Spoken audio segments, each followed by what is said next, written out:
Allora, buonasera a tutti. Ricordo che la seduta viene trasmessa in diretta tramite webcam e pertanto saluto il pubblico che ci segue da casa. Informo che il Consiglio Comunale odierno è stato convocato in seduta aperta alle ore 18 e sono stati invitati a partecipare gli studenti del liceo 25 aprile di Portogruaro.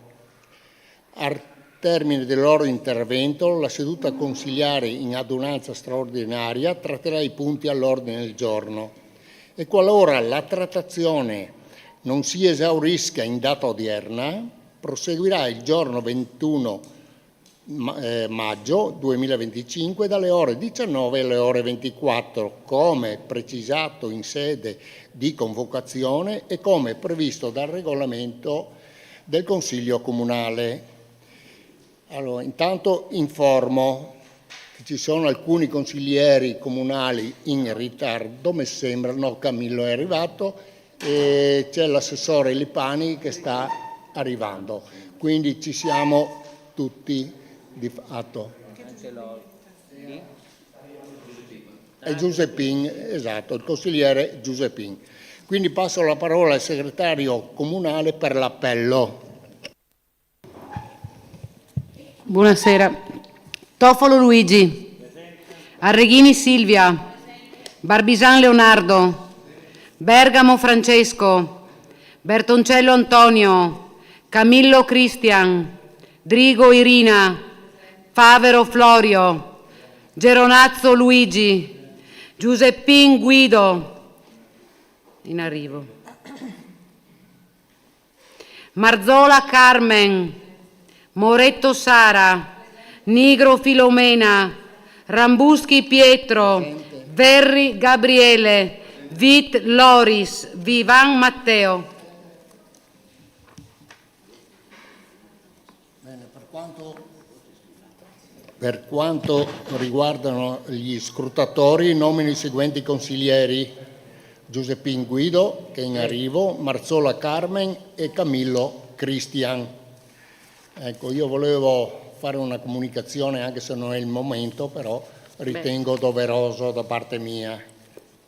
Allora, come tutti possono vedere, da questo Consiglio Comunale è stato predisposto, a seguito della riunione di capigruppo del 14 maggio scorso, una postazione a disposizione dei dirigenti comunali, quella che vedete al centro. I dirigenti comunali, il tutto a titolo sperimentale per verificare se la nuova ubicazione sia più funzionale rispetto al passato. Detto questo, io inizio col punto 1, cioè convocazione di un Consiglio Comunale aperto su iniziativa della Giornata della Liberazione 2025, invito agli studenti del liceo 25 aprile di Portogruaro. Allora, nel giorno del 25 aprile, in Piazza della Repubblica, in segno di rispetto per la morte del Santo Padre, non è stato possibile l'intervento programmato degli studenti del 25 aprile di Portogruaro, in quanto questa amministrazione comunale, nell'ottica di una giornata di sobrietà, ha deciso di sospendere i predetti interventi. In data 5 maggio è stata ricevuta una nota degli studenti del 25 aprile, del liceo 25 aprile, di Portogruaro, e per questo concordemente abbiamo deciso di invitarli. Oggi, prima del Consiglio Comunale convocato in adunanza straordinaria, abbiamo invitato i ragazzi del liceo 25 aprile in un Consiglio Comunale aperto, consentendo loro di condividere le loro riflessioni e pensieri sulla giornata della liberazione. Pertanto ora io invito uno alla volta gli studenti del 25 aprile che provvederanno alla lettura. Prego. No, Scusi, il sindaco non ha nessun intervento? quando Pensavo. Prego, scusi. Dopo. Siedi. Grazie mille. Mettiti il microfono bene. Buonasera a tutti, mi chiamo Riccardo Vendrame, liceo 25 aprile. Gentilissimo Consiglio Comunale, innanzitutto vi ringrazio per l'audizione che ci avete conferito, in particolare ringrazio il Sindaco per aver reso possibile ciò. Vi chiedo innanzitutto perdono per la mia ignoranza in materia politica e amministrativa, d'altronde sono solo uno studente. Voglio però esprimere comunque la mia opinione e la mia voce in quanto cittadino, quindi membro di una comunità attiva come Portogruaro. Stasera sono qui perché sono in ricerca di una chiave di lettura. Le chiavi di lettura sono molto importanti, l'ho appreso durante il mio percorso di vita e percorso scolastico. Possono rivoluzionare narrazioni senza modificarne i fatti. Ciò che è accaduto il 25 aprile di quest'anno a Portogruaro è noto a tutti e credo che tutti ritengano che siano state delle celebrazioni alquanto vergognose per un 80° anniversario, perché sono diventate teatro di discordia, non di unione. Com'è potuto accadere? Mi sembra ovvio sia stata una reazione al divieto di leggere i nomi dei 100 partigiani precedentemente accordato. Allora perché non si sono letti? Il signor Sindaco, durante l'ultima seduta del Consiglio Comunale in data 28/04/2025, ha affermato che si è deciso di seguire il cerimoniale storico. Posso capirlo. Non capisco però come mai non siano state convocate le associazioni e il liceo per discutere della scelta. In realtà non capisco nemmeno come sia stato possibile pensare che un intervento che avrebbe solo dato lustro e solennità alla manifestazione non sia stato eseguito per sobrietà nei confronti della morte del Sommo Pontefice. I morti e i martiri, per caso, furono invisi a Papa Francesco?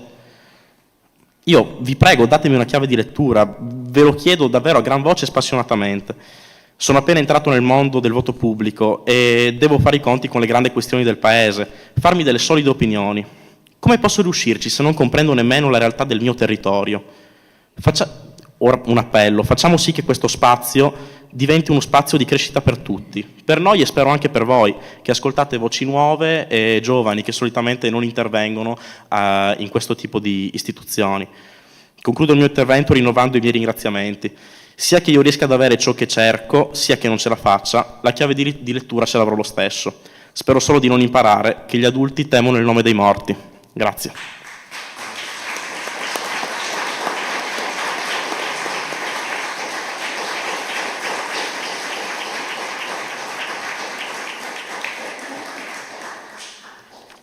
Sono Bandiziol Matilde, sempre del liceo 25 aprile, e avrei da porre alcune domande al Consiglio. Il mio bisnonno è tornato dai campi di concentramento che pesava 35 kg e mangiava bucce di patate per sopravvivere. Perché non posso ricordarlo il giorno della liberazione? Come mai abbiamo visto silenziare una manifestazione nazionale della liberazione per motivi più o meno validi, per poi assistere ad altre manifestazioni, seguite da commenti alquanto discutibili, da parte di una persona che ricopre un ruolo istituzionale e che dovrebbe essere d'esempio per i giovani? Come mai non ho potuto ascoltare i miei compagni parlare delle esperienze di ragazzi del nostro periodo, parlare del fascismo, ma ho potuto sentire il ruggito delle auto sportive di lusso in piazza? Ma non sono l'unica che ha un'opinione. Anche Susanna ha una domanda. Perché per il consigliere il rosso della liberazione è antidemocratico? Certo, non tutti i partigiani sono stati giusti, ma la maggior parte ha contribuito a scagionare lo Stato dalla dittatura. E perché è maleducato? In merito a cosa? Cosa si può migliorare da questo punto di vista? Cosa ha scatenato questo sentimento nei confronti della celebrazione dell'evento? Ma anche Giorgia ha un'affermazione da fare. La manifestazione del 25 aprile è stata definita antidemocratica. Secondo il mio punto di vista è antidemocratico non far leggere i ragazzi del liceo. Anche Giulia ha un'affermazione da fare. Credete davvero che leggere i nomi sia non sobrio? E soprattutto, se questo doveva essere un tributo al Papa, se siete credenti, siete davvero convinti che lui sia stato contento? Inoltre ho altre affermazioni da fare. Proprio io ho qualcosa da chiedervi e qualcosa da dire. Quando ho letto il commento di un membro del comune su una piattaforma di social pubblica, mi sono venuti i brividi. Ormai nei social si possono osservare manifestazioni di ogni genere, anche estremiste. E ciò mi spaventa, perché non voglio sperimentare ciò che i ragazzi allora hanno provato. Tanti di loro sono morti per la libertà. Alcuni sono stati uccisi proprio a Portogruaro e non hanno avuto nemmeno l'onore di essere ricordati. Il 25 aprile del 2025 i ragazzi del liceo, intitolato a questa festività nazionale, sono stati silenziati. E per quale ragione? Non solo non hanno potuto leggere, ma il rosso, simbolo del sangue versato, è stato oltretutto denigrato da un membro del Consiglio Comunale. Questo colore, simbolo di una resistenza che probabilmente noi giovani dovremmo ancora sostenere a lungo, è stato chiamato irriguardoso, indisponente, maleducato e antidemocratico da un membro del Consiglio. Al contrario, il rosso delle Ferrari, presente il giorno dopo nella stessa piazza, è stato nominato di elegante bellezza. Vorrei chiedere come mai un rosso che simboleggia la morte di molti ragazzi della nostra età abbia creato un sentimento così ostile. E vorrei chiedere perché noi giovani non abbiamo potuto nominare i nomi dei ragazzi che come noi hanno combattuto e per noi hanno combattuto, per la libertà che ora ci appartiene.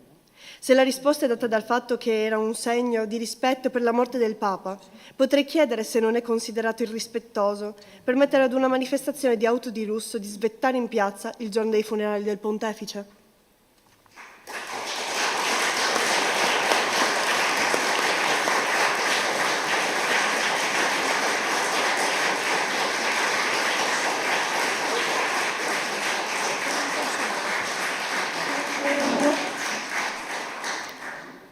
Buonasera a tutti, sono Giulia Fratto e perdonatemi per la voce e per l'acqua, ma ho mal di gola. Io di politica ne so poco, è inutile mentire, non la seguo. Non come vorrei almeno, e certamente non perché non ne sia interessata, no, ma perché non riesco a riporvi fiducia. In queste ultime settimane, però, sono successe tante cose che mi hanno portato ad un cambio di rotta. E ve le vorrei raccontare, perché non sono le idee e le ideologie che muovono gli uomini, sono le esperienze, le emozioni. Ma non voglio ora stare qua a filosofeggiare dicendo cose trite e ritrite. Sono in quinta superiore e il programma di quest'anno l'ho studiato in modo diametralmente opposto rispetto a quelli degli anni passati. Le ore di storia, quelle di letteratura italiana, le ho per la prima volta viste per davvero come frammenti di una memoria che sento ancora mia, molto più dei discorsi su Carlo V e sulla Rivoluzione francese. Forse sono io un poco lenta, eppure so che se prima non avessi studiato il nostro passato, non avrei provato una tale angoscia nel non essere ascoltata. Non ne avrei avuto paura, ascoltando discorsi che già vennero pronunciati più e più volte. Sto leggendo in questo periodo testi sui partigiani veneti, storie scritte nel secondo dopoguerra, di gente come noi, della nostra età. E fa ridere perché non ci credevano neanche loro a quello che facevano. C'è, in particolare, questo libro di Meneghello, dove quasi in modo inedito racconta della resistenza di coloro che non fecero la guerra per la patria, di coloro che a momenti non sapevano nemmeno impugnare delle armi, di coloro che non credevano in un qualche glorioso ideale. Molti altri nemmeno sapevano cosa fosse un ideale. Era gente di Padova, di Belluno, di Asiago, che semplicemente non voleva i tedeschi in casa. Oppure voleva riscattarsi in qualche modo e spiare la colpa di essere italiani, di non aver agito prima durante il fascismo. Gente normale in pratica, gente come me, come noi, gente che morì presto. Il fatto è questo, che loro decisero di agire perché dopo anni di guerra e silenzi non avevano più nulla da perdere. E così leggendo di loro in qualche modo penso che quasi ci spererei che una guerra scoppiasse per avere anche io un pretesto per lasciare tutto ed espiare sta colpa di non aver fatto ancora niente, anche se c'è così tanto da fare. E non è solo per i 175 partigiani dimenticati, no, è per molto di più. È per l'odio che porta alle botte, per le reticenze, per le fazioni inutili, inutilissime che potrebbero essere evitate. Questa non è una lettera per esprimere il mio disprezzo verso un atto insensato. Non è nemmeno una predica, che ci sono le madri per queste cose. Voglio però sinceramente, con il cuore in mano, sapere il perché delle decisioni, dei commenti di questo ultimo periodo. E non ci basteranno risposte da manuale, qualunquismi che liquidino la faccenda e che rimandino i cambiamenti al futuro. Perché noi siamo giovani e qualcosa ci muove dentro e abbiamo sogni, aspettative e speranze da vendere. Voglio sapere perché è stata presa la decisione di tacere i nomi dei nostri concittadini. Con che fine? Per sé? Per il potere? Per un ideale? Il rispetto di un Papa che si è sempre opposto ad ogni forma di oppressione e di odio? Credete davvero, voi gente che ha vissuto e che conosce, che ricordare non sia abbastanza sobrio?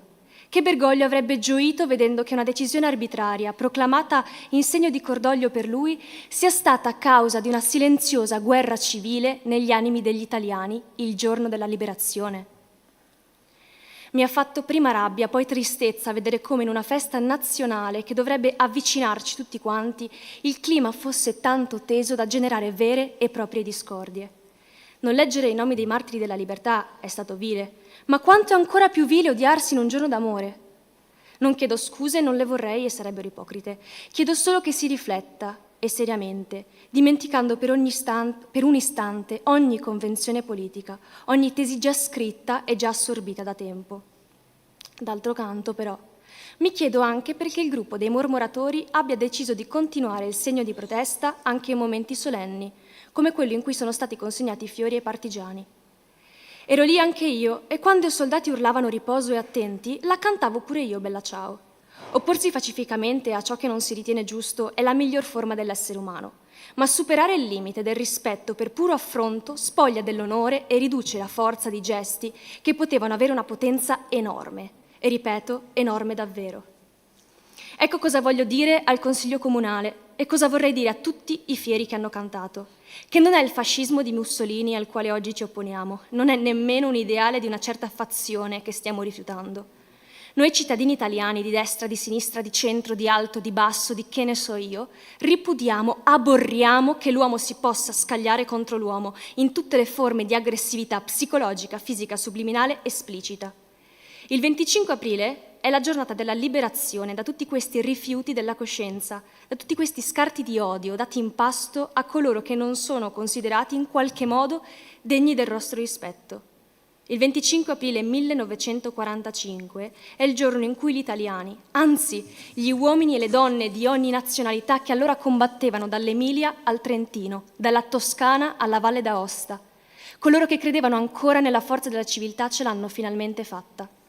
E il giorno dopo, vincitori, si sono svegliati sapendo che avevano agito davvero per far star meglio i loro vicini, i loro figli, loro stessi. Perché nessuno, ma proprio nessuno, gioisce nell'odio. Ecco cosa voglio dirvi, che non sono le fazioni e gli ideali che hanno fatto la Costituzione italiana, dichiarazione inequivocabile di ciò in cui noi crediamo, ma sono le speranze quasi bambine di coloro che hanno veramente creduto nell'unità. E non giungeremo mai ad eliminare le differenze di pensiero, anzi sono necessarie sentinelle della democrazia, ma sarebbe bellissimo essere finalmente in grado di aprire gli occhi e accorgersi che sotto ogni idea ci sono persone che vogliono far del bene, vogliono unire, vogliono collaborare per un qualcosa di infinitamente grande, che i punti di vista differenti possano diventare un modo per non dimenticare nessuno e non uno per dimenticare tutti.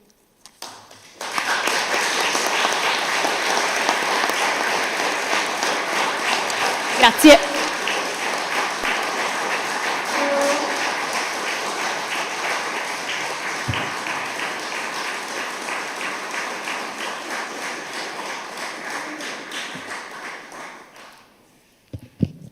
Bene, ora darei la parola al signor Sindaco, prego.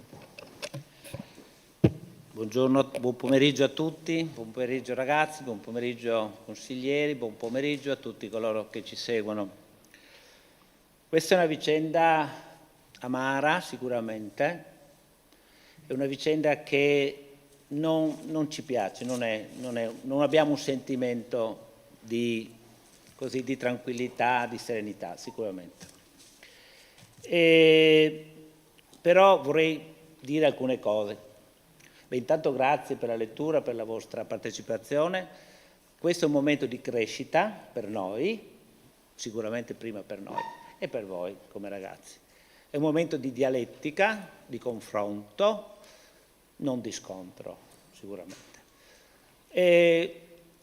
In piazza il 25 aprile si celebra da molti anni, ormai dalla Seconda Guerra Mondiale, si è celebrato sempre in questa piazza, credo, non ho certezza matematica, ma sicuramente lo è stato, e da molti anni anche si celebra il 18 dicembre una cerimonia che ricorda 3 ragazzi italiani impiccati dai nazisti, il 18 dicembre. E ogni 18 dicembre, da quando faccio politica e mi è stato dato l'onore di far questo. Accompagno voi ragazzi e le forze dell'ordine, i militari, insomma, tutto l'apparato che dà onore a questi ragazzi il 18 di dicembre. Questo proprio, e credo che la città di Portogruaro in questo si sia sempre distinta in questo riconoscimento di 3 ragazzi morti per la libertà, in una guerra che io definisco civile, perché una guerra a un certo punto, che da un punto di vista storico, perché c'è anche l'aspetto storico, è una guerra che nasce l'8 settembre del 1943, con una dichiarazione del generale Badoglio che dice sostanzialmente: ci arrendiamo, gli anglo-americani non sono più nostri nemici e le forze italiane, non dice l'esercito, ma dice le forze italiane, sono autorizzate a reagire a tutti coloro che vi si oppongono. Il caos più assoluto, sicuramente.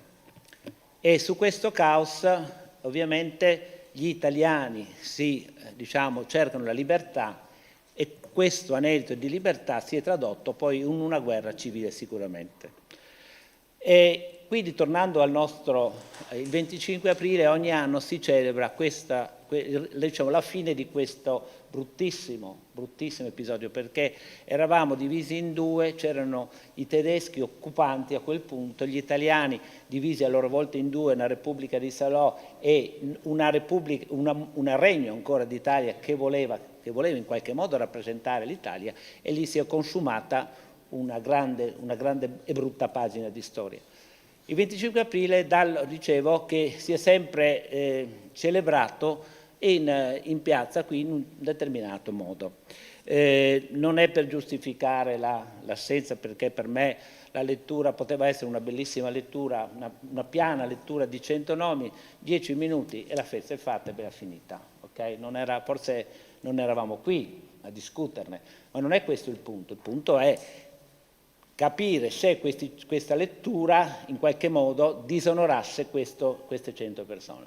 Nell'elenco che c'era anche mio nonno, e io non sapevo, in famiglia non si parlava di mio nonno come partigiano, non lo sapevo, ma c'era anche un segreto, probabilmente anche successivo, e quindi questo nelle cose anche altre persone si sono rivegliate di questo. Ciò non toglie che comunque è una materia sicuramente che è oggetto di discussione, una materia che dovrà essere, secondo me, valutata, studiata, la filologia. Io ho partecipato all'incontro della presentazione del testo che diceva che si parlava di queste persone. Non tutti, per fortuna, non erano 100 morti, insomma c'erano ragazzi che avevano partecipato alla guerra, non tutti erano martiri, insomma, per fortuna. Morti ce ne sono stati, e tanti sicuramente. Portogruaro ha dato il suo contributo di morti, da una parte e dall'altra. Io ho ricordato, per verità di storia, l'altro giorno abbiamo fatto un convegno su salvo d'acquisto, un carabiniere che appunto dopo l'8 settembre è rimasto al suo posto, non sapeva chi comandava, ma insomma era rimasto lì vicino, in un paesello vicino a Roma, a presidiare la sua compagnia, perché non c'era neanche il comandante. E sappiamo che pur di scoppiò una bomba, e ovviamente i nazisti presero la Wehrmacht, come soleva fare, questi 10-15 persone che erano lì vicino, dice: se non salta fuori il nome sarete oggetto di rappresaglia.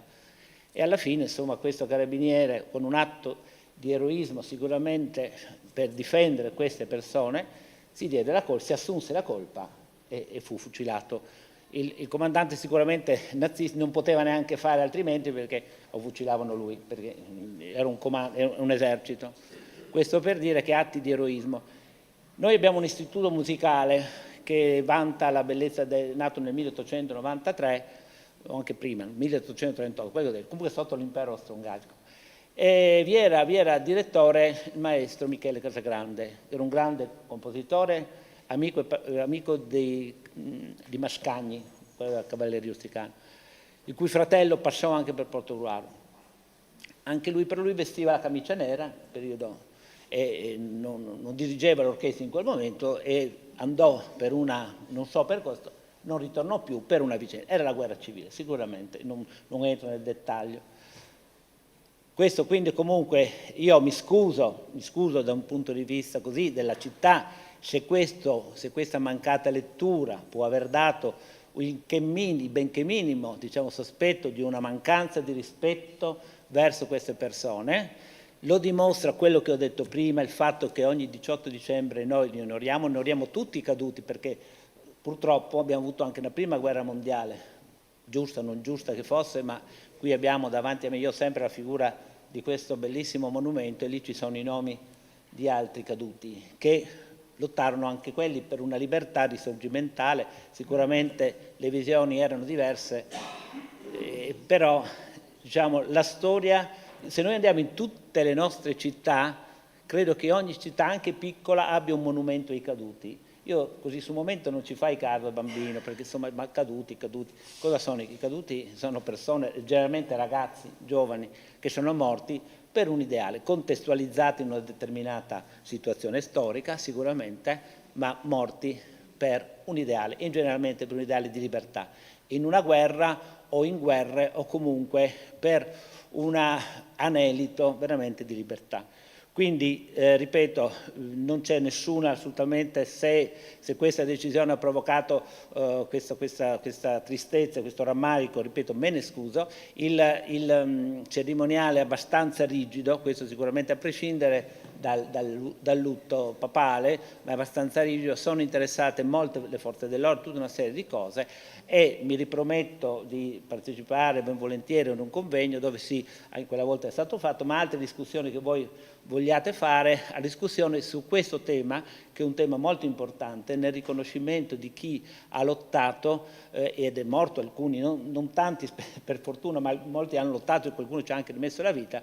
per la libertà d'Italia dopo l'8 settembre. Quindi con queste parole io spero di sanare, se si può, una cicatrice che per quanto mi riguarda è già sanata, ma che ovviamente per sanare ci vogliono le medicazioni. Sono un medico, non si guarisce subito, ma la ferita guarisce anche con alcune medicazioni, e queste medicazioni possono essere alcuni incontri che magari non consiglio comunale, perché ha una veste ovviamente di tipo, ma questo ha voluto essere un riconoscimento a voi ed un modo per, diciamo, una prima medicazione. Io penso di averla fatta accettando la proposta della consigliera Reghini, che in chiusura di serata abbiamo deciso così, e tutti, credo, i consiglieri lo abbiano accettato. Vi ringrazio.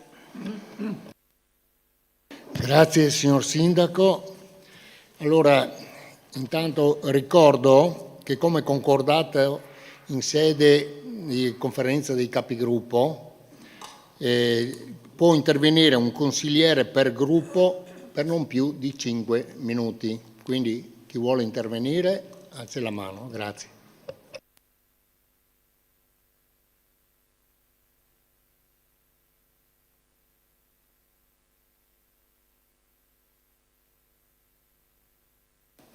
Prego.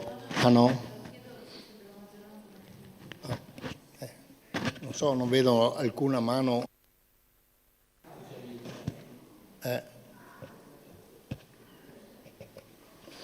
Perché qua anche gli studenti sono in attesa di sentire le vostre impressioni in merito, e quindi insomma, per cortesia, io invito per cortesia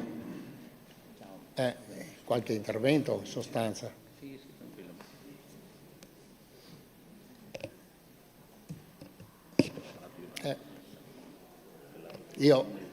Ecco, prego consigliere Geronazzo, grazie. Grazie Presidente.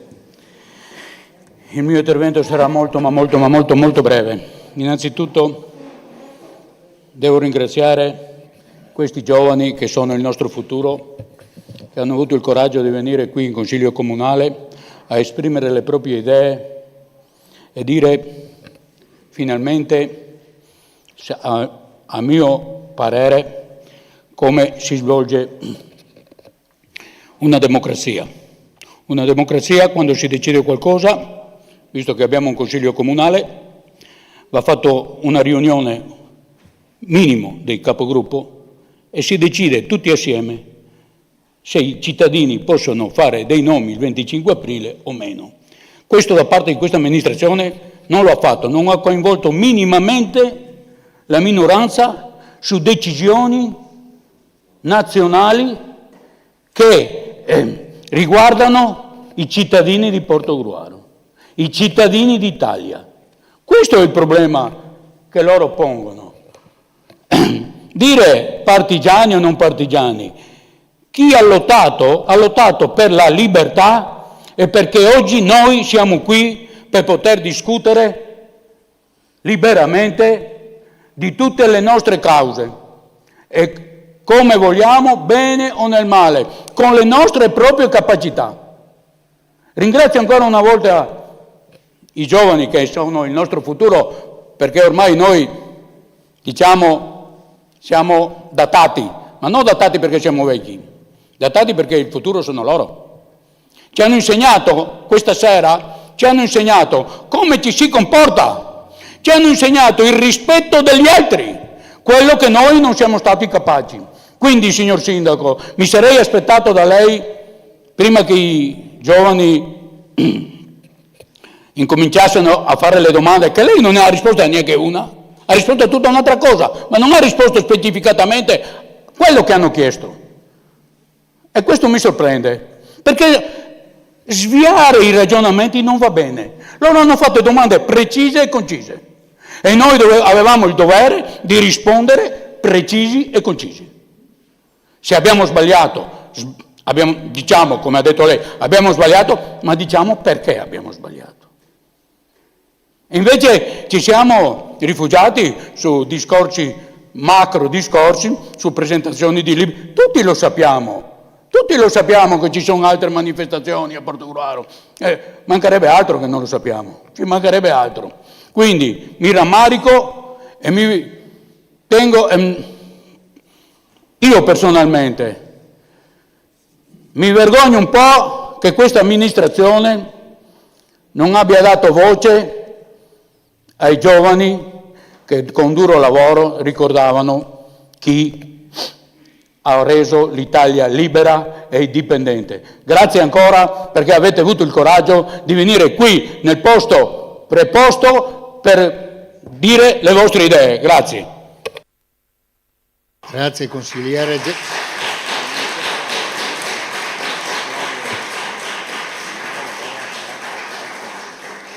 Grazie consigliere Geronazzo. Altri interventi, prego.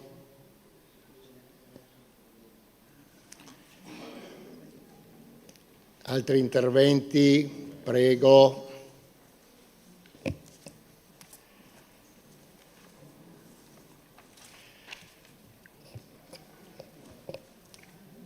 Niente, non ci sono interventi?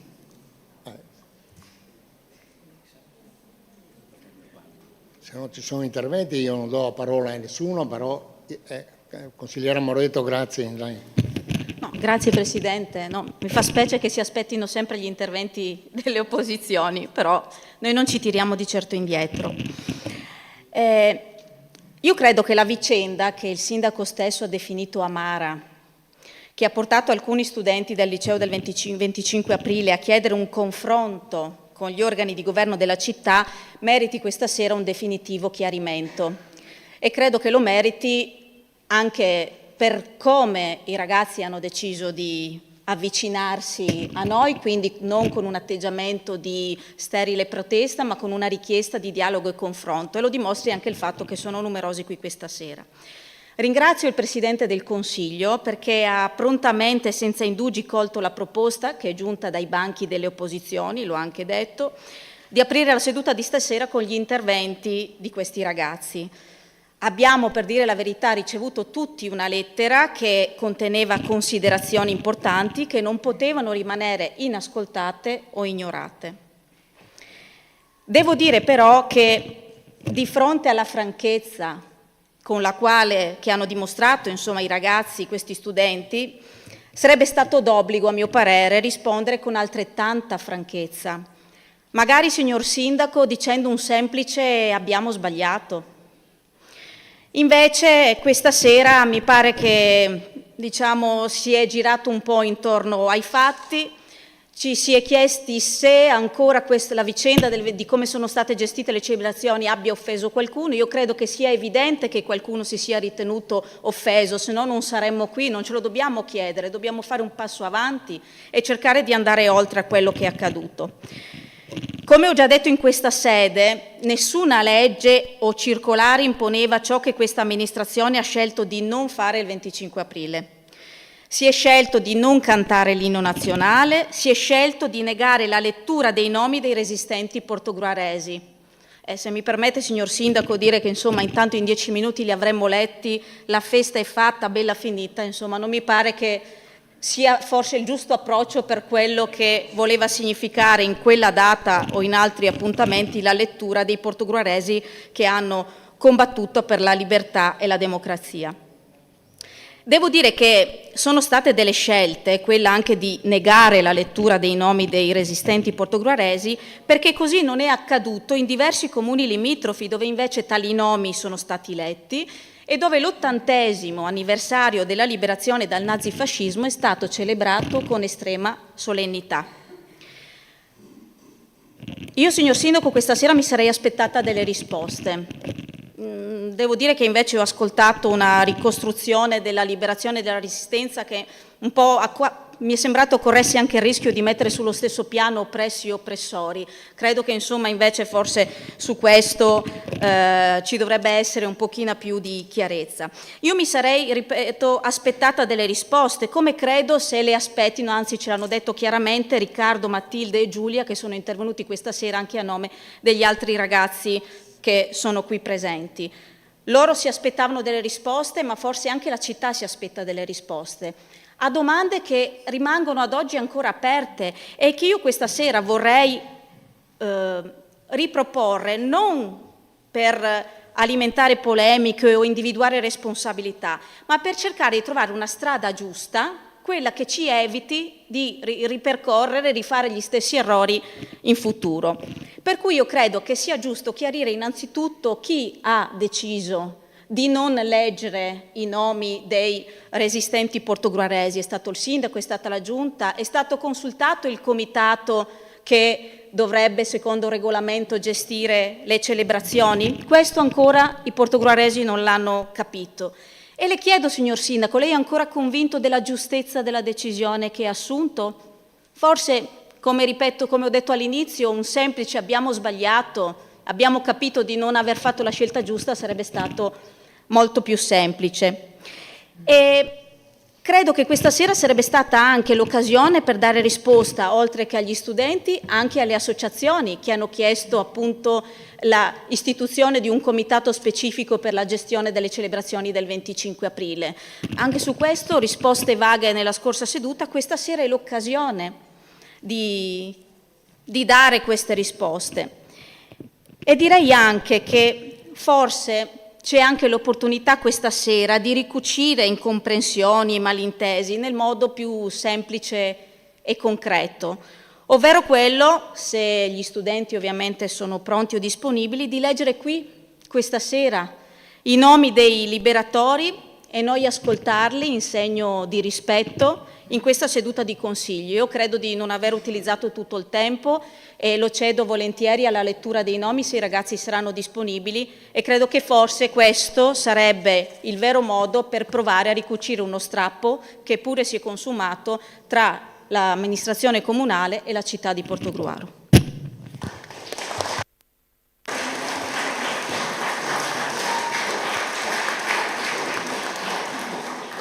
Grazie consigliera Moretto. Bene, se appunto quanto ha chiesto a lei consigliera Reghini, prego, sì.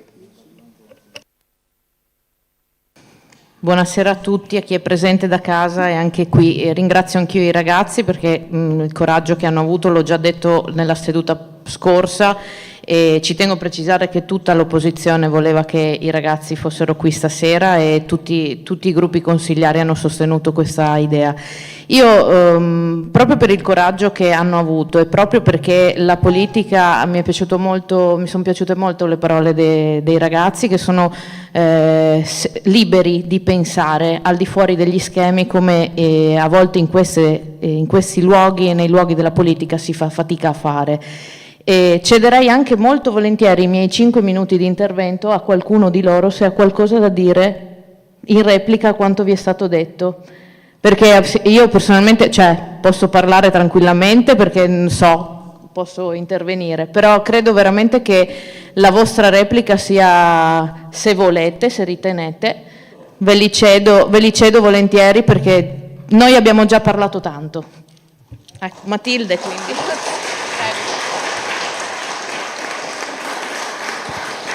Prego. Grazie. Io avrei prima di tutto una domanda sul perché non ci state rispondendo, soprattutto la maggioranza, che è stata più volte convocata, soprattutto per il commento svolto il giorno dopo del 25 aprile. E anche vorrei chiedere in generale il perché si sia ritenuto libero tale consigliere. Siamo in una democrazia, quindi ognuno può fare le scelte che vuole, però di giudicare in quanto consigliere, che invece dovrebbe essere un esempio non solo per noi ragazzi ma in generale per la popolazione, abbia avuto il diritto di criticare in un modo così rigido il rosso del 25 aprile, denigrandolo e paragonandolo a uno delle Ferrari che ovviamente non vorrei giudicare nessuno, ma sono due temi completamente diversi. Io vorrei porre questa domanda prima di tutto. Grazie Matilde. I 5 minuti. Sì, prego. Prego,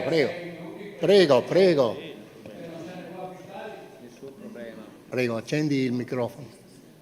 Grazie.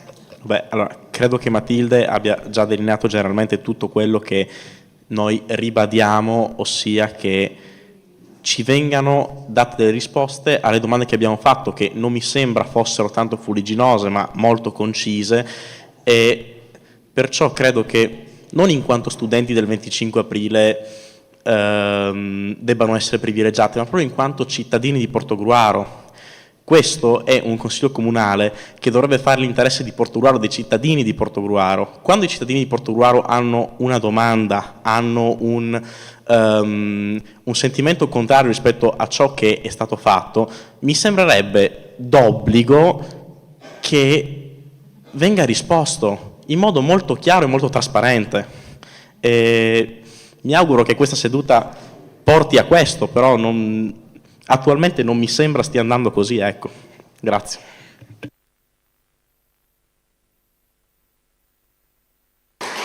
Bene, mi sembra che c'è un ultimo intervento dei ragazzi del 25 aprile, però la postazione è questa, prego.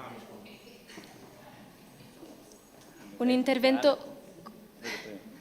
intervento concisissimo. Scusi, un intervento concisissimo, ossia chiedo per favore alla maggioranza di intervenire. Grazie.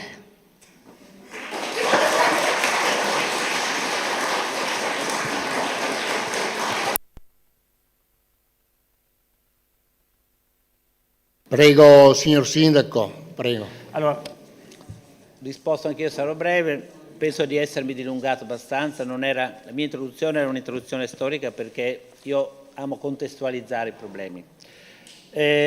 Sarò puntuale nella risposta. L'Inno nazionale non è stato letto perché ci è stato indicato dalla prefettura o la documentazione, e via, ma questo è un particolare da poco, insomma. Non è stato. Per quanto riguarda invece la non lettura, io ho chiesto scusa e abbiamo sbagliato, ovviamente era nei fatti, abbiamo sbagliato e me ne assumo tutta la responsabilità in prima persona. Quindi, grazie. Sindaco, a questo punto mi sembra che gli interventi...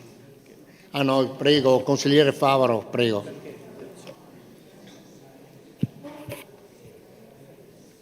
Siccome le domande erano ben specifiche, molto dirette, mi piacciono talmente tanto i ragazzi da 0 a 18 che comunque qualsiasi cosa diciate sono ben accolte. Da 0 a 18 perché dopo spero che i diciottenni, i maggiorenni si siano già creati una coscienza critica e consapevole di quello che fanno.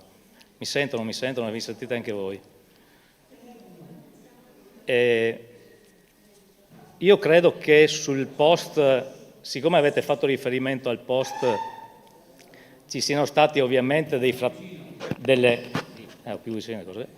Questa è la voce di oggi. Ci siano state delle, non fraintendimenti, ma sicuramente delle parti non considerate. Io il post l'ho fatto in maniera precisa su certi argomenti che non c'entrano nulla sul rosso generale. Anche la consigliera nello scorso Consiglio ha sbagliato. Io spero di riuscire in 5 minuti, ma oggi in velocità, perché mi hanno detto avete solo 5 minuti, qualcosa mi sono scritto per essere più veloce. Le amministrazioni comunali degli ultimi decenni hanno sempre vietato qualsiasi novità musicale e non nella cerimonia del 25 aprile, da Bertoncello a Rabacchin, a Senatore, a Favero. Nessuno ha mai... Un attimo, la parola al consigliere Favero, per cortesia. La parola ce l'ha il consigliere Favero, lasciatelo parlare per cortesia. Ripeto. Durante la cerimonia non è mai stato permesso, ripeto, nessuna novità.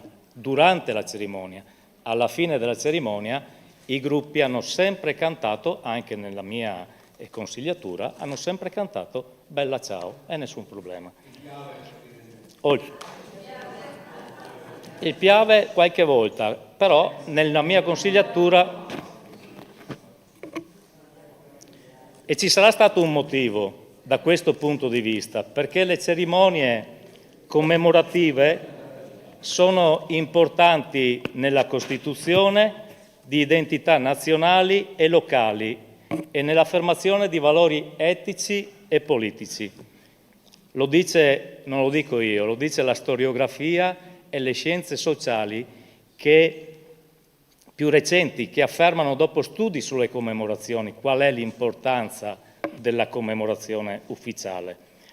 Allora, se vogliamo fare un po' di storia, perché l'abbiamo fatta tutti, siamo tutti studenti, tutti bravi insegnanti, e qualcosa si legge, sia per quanto riguarda... Durante il mio periodo di studente si faceva poco la prima e la seconda guerra mondiale, ma adesso, dopo 70 anni, si va in maniera approfondita, perché io sono vecchio e anziano. E il primo modello della commemorazione si ispirava al 4 novembre, perché era un modo, il contenuto era un omaggio ai caduti, sia per il valore del patriottismo che di unità nazionale, cui è legato.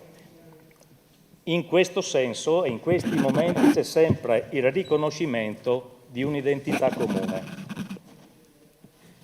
Dal 48 al 60 c'era la famosa guerra fredda. Ci arrivo, mi lasci i 5 minuti, magari sono lunghi, ma ci arrivo all'obiettivo. Fino al 60 c'è stata una separazione fra i governativi, la DC, il governo e la sinistra, per quanto riguarda la commemorazione di questa festa. Si è centrato il rito religioso e commemorazione, come dicevo prima, ai caduti, e resistenza come guerra civile, come diceva il sindaco prima. E c'era l'esigenza però di riconciliazione nazionale. Il governo e la DC in quel momento aveva fatto questa scelta, che non era la scelta della sinistra. La sinistra voleva riaffermare la funzione attiva e mobilitante del 25 aprile. Questa è la storia. Poi siamo passati agli anni 60.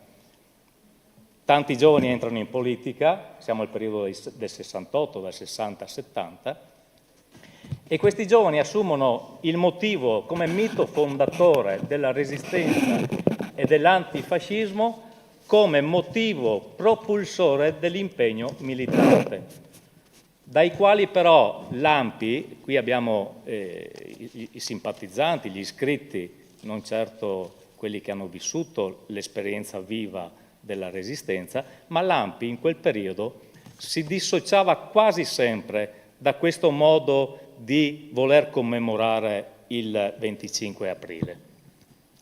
Guai se ripercorressimo da oggi in poi, giustamente guardiamo il futuro, il modo di pensare di quegli anni 60. Le commemorazioni sono una messa in scena della memoria collettiva e sociale e non è un aggettivo negativo.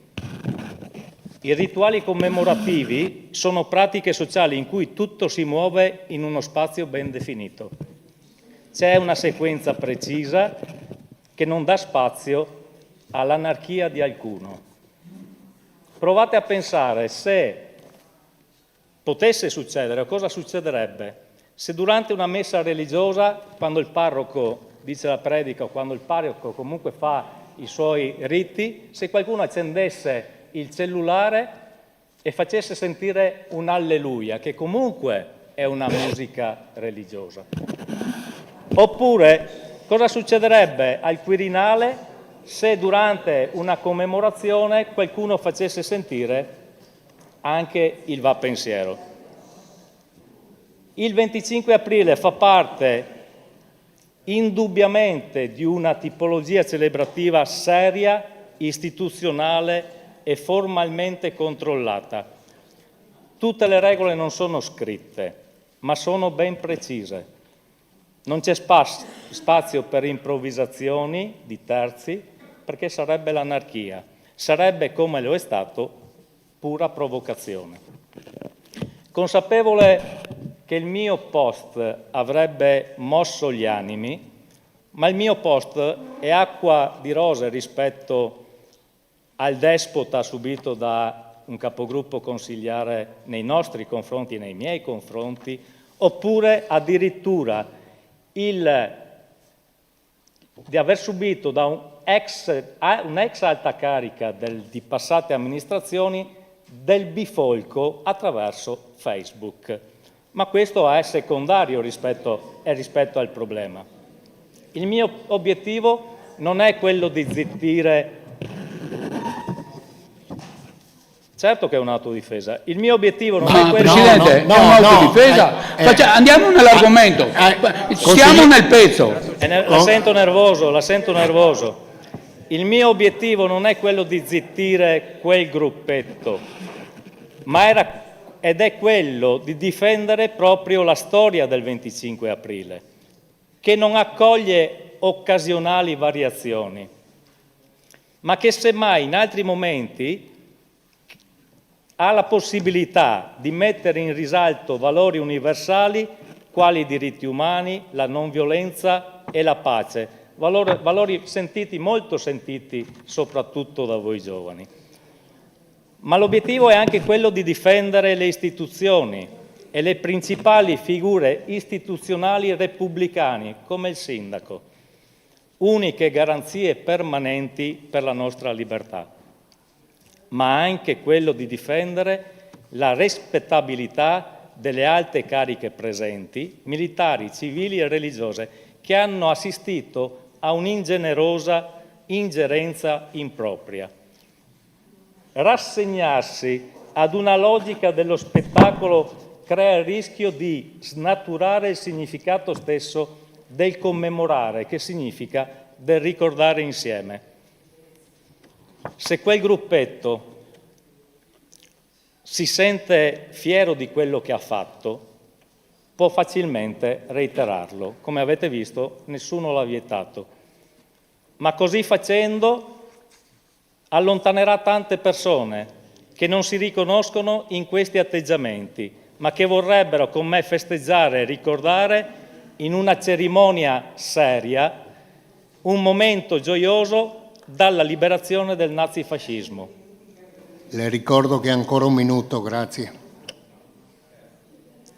Io sono sempre stato e lo sarò sempre antifascista, non come quelli che lo dicono e non lo pensano, ma sono altrettanto anche anticomunista. Pensate che il primo consiglio comunale io ero all'opposizione e dall'altra parte avevo rappresentanti del PC, quindi li conosco bene, ma non solo, conosco bene la loro storia. La libertà è come l'aria asseriva Calamandrei, uno dei padri costituenti della Repubblica Italiana, uno che è stato volontario interventista nella Prima Guerra Mondiale, non ha accettato di intervenire nella Seconda, ma ha aiutato, non è stato interventista assolutamente nella Seconda Guerra Mondiale, ma ha accettato di far parte del gruppo dei fascisti, costruendo, realizzando e scrivendo il codice di procedura civile con il fascista Dino Grandi. Potrebbe essere un ottimo spunto per voi studenti di approfondimenti storici anche durante il 25 aprile. Ci sono tante cose che possono essere fatte nel 25 aprile di approfondimento generale. E dicevo prima, sono anche anticomunista perché sicuramente non la penso come Alessandro Barbero, intellettuale di sinistra che sicuramente è bravissimo a narrare la storia e che ha scritto insieme a diversi intellettuali un'opposizione ferma sulla risoluzione all'unanimità dell'Europa che ha equiparato e ha messo sulla stessa linea comunismo e fascismo.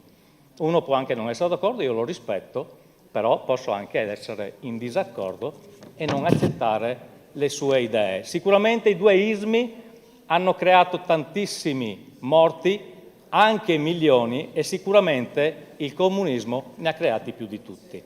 Però, restando al tema, io non ho parlato di rosso in generale perché nella mia storia ho avuto sempre massimo rispetto di chi era ed è rosso dal punto di vista politico, ma non ho accettato in quel momento che qualcuno cantasse continuamente sopra il discorso del sindaco, sopra l'inno nazionale e sopra il silenzio.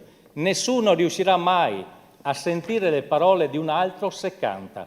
Vuol dire che chi ha cantato in quel momento non ha ascoltato perché non è riuscito ad ascoltare neanche il sindaco, massima carica istituzionale. Quindi, siccome per me e secondo spero tanti, perché tante telefonate in questo senso sono d'accordo, e non solo di centrodestra, ma anche di centrosinistra e anche di sinistra, la forma molte volte è grande sostanza.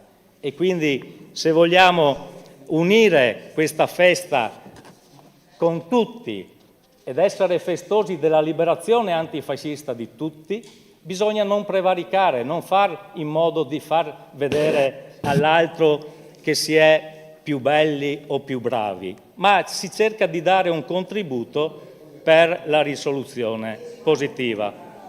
La storia è importante e il suo valore è molto più alto di quello che è successo. C'è spazio per eventuali paralleli nello stesso giorno, autonomamente organizzati. Gli eventi si possono fare all'infinito. Nessuna amministrazione, passata e futura, non ha mai detto di no. Grazie. Bene, grazie consigliere Favro. Visto non c'è possibilità. No, solo per dire, perché dopo un ragionamento di questo genere mi dissocio dal pensiero del consigliere, perché mi sembra che non abbia espresso proprio tutta l'idea dei cittadini di Portogruaro, ha espresso la sua idea. E come lei esprime la sua. No, non c'è dibattito. Un attimo. Allora, visto e considerato che appunto gli interventi si sono... il capogruppo Verri, prego.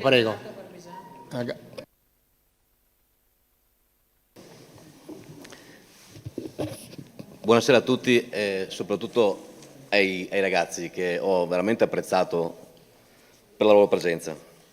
Intanto credo di interpretare in questo senso. Non siamo intervenuti prima perché la maggioranza, avete chiesto, non ci ha risposto. Noi abbiamo il sindaco che rappresenta la maggioranza e pensavamo che fosse sufficiente, almeno questo è il mio pensiero. Okay?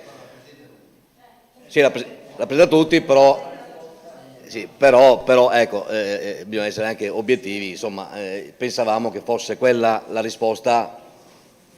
Okay? Dopo non vi è bastata, probabilmente ha detto che ha sbagliato, che abbiamo sbagliato? Sì, potremmo anche aver sbagliato, si è presa tutta la responsabilità. Quindi noi crediamo che chi amministra la città deve ascoltare le istanze dei cittadini, ancora di più quando ci sono dei giovani che prendono carta e penna o addirittura mouse al giorno d'oggi, più il mouse che carta e penna, no? E non di meno chi è stato eletto ad amministrare la città lo deve fare ancora di più, ma amministra tutta la cittadinanza, ok? Giovani e non. Quindi il rispetto delle istituzioni e le regole unite a questi concetti di premessa sono importanti per chi amministra. Però è facile cadere in errore, perché qualcuno dice chi non fa non sbaglia e chi fa sbaglia, ma è un difficile bilanciamento quando in un momento come quello della morte del pontefice, in cui c'è stato un provvedimento velocissimo di sobrietà richiesta. Cosa voglia dire, cosa non voglia dire, varie interpretazioni. Sobrietà, io credo che l'amministrazione di Portogallo la sobrietà l'abbia voluto intendere, non leggiamo i 100 nomi e dopo arriviamo secondo il nostro intendimento, per evitare che ci siano schieramenti che si sono visti anche stasera sul tema, da una parte o dall'altra. Meno occasioni di schieramenti ci sono in quel momento, più siamo sobri. Forse questo era il senso della mancata lettura dei 100 nomi, sbagliata in quella giornata. Poi vengo un attimo, faccio una breve parentesi, il risultato che state avendo, che stiamo avendo, è addirittura superiore rispetto al 25 aprile, la lettura dei nomi del 25 aprile, perché siamo qua a parlare in un consiglio comunale, ok? E probabilmente ci sarà un'occasione in cui lo faremo veramente, questa lettura dei 100, e io mi auguro, e dopo aggiungo il resto, più nomi. Quindi possiamo considerare in maniera molto positiva la proposta pervenuta, per la prima volta, tra l'altro. E riguardante la lettura dei nomi dei partigiani caduti per la libertà. Riteniamo sia giusto che sia data lettura anche dei nomi, però, dei soldati che con altrettanto valore si sono sacrificati per i medesimi ideali nelle file degli alleati. Quei soldati che, risalendo la penisola, e io sono di origine della bassa penisola, lo so bene, e ne ho alcuni, liberarono l'Italia dai nazifascisti. Quindi riteniamo anche inoltre doveroso programmare tale lettura in un'occasione consona, da decidere assieme, da concordare assieme, cui dedicare la dovuta importanza, sicuramente dopo però un altrettanto doveroso approfondimento storico del periodo, che non è solo di una parte, perché tante cose non sono dette o non sono scritte, ma ci sono, ok? Tant'è che mi pare che l'assessore alla cultura, il vice sindaco Colipani, stia lavorando per creare un archivio digitale storico su questi tipi di argomenti, quindi non è che non c'è attenzione alla cosa, c'è attenzione, ok? Ora, tornando a voi, siete studenti, forse siete anche migliori di noi, però se io torno a quando ero studente forse ero peggio di adesso perché ho fatto esperienza, non perché okay? Quindi questa è un'esperienza, mi auguro che ne abbiate tante che vi facciano crescere, mi pare già ben posizionati dal punto di vista del pensiero. Quello che vi chiedo, la mente aperta, quello che vi suggerisco, non vi chiedo, vi suggerisco la mente aperta, non fatevi spingere, non fatevi influenzare, ascoltate tutti, non che sia sbagliato chi vi dice, ok? Perché darvi un qualcosa di cui dire, non so se, io mi auguro che siano vostre, no, tutto quanto, quindi, e ne sono certo. Ecco, questo un consiglio che vi do, mente aperta, tutti hanno la verità, tutti hanno torto, soprattutto in quel periodo, perché io sono contrario a tutti gli ismi, non esistono gli ismi. Io tra l'altro ho un pensiero particolare che molti sanno, a me è sbagliato perché la storia insegna. Mi scusi, ma ricordo che ha un minuto ancora. Sì. Ah, ok, ho quasi finito. Mi piace guardare al futuro, ed ecco perché mi piacciono i giovani. Il passato mi serve per conoscerlo, ma quello che mi fa agire è la mia esperienza vissuta personale. E oggi io non vedo fascisti, nazisti, comunisti che girano. Quindi per me interessa guardare avanti, e ai giovani io mi auguro che siate voi che cambiate questo mondo, perché continua questo mondo a scontrarsi su questi argomenti, e anche stasera la guerra civile di cui parlava il 25 aprile non la fa finire mai. Perché? Perché ognuno guarda così. Guardiamo così, ragazzi, che forse finisce sta guerra civile. Grazie. Grazie consigliere Verri. L'ultimo intervento del consigliere Barbisan, prego. Grazie Presidente, buonasera ormai a tutti quanti e grazie ai ragazzi. Premetto che quella mattina del 25 aprile io non c'ero, ero in una frazione a fare l'alzabandiera e a depositare la corona. Però mi è stato riferito e prendo atto. Matilde, anche mio nonno, è uscito dai campi di concentramento ed è arrivato a casa e pesava 40 kg e dopo qualche anno è morto, povero. Anzi, lui, se non erro, si è fatto sia la prima sia la seconda guerra. E anche, cara Susanna, non tutti i partigiani sono stati giusti. Io ne avevo uno nel mio paese che si è beccato 4 ergastoli e io ho avuto la sfortuna di vederlo, e questo era praticamente pensionato, si prendeva i soldi dallo Stato perché l'amnistia Togliatti avevano cacciato fuori tutti dai carceri. Ed è morto in solitudine. Tra l'altro non c'è una lapide che lo simboleggia in cimitero, dimenticato dal mondo intero. Ed era soprannominato il tagliagole, ed era un partigiano. Ma detto questo, io esco un po' dagli schemi, con una piccola citazione, prendendo le difese del mio ex sindaco, perché è stato per me un buon sindaco per i 2 anni e 3 mesi, 4 mesi di mandato. E quindi il più bello esemplare di fascista in cui ci si possa imbattere è quello del sedicente antifascista unicamente dedito a dare del fascista a chi fascista non è. Questa è una citazione di Sciascia, l'ha scritta più di 30 anni fa, un grandissimo intellettuale che tutti noi l'abbiamo studiato e conosciamo e ammiriamo, e potrebbe averla scritta passando per Portogallo quel giorno e prestando ascolto all'ignobile polemica che la sinistra ha scatenato contro il nostro sindaco, ex Florio Favero. Vuole parlare lei, consigliere? Ho la parola io, mi lascia parlare.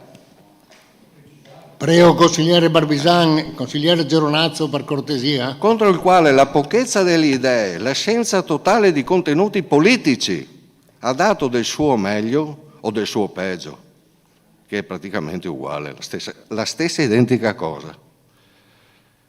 Siamo di fronte all'ennesima manipolazione della realtà, ma questa è particolarmente intollerabile, visto che mischia senza ritegno quelli che sono ideali e valori comuni a tutti noi come il fango mediatico, un fango che sporca chi lo maneggia. Eppure si tratta di fango, nulla di più, è solo fango.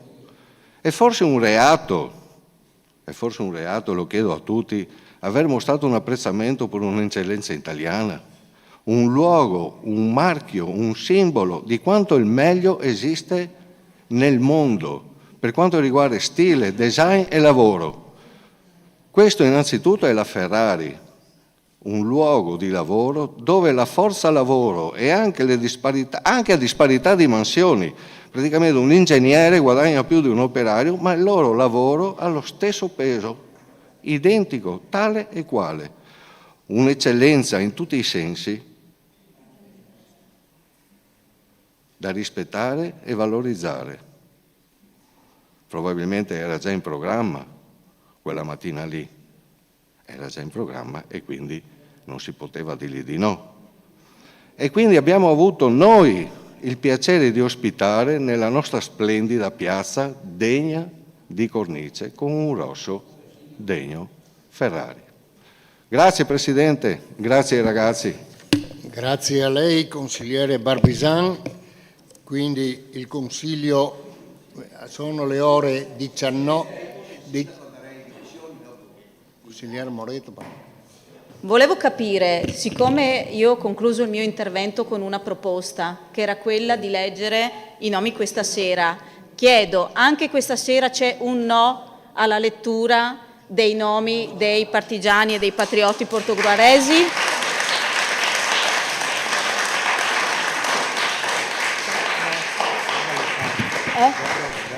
E chiedo questo perché se dobbiamo concludere e dobbiamo avere risposta anche rispetto a questa cosa. C'è nessun problema. Dopodiché, concludo velocemente, signor Sindaco.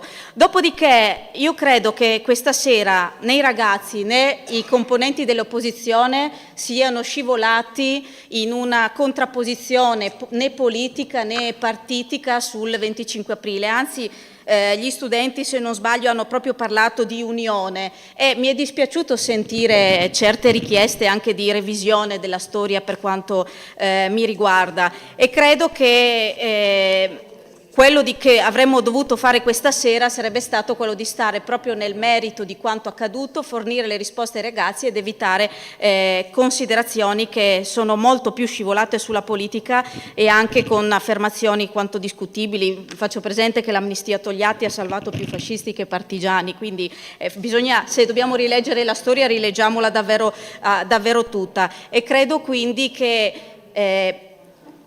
io volevo solo concludere con una cosa, perché sono rimasta un po' allibita.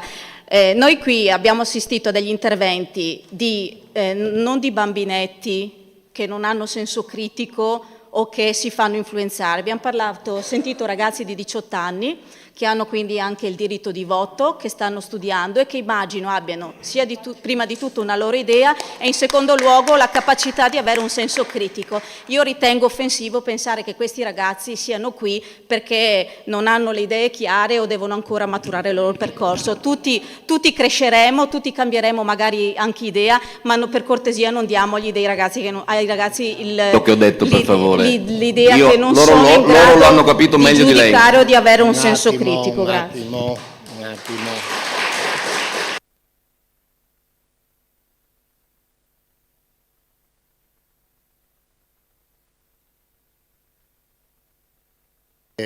Io do una risposta al consigliere Moretto. Ecco, io ho interpellato i giovani se hanno i nominativi, perché c'era la mia disponibilità e anche quella del sindaco, però mi sembra che in questo momento non ce l'hanno e quindi troveremo una maniera diversa più prossimamente. Tutto lì. Quindi adesso, uno per gruppo. Ah no, ho visto. Scusa. Vabbè. Allora, il Consiglio Comunale aperto si chiude alle ore 19:20, ma non senza ringraziare gli studenti il 25 aprile che sono stati presenti qua con noi. Grazie ancora a voi.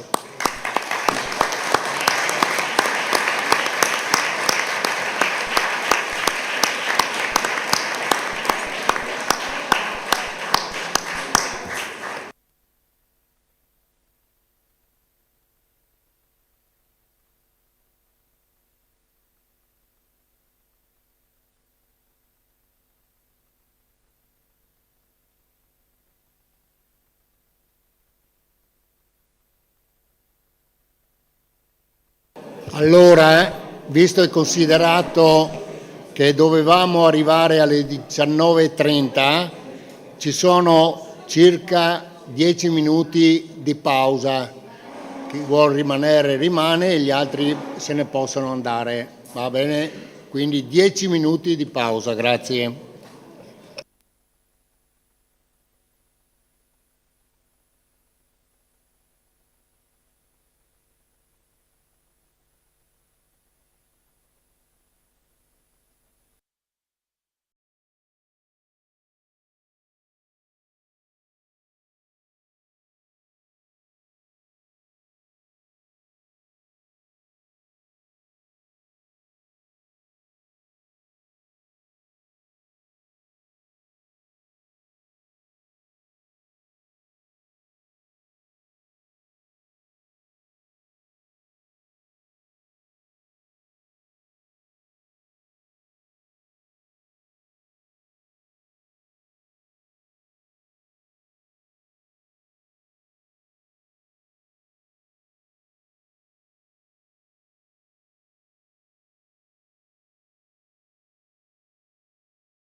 Allora, è terminato il Consiglio Comunale in seduta aperta, quindi adesso inizia il Consiglio Comunale in adunanza straordinaria, pertanto passo la parola al segretario per l'appello.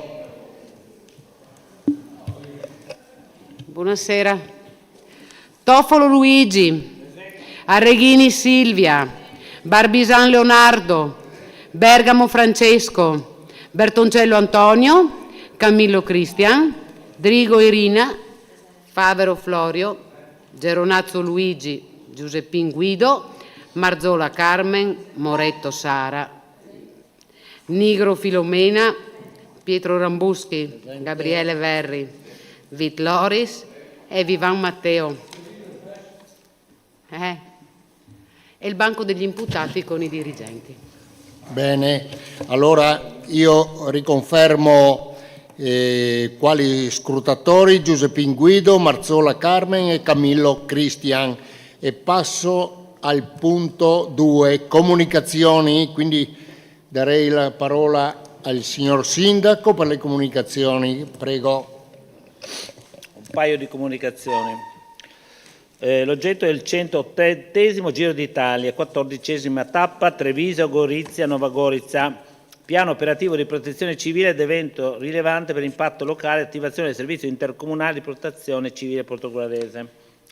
Con la comunicazione di oggi sono da aggiornare il Consiglio Comunale rispetto a quanto avevo già illustrato in occasione della precedente assemblea circa la tappa del Giro d'Italia che sabato 24 maggio partendo da Treviso transiterà anche nel territorio comunale di Portogruaro. I ciclisti impegneranno, vedete il tracciato in viola del percorso. I ciclisti impegneranno le vie Treviso, Cadorna, Stadio, Rotatoria di San Nicolò, Viale Bonò e Viale Udine, entrando poi nel territorio comunale di Teglio Veneto. La particolarità del percorso comporterà la chiusura di 3 vie di primaria importanza afferenti Portogruaro, Viale Treviso, Viale Pordenone e Viale Udine, con ripercussioni significative anche per il trasporto pubblico, considerato che sia la stazione delle autolinee che quella dei treni si troveranno in un quadrante della città di fatto isolato e di questa circostanza sono state già avvisate le aziende di trasporto pubblico su gomma. Martedì 6 maggio si è tenuto in Prefettura a Venezia un tavolo tecnico per la sicurezza e l'ordine pubblico, durante il quale l'evento è stato analizzato e sono state fornite delle indicazioni generali da seguire. Venerdì 16 maggio è stata adottata l'ordinanza 67-2025 che regola la circolazione stradale con divieto di transito lungo tutto il percorso della gara, dalle 11.30 alle 15.30 circa. Il giorno precedente ho firmato ai sensi dell'articolo 54 del testo unico enti locali l'ordinanza sindacale con la quale è stata disposta la chiusura degli istituti scolastici per l'evento in questione. Voglio specificare che il dispositivo in questione è stato inviato prima della sua adozione, come prevede la normativa, al signor Prefetto, che ha espresso il suo nulla osta. In data 9 maggio si è inoltre tenuto un incontro fra l'assessore all'istruzione e alla scuola e tutti i dirigenti scolastici per un'analisi condivisa circa la problematicità collegate con l'orario di fine lezioni passaggio del giro. Questa sera si terrà presso la sala operativa dei Vigili del Fuoco un incontro tecnico organizzato dal Comando di Polizia Locale, durante il quale verranno fornite indicazioni a tutti i volontari di protezione civile e a varie associazioni circa i punti da presidiare ai fini della viabilità. Dell'evento sportivo e dei possibili disagi sono già state avvisate le forze dell'ordine, il Comando dei Vigili del Fuoco, i comuni del Portogruarese limitrofi, l'USL 4, la Croce Rossa, la Confartigianato, la Confcommercio, il Gruppo Veritas, Consorzio di Bonifica, parroci e agenzie funebri per i funerali, non per eventi. Ed è in corso anche la distribuzione di volantini presso i pubblici esercizi, gli uffici postali, le farmacie e le stazioni di trasporto pubblico, le stazioni di rifornimento carburante, le edicole, i tabacchini e più generalmente tutti i luoghi di ritrovo ubicati lungo il percorso e anche a Pradipozzo e Summaga. Ecco, questo è quanto. Come vedete il percorso divide la città in 2 parti e purtroppo a sinistra verso ovest è ubicata la stazione e anche la stazione dell'autocorriere, mentre i plessi scolastici sono tutti a est, e questo ovviamente sarebbe di grande pericolo per il rientro dei ragazzi. Comunque è stato oggetto di osservazioni piuttosto articolate. Proseguo con una seconda comunicazione. A Predipozzo, come sapete, è stata terminata nella strada regionale 53 una nuova rotatoria per mettere in sicurezza quell'incrocio. Quindi vi comunico che venerdì prossimo 21-23 maggio 2025 alle ore 10 si terrà la cerimonia di inaugurazione dell'intervento di messa in sicurezza dell'incrocio lungo la strada regionale 53 Postumia, al chilometro 109+900 in viale Treviso, località Predipozzo, mediante la realizzazione di una rotatoria da parte di Veneto Strade SpA. All'evento organizzato dalla succitata società, quindi organizzata da Veneto Strade, parteciperanno il direttore generale di Veneto Strade, dottor Giuseppe Franco, e autorità della Regione Veneto, della città metropolitana di Venezia.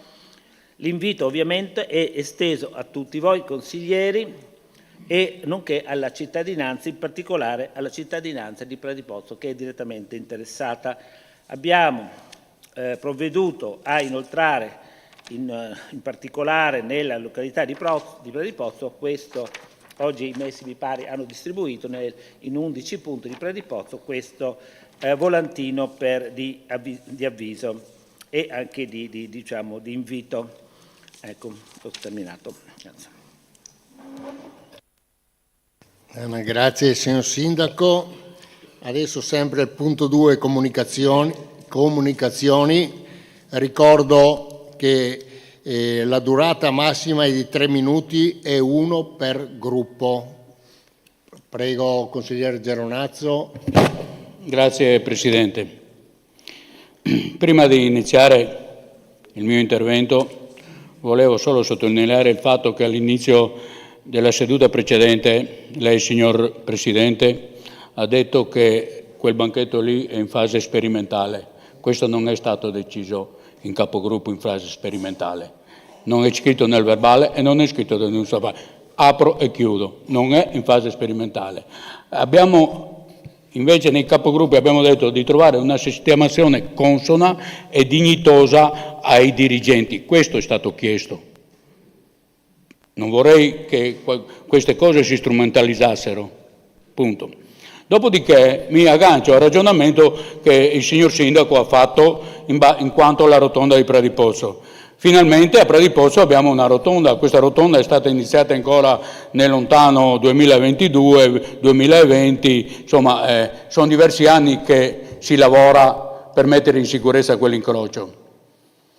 Denuncio il fatto di una cosa e spero che qualcuno vada a vedere e sia all'attenzione, perché in quella rotonda, in quel fagiolo, perché più che rotonda è un fagiolo, che divide il paese di Predipozzo in due, non c'è un passaggio pedonale che una persona da destra possa andare a sinistra o a sinistra possa andare a destra. Non basta la giustificazione di dire monitoreremo il traffico che c'è, perché basta un morto, basta un bambino preso sotto la strada, perché ricordo che lì ci sono una quindicina di case a destra, venendo da Portogallo, e una quindicina a sinistra.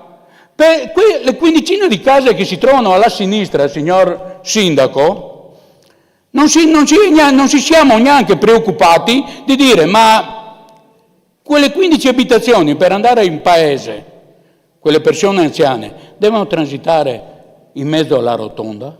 Perché abbiamo fatto le aiole, le abbiamo anche chiuse. Allora, benvengano le opere. Benvenga tutto, benvenga che la Regione Veneto ci faccia queste opere, ma siccome queste opere vengono fatte nel nostro territorio, è nostro dovere monitorare e controllare che quelle opere, lei che è responsabile della sicurezza, mettino in sicurezza tutti i cittadini, perché inaugurare una rotonda senza un passaggio pedonale, grida scandalo. Grida scandalo, perché lì hanno finito in fretta e furia, deve passare il Giro d'Italia e i passaggi pedonali non servono. Non è questo il sistema di lavoro. Grazie. Grazie consigliere Geronazzo. Ci sono altri interventi come comunicazioni e prego, sì, consigliere Reghini, prego. Io volevo riportare un attimo il Consiglio su una dimensione istituzionale. Guarda caso apprezzo e rubo a Giulia, che è una delle ragazze che è intervenuta prima, una frase che ha detto che penso sia interessante per cominciare a introdurre quello che volevo chiedere e comunque segnalare e comunicare. E giustamente Giulia a un certo punto ha detto: noi giovani aborriamo il fatto che gli esseri umani vadano contro altri esseri umani, e in questo senso, ed è questo il senso della comunicazione che volevamo fare come gruppo questa sera, considerate le situazioni che ci sono in questo momento a livello internazionale nella striscia di Gaza e quello che sta accadendo anche ad altri livelli e ad alti livelli istituzionali rispetto ai 50.000 morti che sono purtroppo ci sono questi 50.000 morti da diverso tempo, fra cui non ci sono solo palestinesi, ma sono donne, bambini, giornalisti, soccorritori, medici, cioè stiamo parlando di umanamente di una tragedia che penso che tocchi tutte le istituzioni, e io chiedo se è possibile fare un minuto di silenzio. E in ogni caso volevo segnalare che come per la giornata dell'Europa, il movimento L'ultimo giorno di Gaza, a cui stanno aderendo diverse associazioni italiane, ovviamente di grosso calibro, il 24 maggio per tutto il giorno stanno promuovendo una iniziativa che si può tenere ovviamente sia fisicamente con la presenza di lenzuola bianche nelle piazze o nei luoghi che si reputano opportuni per chi aderisce, e comunque anche sui social, per anche da parte dei privati, quindi appendendoli alle finestre, ai balconi degli edifici pubblici e privati, sia quindi promuovono questa iniziativa a livello di singoli individui ma anche come istituzioni, in maniera da testimoniare la vicinanza di di tutti quanti noi, delle istituzioni dell'Europa, a questo massacro a cui siamo sottoposti e a cui queste popolazioni sono sottoposte da diverso tempo. Chiedo se l'amministrazione vorrà aderire, se potrà aderire, e comunque rinnovo la richiesta di fare un minuto di silenzio a nome come istituzione di fronte a una situazione veramente che a livello umano credo che debba mantenere alta l'attenzione di tutti quanti noi. Grazie. Grazie consigliera Reghini. Mi sembra che il sindaco... Allora, per quanto riguarda la situazione dell'attraversamento, sono stato informato, ovviamente la responsabilità, la valutazione è dei tecnici, e mi è stato detto che vogliono sperimentare, che lo metteranno, sicuramente è nei loro pensieri, e noi vigileremo perché questo avvenga. Sicuramente la sicurezza è per tutti, ovviamente c'è un fatto molto tecnico sul quale sì, possiamo vagliare. È nato, credo che il progetto sia appunto del 2022 o qualcosa del genere, e quindi diciamo valuteremo la situazione con Veneto Strade, anzi direi che sicuramente il giorno lì approfitteremo di questa presenza del direttore del Presidente per dire questo che sicuramente ci riguarda. Per quanto riguarda queste attività sicuramente politiche, anche qui prendiamo una decisione che secondo me va condivisa con la maggioranza, quindi inviterei, purtroppo siamo tutti quanti dalla parte della non guerra, su questo non credo che ci sia minimo dubbio, sono cose che spaventano, sono cose che rattristano il mondo veramente pieno di guerre, e questo io chiederei solamente che fosse condivisa nei capigruppo in un momento insomma, di comunità, perché questo anche di discussione, perché no?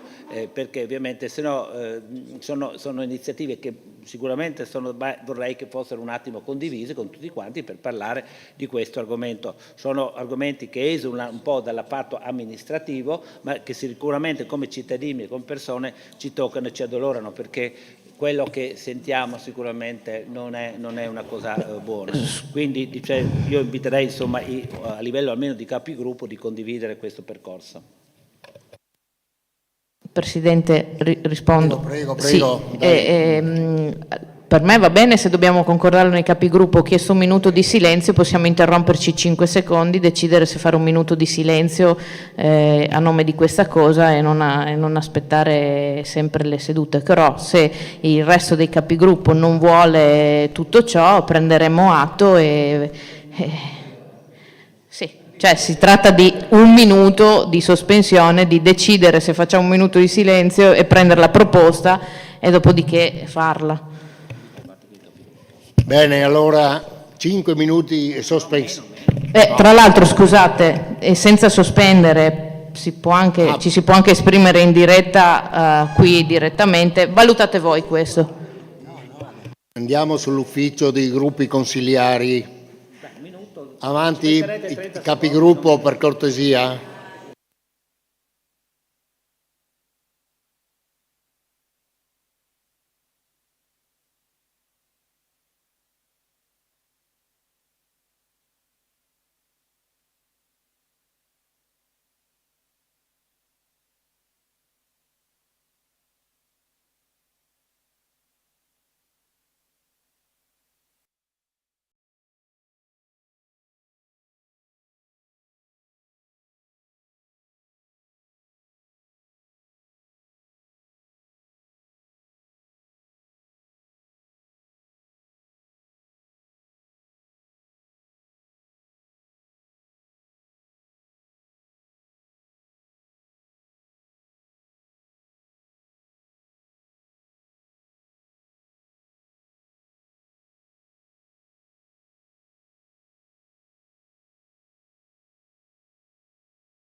Consiglieri, prego.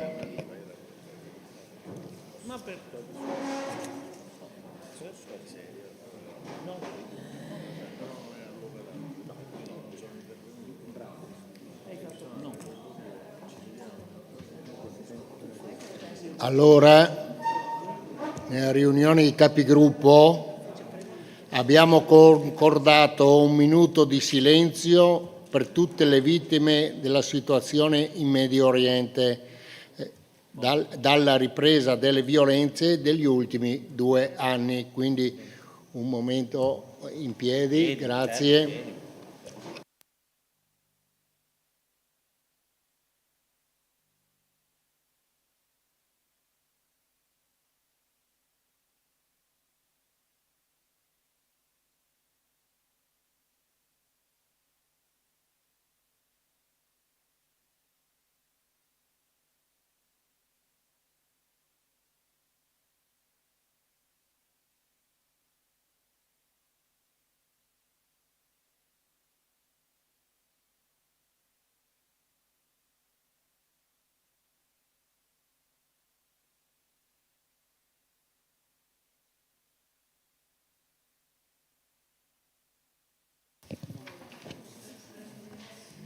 Sì, prego, consigliere Reghini, prego. Scusate, solo per fatto personale, perché volevo comunicare al Presidente e al Segretario e ovviamente a tutti esatto, che mi assento e che quindi lascio l'incarico di capogruppo al consigliere Bertoncello.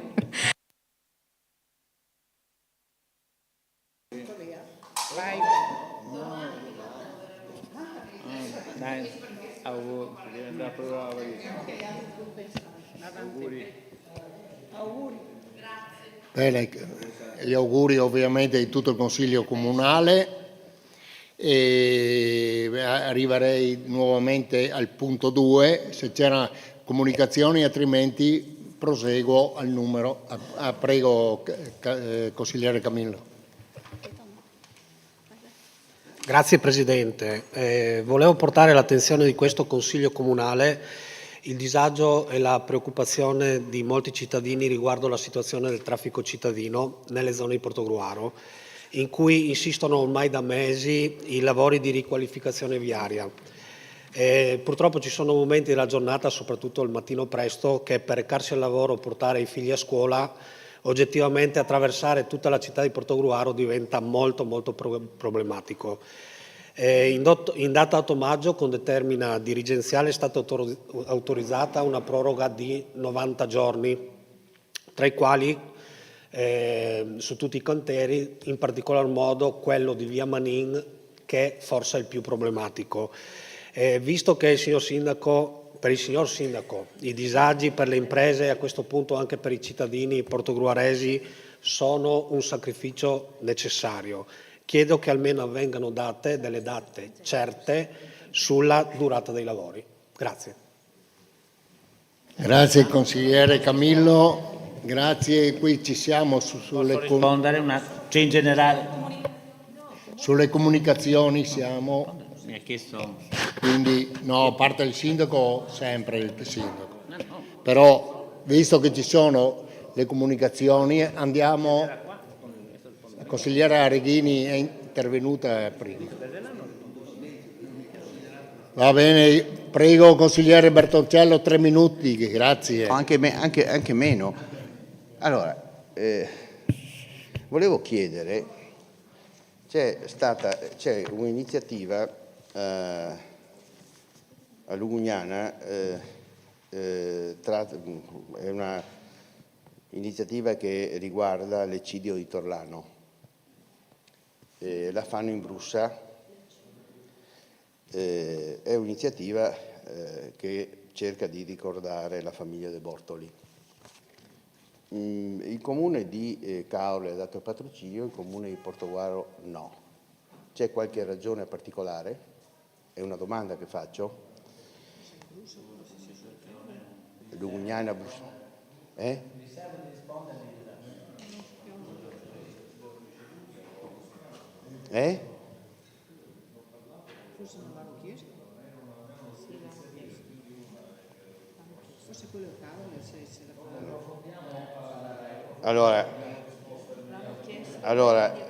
Ma questo è collegato, scusate un attimo, questo è collegato a un modo di operare in termini generali, nel senso che io qui ho la richiesta di protocollo datata 14, a cui non è stata data risposta.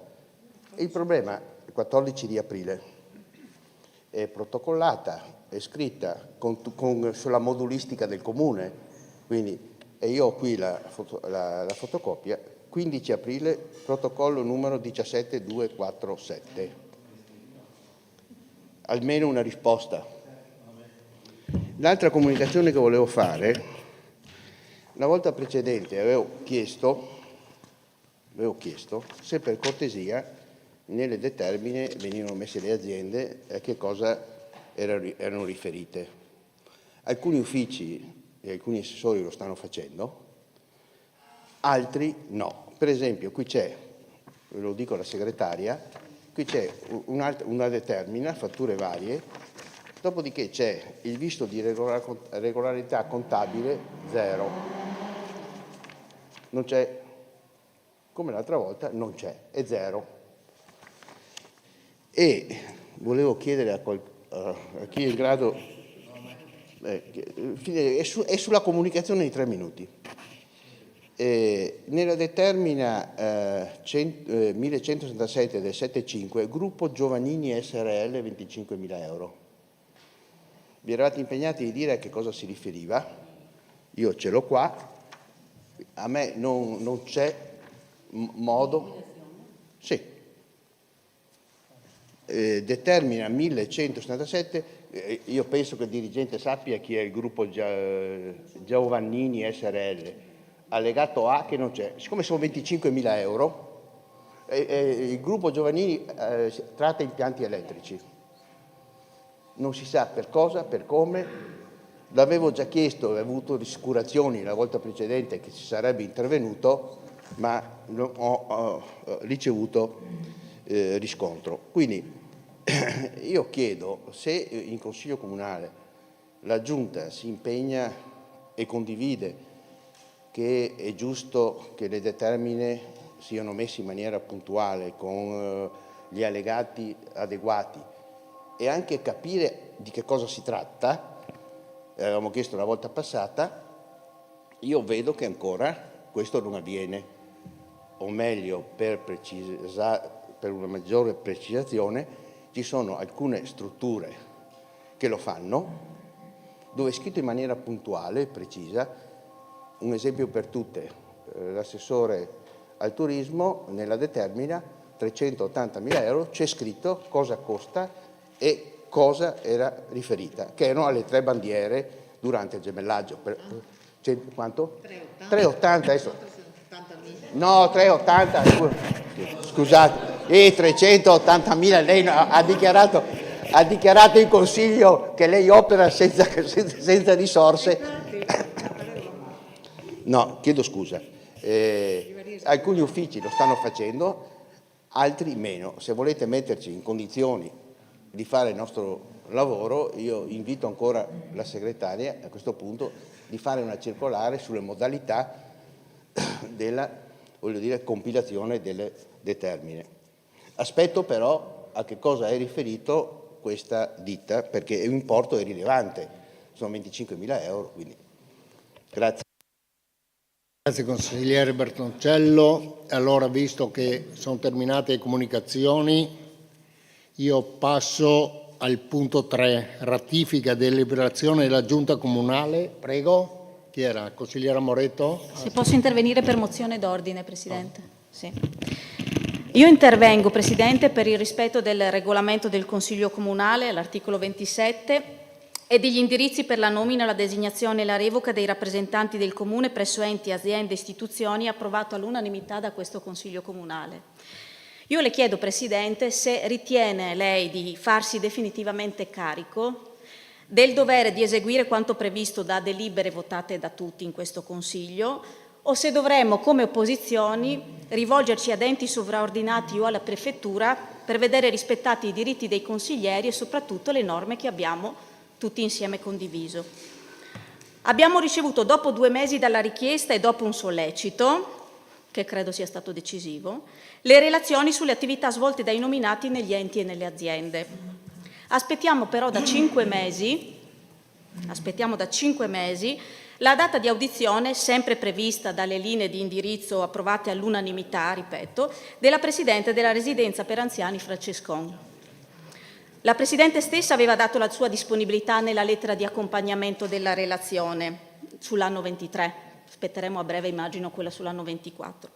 E il Sindaco ci ha inviato una comunicazione in data 23 dicembre annunciando che avrebbe fissato la data dell'audizione. Mi chiedo che cosa sia successo da allora.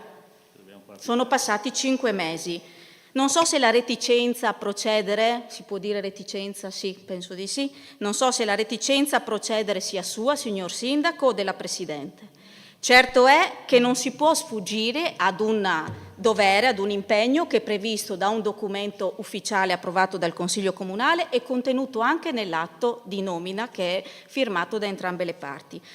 Le chiedo pertanto, Presidente, in maniera ufficiale, per l'ultima volta in questo Consiglio Comunale, di comunicarci la data dell'audizione della Presidente della Residenza per Anziani Francescon e di procedere con quanto previsto dai regolamenti. Grazie. Grazie a lei, consigliera Moretto. Allora, sono terminate le comunicazioni. Io vado avanti col punto 3, ratifica deliberazione della Giunta Comunale numero 89 del 6/5/2025, variazione di bilancio. L'argomento è stato trattato nella riunione della terza commissione del 12/5/2025. Passo la parola al Presidente della terza commissione, Guido Giuseppin, per illustrare l'argomento. Grazie Presidente, buongiorno a tutti. Ci troviamo a ratificare la deliberazione di Giunta di data 6 maggio 2025 che è stata adottata in conformità a quanto previsto dagli articoli 42 e 175 del TUEL, decreto legislativo 18 agosto 2000 numero 267, che consente alla Giunta Comunale di adottare in via d'urgenza atti che sono attinenti alle variazioni di bilancio da sottoporre entro i 60 giorni successivi alla ratifica del Consiglio Comunale.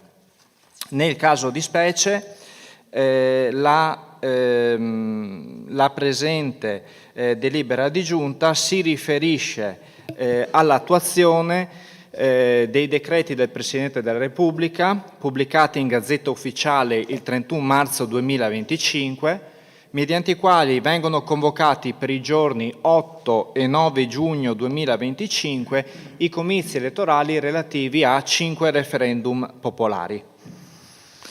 Formalmente sul piano delle entrate è previsto quindi un maggiore stanziamento al titolo 2, quindi ai trasferimenti correnti, nella fattispecie tipologia 101, trasferimenti correnti da pubblica amministrazione per l'importo di 65.960 euro, per rimborso delle spese elettorali per i referendum di cui abbiamo menzionato prima. Parallelamente sul lato di spesa vi sono pertanto maggiori stanziamenti per la stessa cifra. Al titolo 1 spese correnti, missione 1, servizi istituzionali generali e di gestione, programma 7, elezioni e consultazioni popolari, anagrafe e stato civile. Oltre ad una variazione compensativa, sempre a titolo primo, missione 1, programma 11 in questo caso, che sono 500 euro per l'utilizzo dei locali nella località di Lison.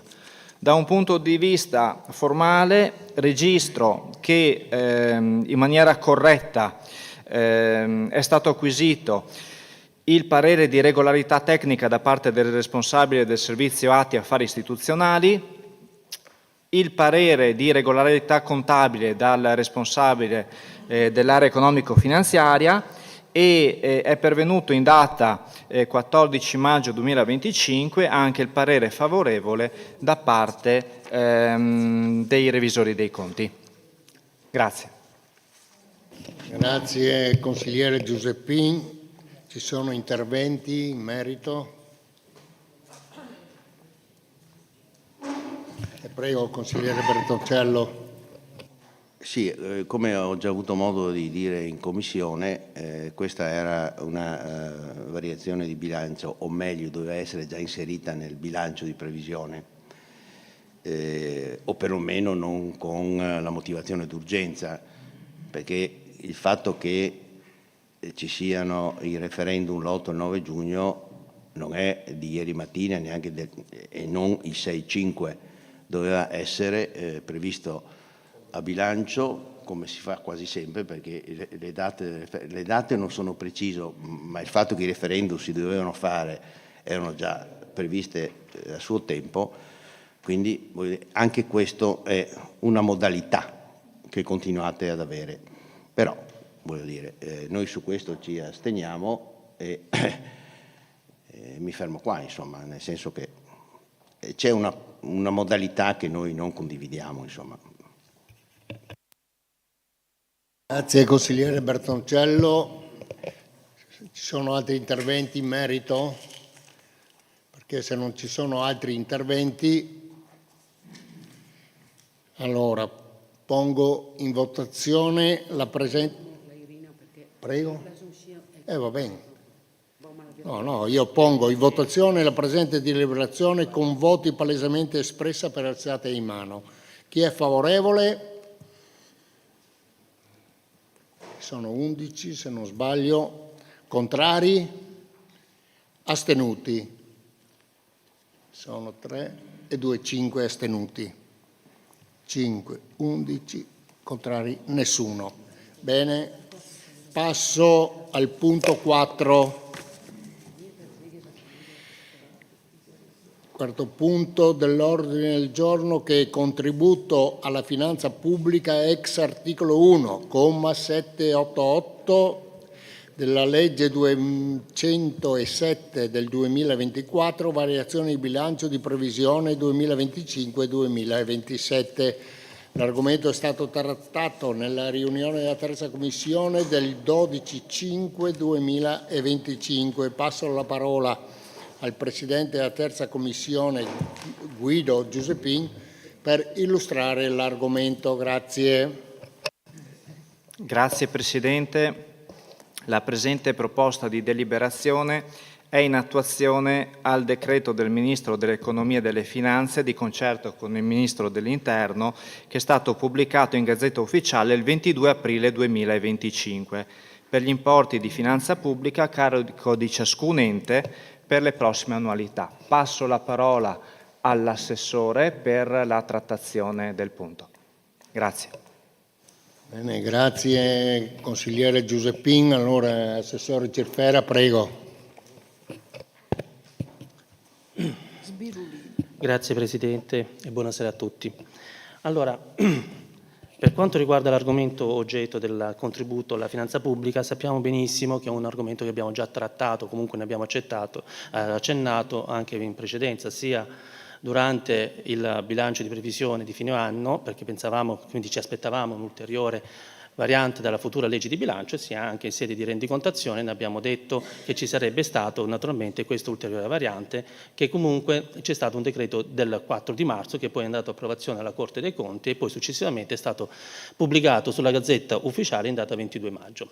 La legge di bilancio, quindi contributo alla finanza pubblica, prevede che tutti gli enti locali debbano partecipare alla riduzione della spesa corrente. Naturalmente stiamo parlando di tutti gli enti locali che hanno una situazione positiva e quindi dal punto di vista del bilancio, e quindi di conseguenza anche il Comune di Portogruaro ha un bilancio positivo e quindi contribuisce per complessivamente 50.000 euro per l'anno in corso e poi successivamente 110.000 euro per i prossimi altri 3 anni, fino a quando non arriviamo nel 2029 dove avremo 179.000 euro di contributi per quanto riguarda nella finanza pubblica la riduzione della spesa corrente. Quello che mette subito in evidenza è che i 50.000 euro di quest'anno rappresentano un ulteriore taglio alla spesa corrente che andranno poi ad essere collocati in un fondo di missione specifico, il fondo numero 20, che potranno poi questi fondi messi accantonati essere impiegati dal 1 gennaio 2026 come la parte di quota capitale. Naturalmente tutto questo che cosa ha comportato? Ha comportato una decisione da parte dell'amministrazione di decidere cosa portare, cosa tagliare.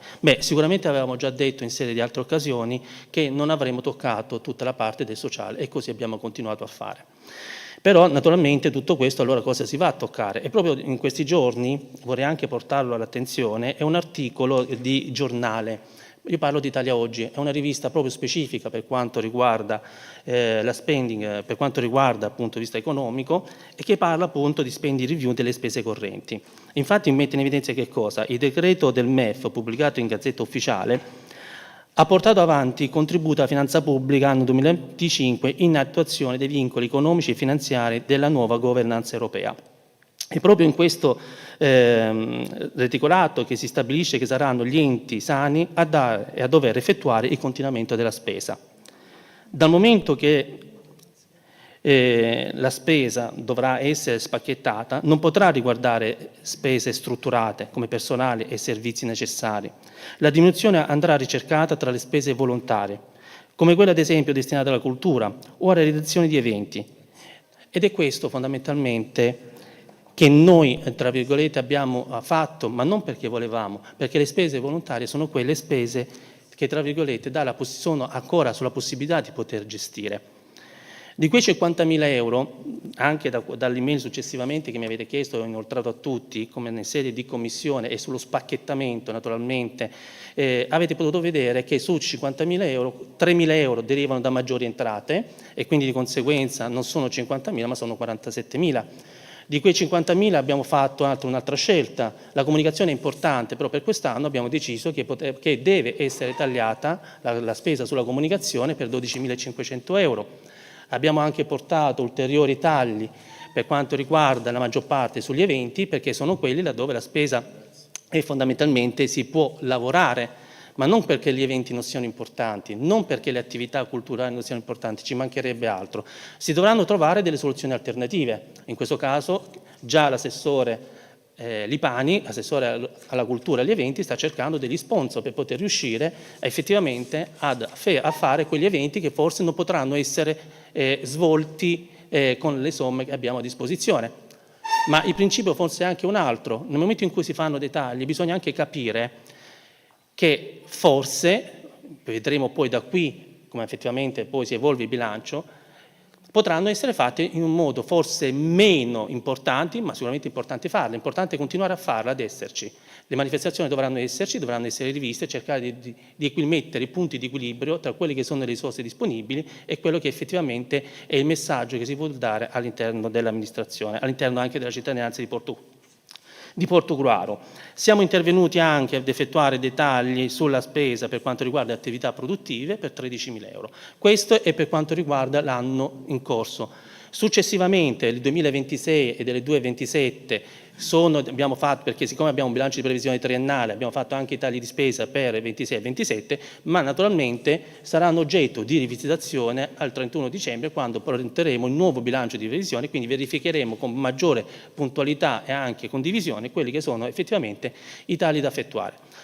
Naturalmente saranno 110.000 euro, quindi non si parla più di una spesa di 50.000 euro, ma sarà una spesa ancora più doppia, quindi maggiormente sarà quindi la quota capitale della spesa, la quota della spesa corrente a disposizione di questa amministrazione, che si va ad aggiungere, lo vorrei ricordare, a quella parte di spesa corrente che già è all'interno del bilancio di previsione che abbiamo approvato il 23 dicembre del 2024. E tengo anche di aggiungere che oltre a questi tagli di spese correnti, il fondo comune, quello dato per quanto riguarda il Fondo Solidarietà Comunale, in base a quanto ci aspettavamo abbiamo avuto 100 e passa mila euro in meno quest'anno, quindi di conseguenza bisogna rivedere un po' tutto il nostro, tutto quello che c'è da fare con le risorse che abbiamo naturalmente a disposizione. Quindi questa variazione di bilancio è un taglio, come ho specificato, fondamentalmente sulle spese diciamo non necessarie, che comunque non vanno a intaccare quelli che sono i servizi essenziali.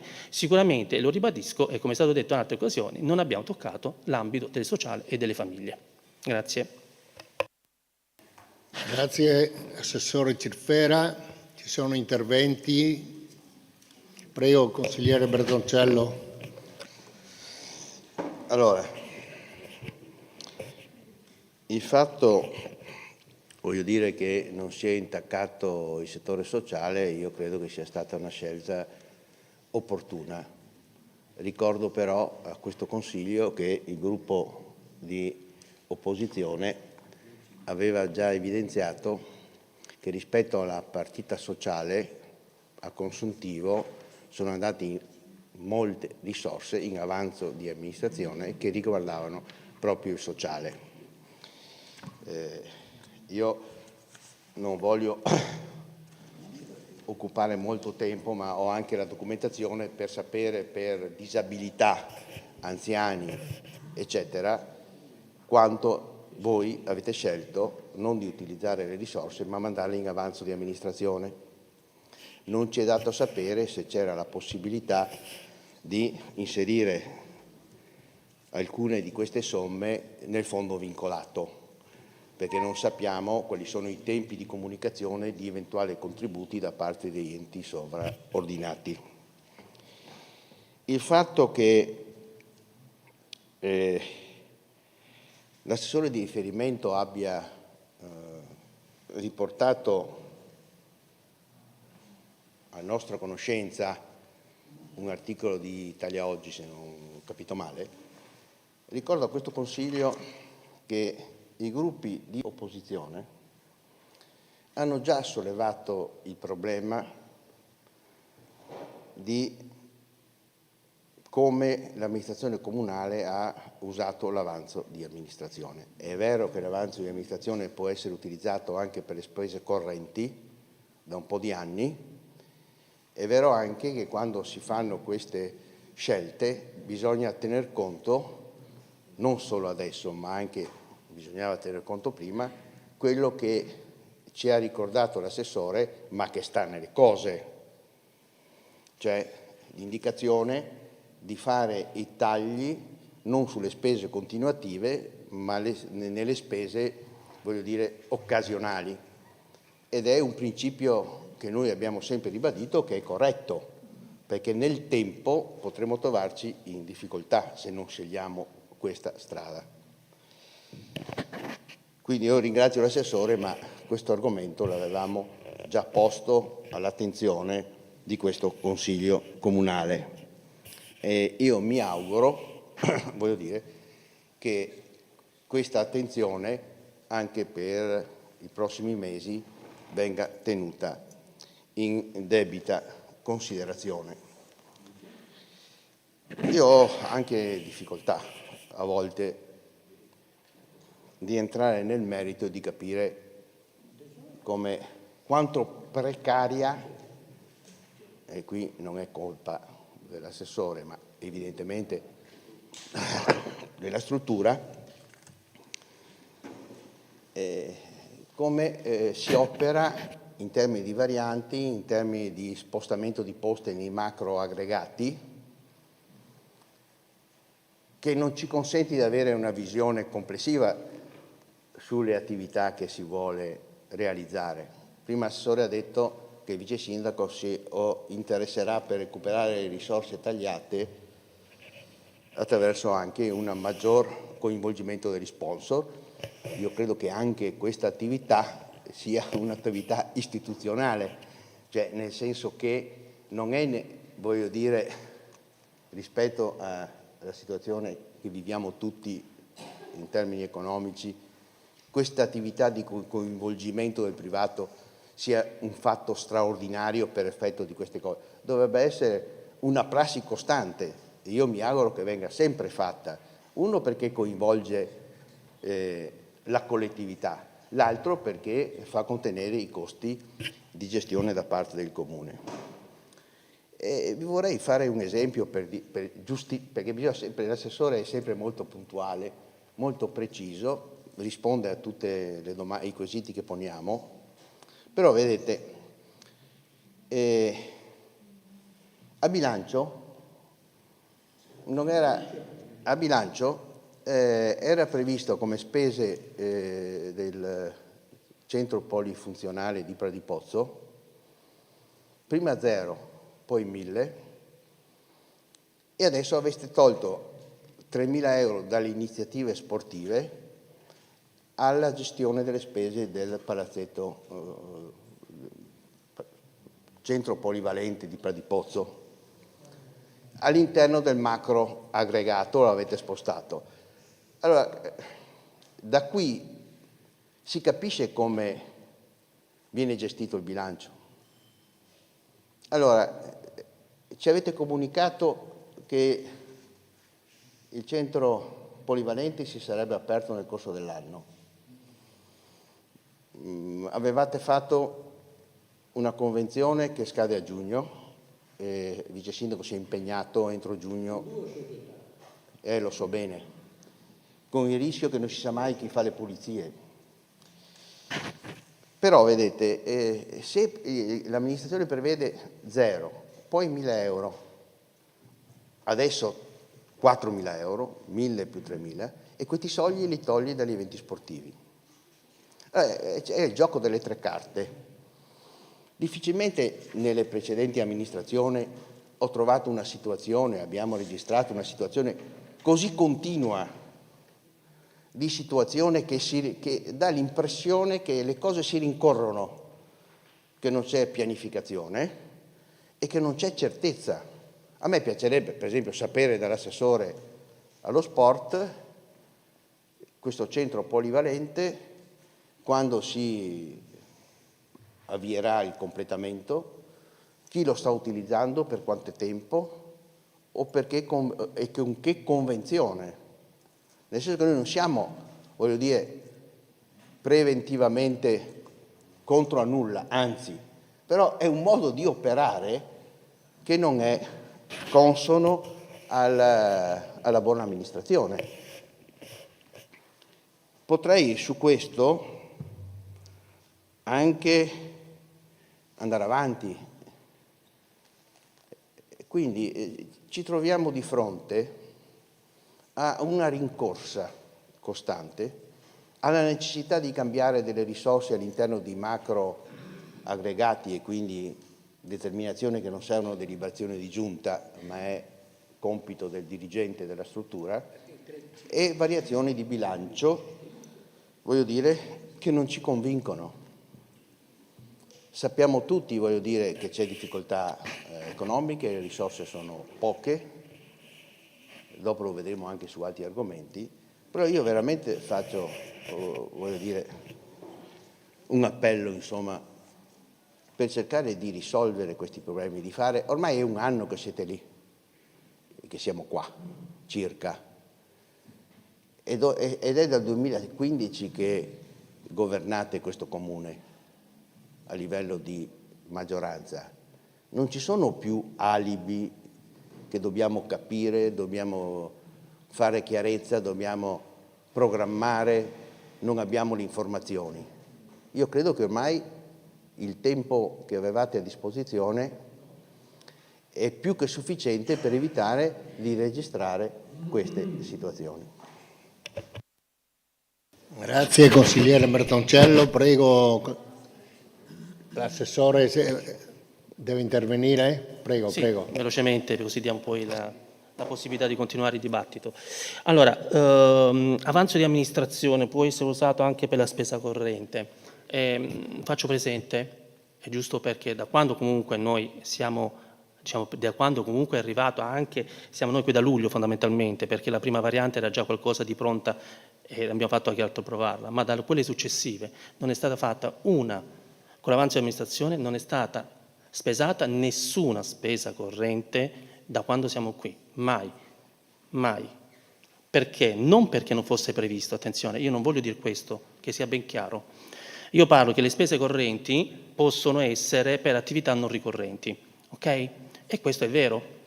Ma c'è anche questo forse è più che altro un quesito che bisogna mettere ai revisori, fondamentalmente, i quali fondamentalmente ritengono, hanno diciamo, messo dei paletti ben precisi che attualmente questa amministrazione non ha mai impiegato l'avanzo di amministrazione per finanziare nessuna tipologia di spesa corrente.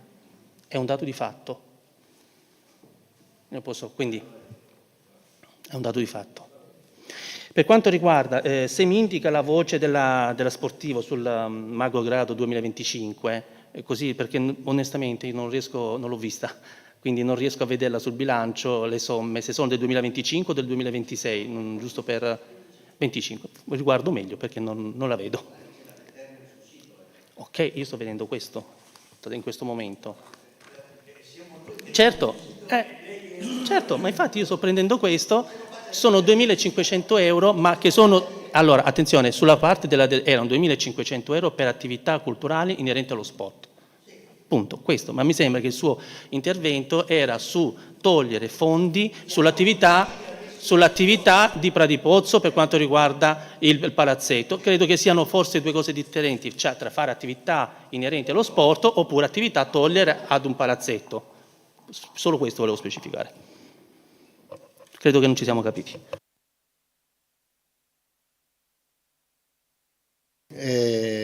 Consigliere Moretto, lascio il posto a replica del consigliere Bertoncello, prego. Scusi Assessore, io ho fatto alcuni ragionamenti generali e poi ho detto che, voglio dire, c'è stata una variazione, voglio dire, dove si sono tolti 3.000 euro sugli eventi sportivi e si sono messi sulle spese della gestione del palazzetto dello sport o del centro polivalente. Sto dicendo questo, prima 0, poi 1.000 e adesso altri 3.000 che fa 4.000. Queste sono gestione, quindi vuol dire che non c'è una pianificazione sul palazzetto dello sport e non si è neanche, quando si è fatto il bilancio, vuol dire fatto un ragionamento, voglio dire, su come doveva essere gestito quell'immobile. E ancora oggi non sappiamo, in termini di Consiglio, quando inizieranno i lavori per il completamento, perché non abbiamo ancora capito se la convenzione che ha fatto il Comune fino a giugno è legata al fatto che dopo giugno non si può più utilizzare il palazzetto perché ci sono degli interventi o se ci sono altre ragioni.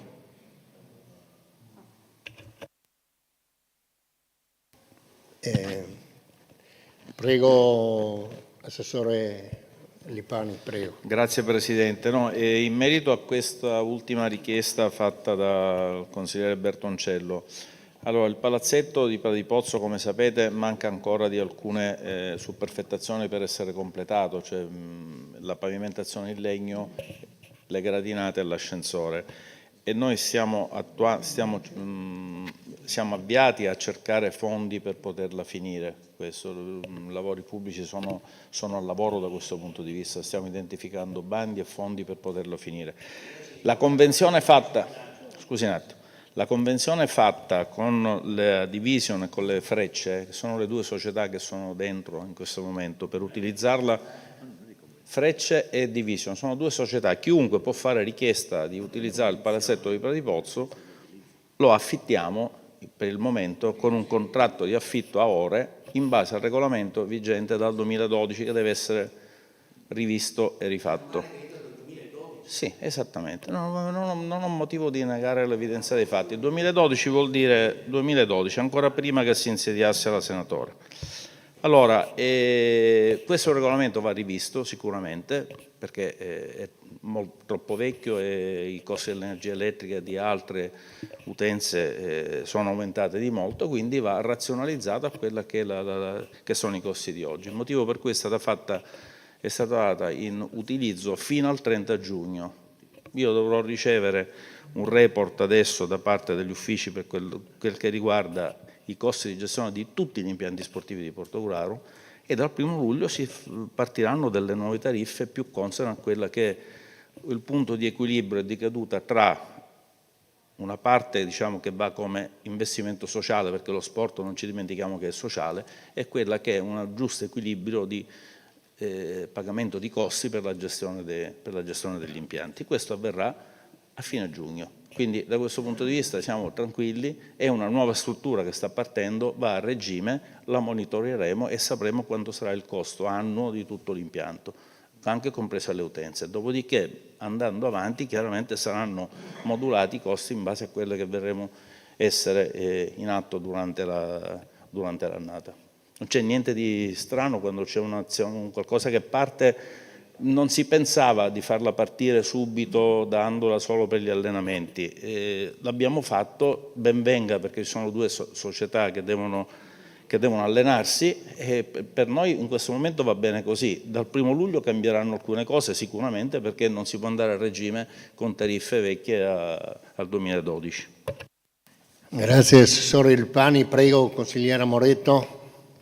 Grazie Presidente. La delibera che stiamo discutendo oggi è sicuramente una delibera ad alto contenuto tecnico, ma si presta ovviamente anche a considerazioni di natura politica. Anch'io parto ringraziando l'assessore Cirfera che ha interpretato, e non è la prima volta, nella maniera giusta anche l'andamento della Commissione e il rapporto che è secondo me produttivo costruire tra opposizioni e giunta, anche per consentire un dialogo più diretto, più concreto e forse anche più veloce, visto che è la grande preoccupazione quella dei tempi. Le considerazioni politiche che mi sento di fare in questa occasione sono poche, ma credo che diano comunque il senso e il segno un po' di quello che è emerso anche in Commissione, ovvero delle modalità con le quali si amministra e della mancata programmazione. La prima considerazione è che questi tagli dovevano essere già inseriti nel bilancio di previsione 2025-2027, perché se è vero che questa delibera formale di variazione dei bilanci poteva essere fatta solo ora, dopo il completamento dell'iter amministrativo, dall'altro è vero che l'importo complessivo dei tagli era già noto, e tant'è che, l'ho già detto altre volte, in fase di bilancio di previsione i revisori avevano espressamente richiamato alla mancanza dell'inserimento di questa voce nel bilancio di previsione. E lo dico perché questo avrebbe consentito anche direttamente una maggiore e più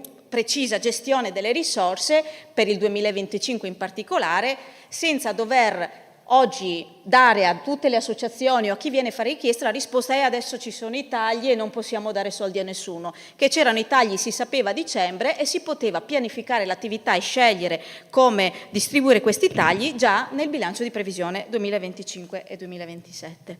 Non siamo qui ovviamente a contestare l'importo dei tagli che non dipende da questa amministrazione. Potremmo dilungarci qui in altri commenti, ovvero il fatto che il governo chiede sacrifici a chi amministra il territorio e butta centinaia di migliaia di euro in centri migranti vuoti in Albania, ma queste considerazioni lo fanno già le persone fuori di qua, quindi non è necessario ribadirle. Si tratta di tagli che dobbiamo necessariamente applicare, ma che ovviamente la Giunta sceglie come applicare. Alcuni criteri l'assessore li ha già espressamente chiariti. Io però resto colpita dal fatto che seppure nel 2025 si tratti di importi limitati, gli importi maggiori di taglio si rilevano in 2 capitoli, il commercio e la cultura, che era una delle cose che avevamo anche già segnalato in altre occasioni. Per quanto riguarda il commercio, che anche qui si presterebbe a grandi considerazioni, perché parlare di commercio oggi significa affrontare il tema della distribuzione anche a livello nazionale e quindi di conseguenza anche nel nostro territorio. E nel capitolo del commercio vediamo che la spesa specifica è proprio tagliata, è proprio quella relativa agli eventi, che mi pare che sia un po' il cavallo di battaglia, no, di questa amministrazione. Si punta molto sugli eventi, si sono spesi diversi soldi per gli eventi e oggi ci troviamo un taglio proprio sugli eventi. Ma se quindi sono gli eventi ad essere la chiave di crescita e di sviluppo della città, secondo questa amministrazione, oggi c'è una contraddizione e vediamo che il taglio avviene proprio lì. Quindi questa è una prima contraddizione che vedo in questa delibera. La seconda, che forse mi preoccupa di più degli eventi, è l'altro taglio più sostanzioso, che è pari a 18.000 euro, nel campo della cultura. Qualcuno potrebbe dire, beh, insomma, 18.000 euro non sono poi tantissimi. Dobbiamo però tener conto che questi 18.000 euro di tagli si sommano ai minori stanziamenti che già si sono fatti nel bilancio di previsione 2025-2027. In occasione del bilancio di previsione, io evidenziai come le attività promosse dalla biblioteca passavano da 20.000 a 15.000, quindi già con una riduzione di 5.000 euro, il servizio biblioteca veniva ridotto di 3.500 euro e le spese per interventi per attività culturali passavano da 177.000 euro a 50. Quindi il settore della cultura non viene ridotto oggi di 18.000 euro, ma nel 2025 ha subito delle riduzioni che per una città come Portogruaro sono, a mio parere, deleterie. Sono in contraddizione, qui torno sulla parola contraddizione, in contraddizione con quello che dovrebbe essere invece lo spirito che guida un'amministrazione che vuole rilanciare la città. Quindi la delibera di questa sera non va letta in maniera tecnica, abbiamo recepito dei tagli, abbiamo tagliato dove si poteva e bon. Qui il taglio alla cultura va a sommarsi ad un taglio alla cultura già eseguito in fase di previsione, quindi conferma una volontà politica che personalmente mi dispiace, perché io penso che la nostra città, ma ce lo siamo detti tutti, siamo tutti d'accordo, se ha delle leve sulle quali puntare per la sua crescita e il suo sviluppo, tra queste vi è necessariamente la cultura, per la storia, per l'associazionismo che abbiamo, per la musica, insomma sono 1000, e ce li siamo detti in 1000 occasioni, i punti su cui rilanciare. E questa decisione ovviamente quindi non può vedermi d'accordo. Io mi fermo al 2025 perché ci avete insegnato che i bilanci si fanno scrivere e poi tanto si cambiano, quindi non mi sono soffermata negli anni successivi, anche se devo dire che mi è balzato agli occhi che nel 2026 si tagliano ulteriori fondi anche alla polizia locale e poi mi si dice che la sicurezza è un tema molto caro, quando proponiamo le telecamere ci viene detto di no e poi si taglia alle voci di polizia locale. Quindi io credo che queste delibere parlino molto di più e i numeri contenuti in questa delibera parlino molto di più di quello che si tende a far emergere con le dichiarazioni pubbliche. Grazie. Grazie consigliera Moretto. Ci sono altri interventi? Prego, Assessore Cirfera. Sì, grazie. Allora, non entro nel merito naturalmente di quanto detto dalla consigliera Moretto. Sicuramente ci sono dettagli, sicuramente sono previsti, sicuramente la cultura è quella che ne sta pagando di più le conseguenze. Più che altro mi riallaccio a quello che era il bilancio di previsione, il perché non si era, provveduto già in sede del 23 dicembre di portare tutte queste modifiche e lo dico semplicemente che la proroga a quello che era del bilancio di previsione, perché poi fu fatta una proroga al bilancio di previsione, arrivò, quindi fu pubblicata in data 18 dicembre. Noi siamo andati in consiglio comunale per il bilancio di previsione il 23, avevamo già fatto tutto, avevamo fatto le commissioni, sapevamo e fu anche detto, se questo comunque giusto lo ricordo, in sede di consiglio comunale, che avremmo poi dovuto affrontare degli ulteriori tagli per quanto riguarda nel caso in cui la legge di bilancio fosse approvata in tal senso, e così come è stato. Quindi vero quello che ha detto la consigliera Moretto, ma anche vero quello che comunque fu detto nella sera del 23 di febbraio, dicembre, 23 dicembre, nella quale fu messo proprio in evidenza che c'era anche questa ulteriore possibilità che si è verificata e quindi noi oggi non facciamo altro che procedere con quanto previsto comunque dalla normativa, anche perché significava rifare tutte le commissioni, rivedere tutto il bilancio, tutto un percorso che avevamo fatto fino a quel momento. Grazie. Grazie Assessore Cirfera. Se non ci sono altri interventi, alle dichiarazioni di voto. Grazie. Che questa Allora, intanto anticipo il nostro voto contrario per le motivazioni che ho detto e con le motivazioni che ha motivato la Sara Moretto, consigliera e capogruppo. Volevo però cogliere l'occasione per dire al vice sindaco che io non ho nel mio intervento messo in evidenza la storia di come si utilizza l'impianto di Pradipozzo e quali sono le tariffe da applicare. Nel senso che, voglio dire, l'istruttoria per quanto vengono a costare gli impianti è giusto che venga fatta, però le ricordo che il Comune, l'amministrazione ha la possibilità di dare dei contributi alle società sportive per il contenimento dei eventuali costi aggiuntivi. Quindi non vorrei che la prossima comunicazione alle società sportive è: sono aumentati i costi e aumentiamo le tariffe. Non è così, non è così. E bisogna togliere anche l'alibi, voglio dire, che le tariffe degli impianti, la colpa è di qualcun altro. Nel senso che, voglio dire, sappiamo bene cosa dice la norma rispetto al comportamento che deve avere un'amministrazione rispetto ai beni disponibili o non disponibili dell'amministrazione comunale. Perché per i beni non disponibili è una cosa, per i beni disponibili dovrebbero scegliere un po' le leggi di mercato. Questo lo dice la norma. Fermo restando che l'amministrazione comunale ha autonomia rispetto alle situazioni date, alla disponibilità di bilancio, di contenere questi costi perché non ricadono sulle varie associazioni.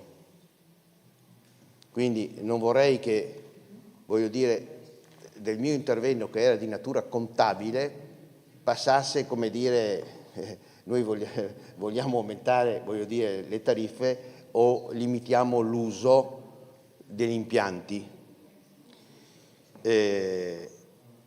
Poi insomma, fino a poco tempo fa le risorse erano già previste a bilancio per il palazzetto dello sport, se no leggiamo assieme il bilancio di previsione. Evidentemente oggi c'è un po' più di cautela perché evidentemente pensate di dirottare quelle risorse dall'altra parte. Perché le risorse sappiamo quali sono, qual è l'avanzo, quali sono, voglio dire, le risorse e gli impegni che vi siete assunto, quindi sarebbe opportuno anche qui che avessimo un aggiornamento sulle intenzioni che ha l'amministrazione rispetto al... Consigliere Bertoncello, ricordo che sono passati 3 minuti. Non so se vale per qualcuno o vale meno per qualcun altro. Comunque prendo atto, la ringrazio e confermo il nostro voto contrario. Grazie consigliere Bertoncello. Se ci sono altri interventi, no, altri interventi non ci sono, pertanto prego consigliere Geronazzo. Grazie Presidente. Non volevo intervenire, ma mi aggancio al ragionamento che prima ho sentito del vice sindaco, se non assessore Lipani. Vede, assessore, come diceva prima il mio collega Bertoncello, l'amministrazione fa delle scelte. No, parlo del palazzetto. L'amministrazione fa delle scelte. Ha deciso di impegnare i soldi in un'altra opera che non si sa neanche quando andrà fatta l'altra opera, perché bisogna, su quell'opera che voi avete scelto di fare l'investimento, bisogna aspettare anche l'evento della terza corsia, che non è poco.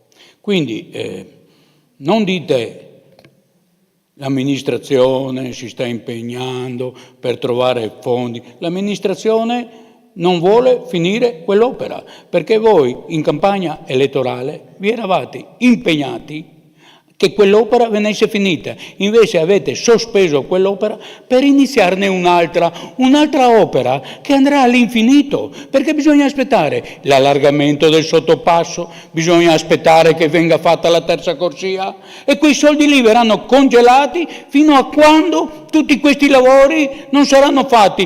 Stiamo ancora vendendo fumo negli occhi ai nostri cittadini, stiamo raccontando barzellette, perché come è stato iniziato in via Cadorna la camminata, siamo arrivati per fare il tombotto, fermato, e lì succederà sulla pista ciclabile che avete scelto, si fermerà perché non si può andare oltre.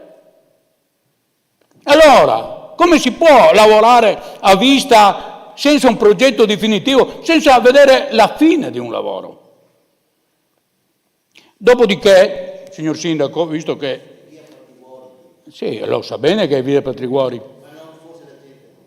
Ah, parlavo di via Pratriguori, che il problema non è piccolo, non è la pista ciclabile in via Pratriguori, il problema è molto, ma molto più grande. Comunque, signor Sindaco, visto che lei mi ha risposto prima nelle comunicazioni in base al passaggio pedonale, io, da cittadino, che quasi sempre giro per Portogruaro, cammino, vedo, corro in macchina, su qualsiasi rotonda ho visto il passaggio pedonale. A Pratiposto non c'è. Ho segnalato a chi preposto. È inutile che mi dicono monitoreremo in base al traffico che c'è. Non è così che funziona. Perché uno che deve attraversare la strada, come l'ho detto prima, basta una persona.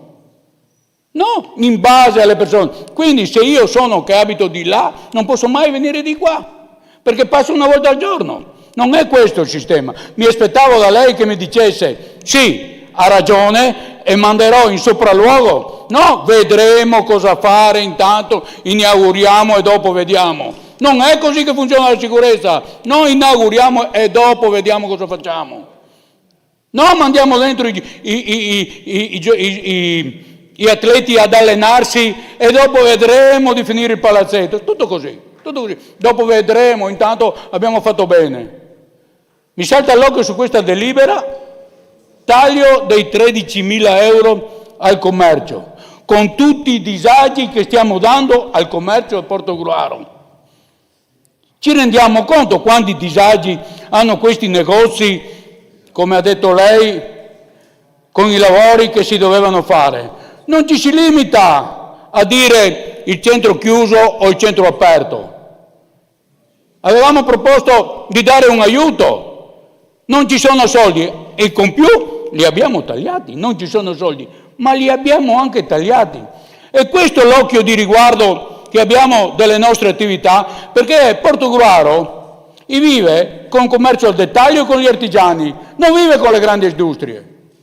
E se la mia amministrazione non ha un occhio di riguardo per chi oggi sta sviluppando questo territorio in maniera molto difficile e faticosa, perché sappiamo tutti che le tasse sono elevatissime, sappiamo tutti che oggi online e qualsiasi cosa è difficile a tenere aperto, e noi invece di incentivare, di dare un qualcosa, cosa facciamo? Tagliamo chi non può parlare, tagliamo i soldi al commercio, con una disinvoltura di quelle proprio menefreghistiche. Non è così che si lavora. Ho sentito l'intervento, il passato Consiglio Comunale, che il centro deve essere attraente per le frazioni, così vivrà il centro. Ma se tagli, come fai a essere attraente? Se tagli i fondi. Allora, io dico, prima di fare certe operazioni, sarebbe bene avere un occhio di riguardo per chi lavora, perché la mattina si alza e non sa quanto vende o quanto può fare oggi, e anche un euro di contributo sembra che le istituzioni le siano vicine, invece noi tagliamo, facciamo cartelli, qui i negozi sono aperti. Ma mancherebbe ancora altro, chi ha inventato quel cartello lì, in via Manin mi sembra, i negozi sono aperti. Ma vi rendete conto di che cartello avete messo su? Negozi aperti. Mancherebbe ancora altro che fossero tutti chiusi. Ma che vuol, non so che lungimiranza che vuole, ci vuole un genio per scrivere una roba del genere. Pensavate che i negozi fossero chiusi? O uno pensa che i negozi fossero chiusi? Allora, un po' più di attenzione come si dice, per il nostro territorio e per le nostre attività. Comunque, i revisori dei conti, nella sua nel suo rendiconto aveva detto tenete conto dei tagli, e noi non abbiamo tenuto conto dei tagli, aveva messo come premessa. Grazie. Grazie consigliere Bertoncello, prego assessore Lipani. Intervengo solo per dire che se fossimo in altra temperie storico-sociale, finanziaria, economica della città, ma come in tutta Italia, non solo a Portogruaro, basterebbe aumentare l'IMU come è stata fatta più di 10 anni fa, mi basta aumentare l'IMU e trovarsi da 10 milioni di euro a 15 milioni di euro a disposizione. Semplicissimo, è stato fatto negli anni passati da altri sindaci. Non possiamo fare questo, non siamo in condizione di fare questo. Facilissimo sarebbe aumentare la spesa corrente per poter dar corso a tutto quello che si vuole. Dobbiamo fare i conti con questo e che non si possono aumentare le tasse, se non in maniera molto ma molto blanda. E un'altra cosa, noi abbiamo dei cantieri del PNRR che ci impegnano per una certa cifra di 22 milioni di euro. I cantieri del PNRR bisogna avere le anticipazioni di cassa, dopodiché si va ai SAL e poi si va a reincassare quello che si è anticipato. Questo comporta sicuramente un bilancio un po' più stretto, diciamo più vincolato da un certo punto di vista. Quindi la difficoltà di questi anni è questa. Noi ci stiamo confrontando con questo in questo momento. 2026 ci saranno sicuramente più risorse da poter impegnare in modo più consistente nelle varie attività. Se un'amministrazione pensa che ci sono problemi di bilancio e cerca di non andare incontro a situazioni di maggiore difficoltà, credo che sia un buon senso comportarsi come ci stiamo comportando. E ci si aiuta tra assessori e tra comparti di costi se serve. Noi la pensiamo così come squadra.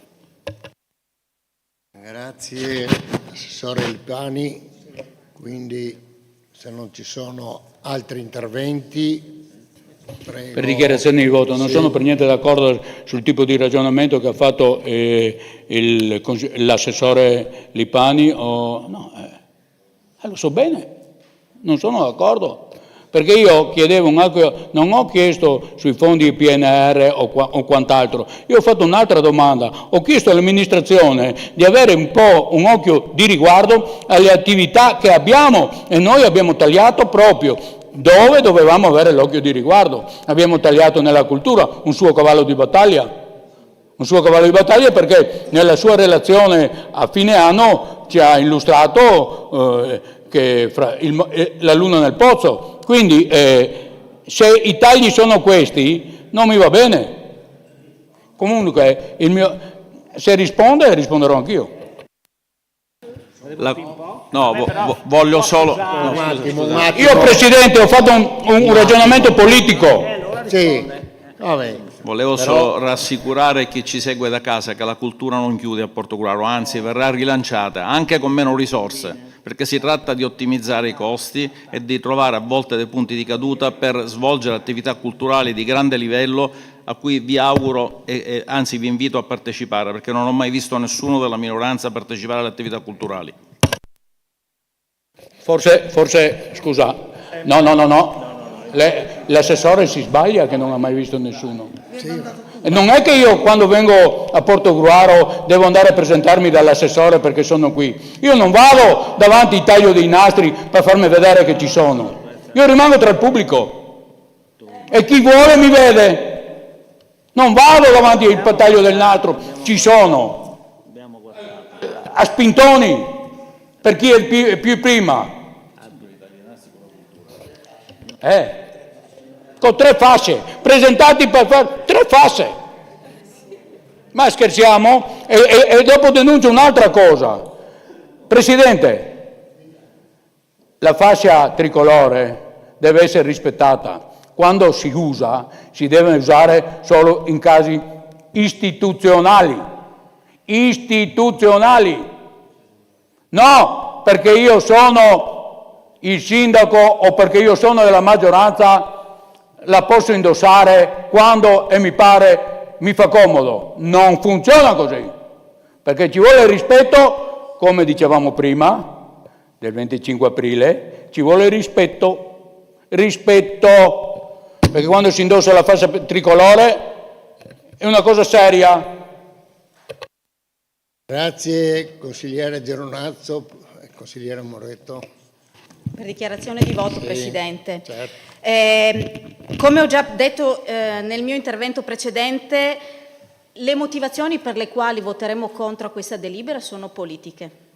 Sono relative alle scelte che sono contenute in questa delibera.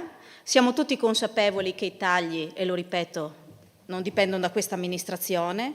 Credo allo stesso tempo che però, mi permetta Vice Sindaco, lamentarsi in un periodo come questo in cui ai comuni arrivano soldi e milioni di euro grazie al PNRR sia assolutamente fuori luogo. I tempi in cui forse si facevano altre, se mettiamo a confronto tempi diversi, mettiamoli fino in fondo. Queste risorse una volta i comuni non arrivavano. Sono difficili da gestire, benissimo ce l'ha spiegato lei, anche se tecnicamente magari non in maniera corretta, però sono difficili da gestire, ma sono comunque soldi che arrivano.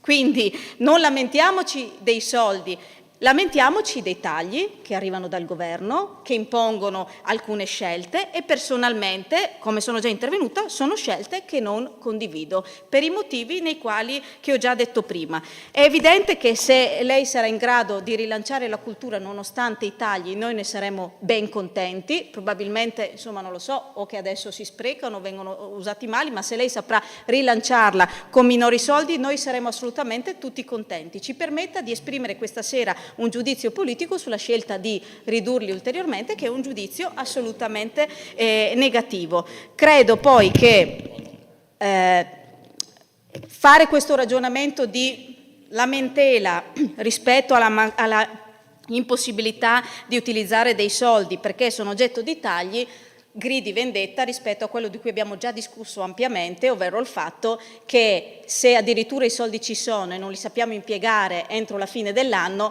allora a questo punto il problema non è dei tagli ma della pianificazione e della programmazione che la Giunta sta mettendo in campo. Quindi per tutti questi motivi confermo il voto contrario alla delibera in oggetto.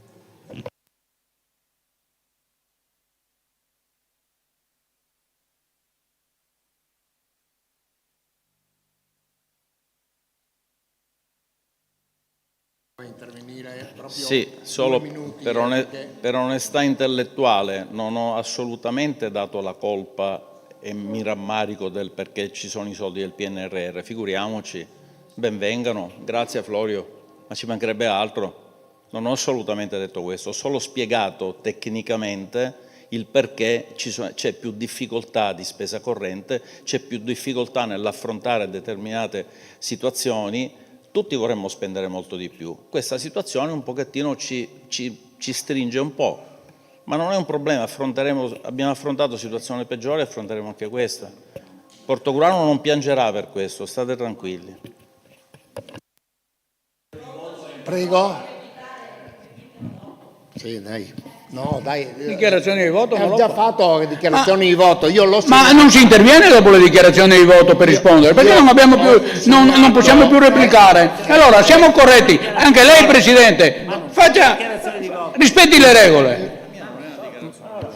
Avanti, non è una dichiarazione di voto. Allora pongo in votazione la presente deliberazione con voti palesemente espressa per alzata di mano. Chi è favorevole? Chi è favorevole? 11. Contrari? 5. Astenuti? 0. Pongo quindi in votazione l'immediata eseguibilità. Chi è favorevole? Chi è favorevole? 11. Contrari? 5. Astenuti? 0. Passo al punto numero 5. Allora, il quinto punto all'ordine del giorno, componenti ufficio centrale per le elezioni del sindaco e del consiglio comunale, riconoscimento ex articolo 194 C1 lettera E del TUE. L'argomento è stato trattato nella riunione della terza commissione del 12/5/2025. Passo la parola al Presidente della terza commissione Guido Giuseppin per illustrare l'argomento. Prego. Grazie Presidente. La presente proposta di deliberazione parte da quella che è la legge numero 120 del 30 aprile 99, disposizioni in materia di elezione degli organi degli enti locali, nonché disposizioni sugli adempimenti in materia elettorale. Tale legge disciplina all'articolo 11 quelli che sono i compensi per gli organi collegiali che sono preposti allo svolgimento dei procedimenti elettorali. In particolar modo, per effetto di questo articolo 11 sono stabiliti gli onorari giornalieri di 61,97 euro per il Presidente dell'Ufficio Centrale, mentre al Segretario e ai componenti spetta un onorario giornaliero di 41,32 euro, oltre se dovuto al trattamento di missione. Nel caso di specie l'ufficio elettorale, l'ufficio centrale è stato impegnato per 2 giornate in quelle che sono state le elezioni amministrative, quindi in data 11 giugno 2024 e 25 giugno 2024. Per l'effetto si propone alla proposta di riconoscere il debito fuori bilancio che risulta doveroso per poter liquidare ai legittimi richiedenti quello che è l'onorario. La somma complessiva è pari a 822,26 euro. Questa spesa verrà finanziata mediante applicazione dell'avanzo disponibile risultante dal rendiconto dell'anno 2024, approvato con seduta consigliare del 28 aprile scorso.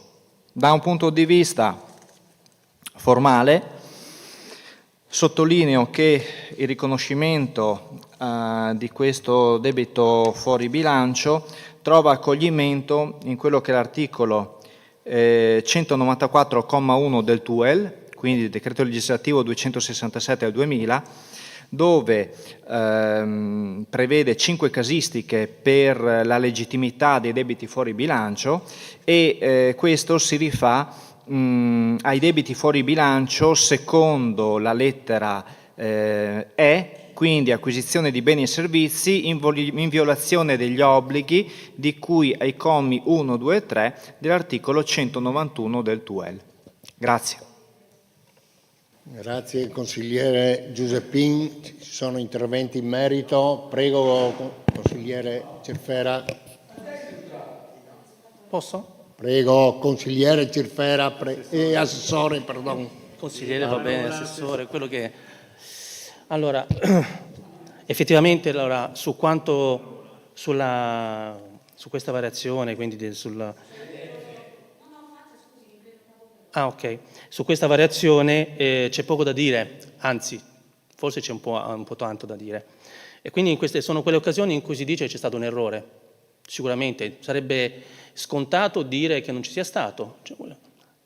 È vero che c'era un passaggio di consegne tra chi era prima all'ufficio elettorale e poi successivamente l'ingresso della nuova persona, quindi non è stata fatta eventualmente una comunicazione, non è stato fatto un passaggio completo, c'è una svista e c'è stato un errore.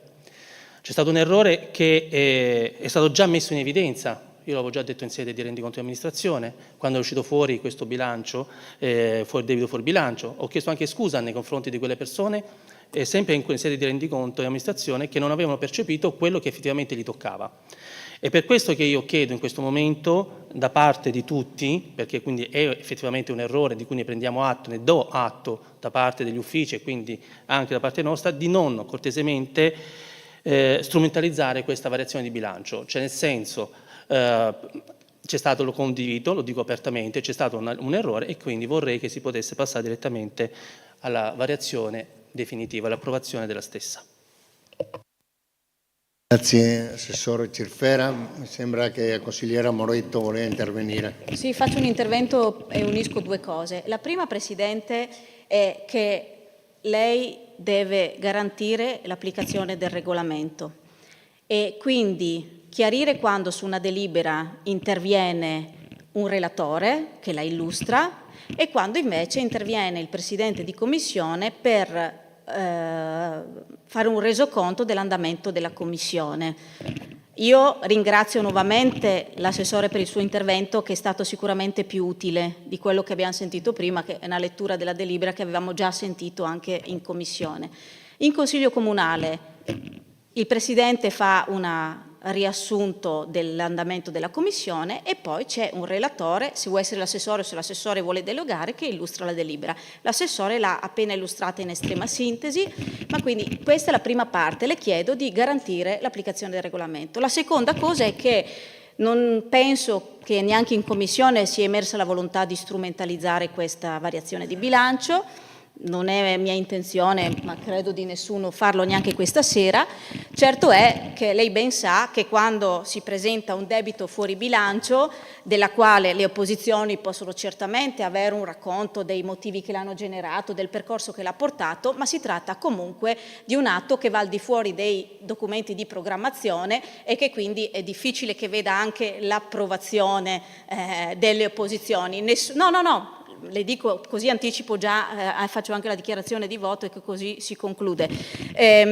Nessuna strumentalizzazione, certo si tratta di una spesa che è, diciamo, prevedibile nel momento in cui si tengono delle consultazioni elettorali e che a nostro modo di vedere, pur trattandosi di un errore, delinea comunque una mancata attenzione. Al di là di questo, e ripeto, nessuna strumentalizzazione, è difficile che le opposizioni addirittura approvino un debito fuori bilancio e sarà il caso quindi anche qui di un voto contrario.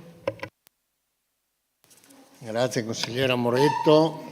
Ci sono altri interventi? Prego, consigliere Bertoncello. Solo per dire che il nostro gruppo voterà contro. Consigliere, bene, se non ci sono altri interventi, io pongo in votazione le presenti deliberazioni con un voto palesemente espressa per alzata di mano. Chi è favorevole? Chi è favorevole?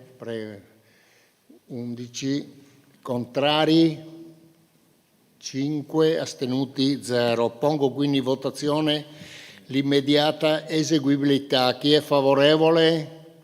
Sempre 11, contrari 5, astenuti 0. Punto numero 6.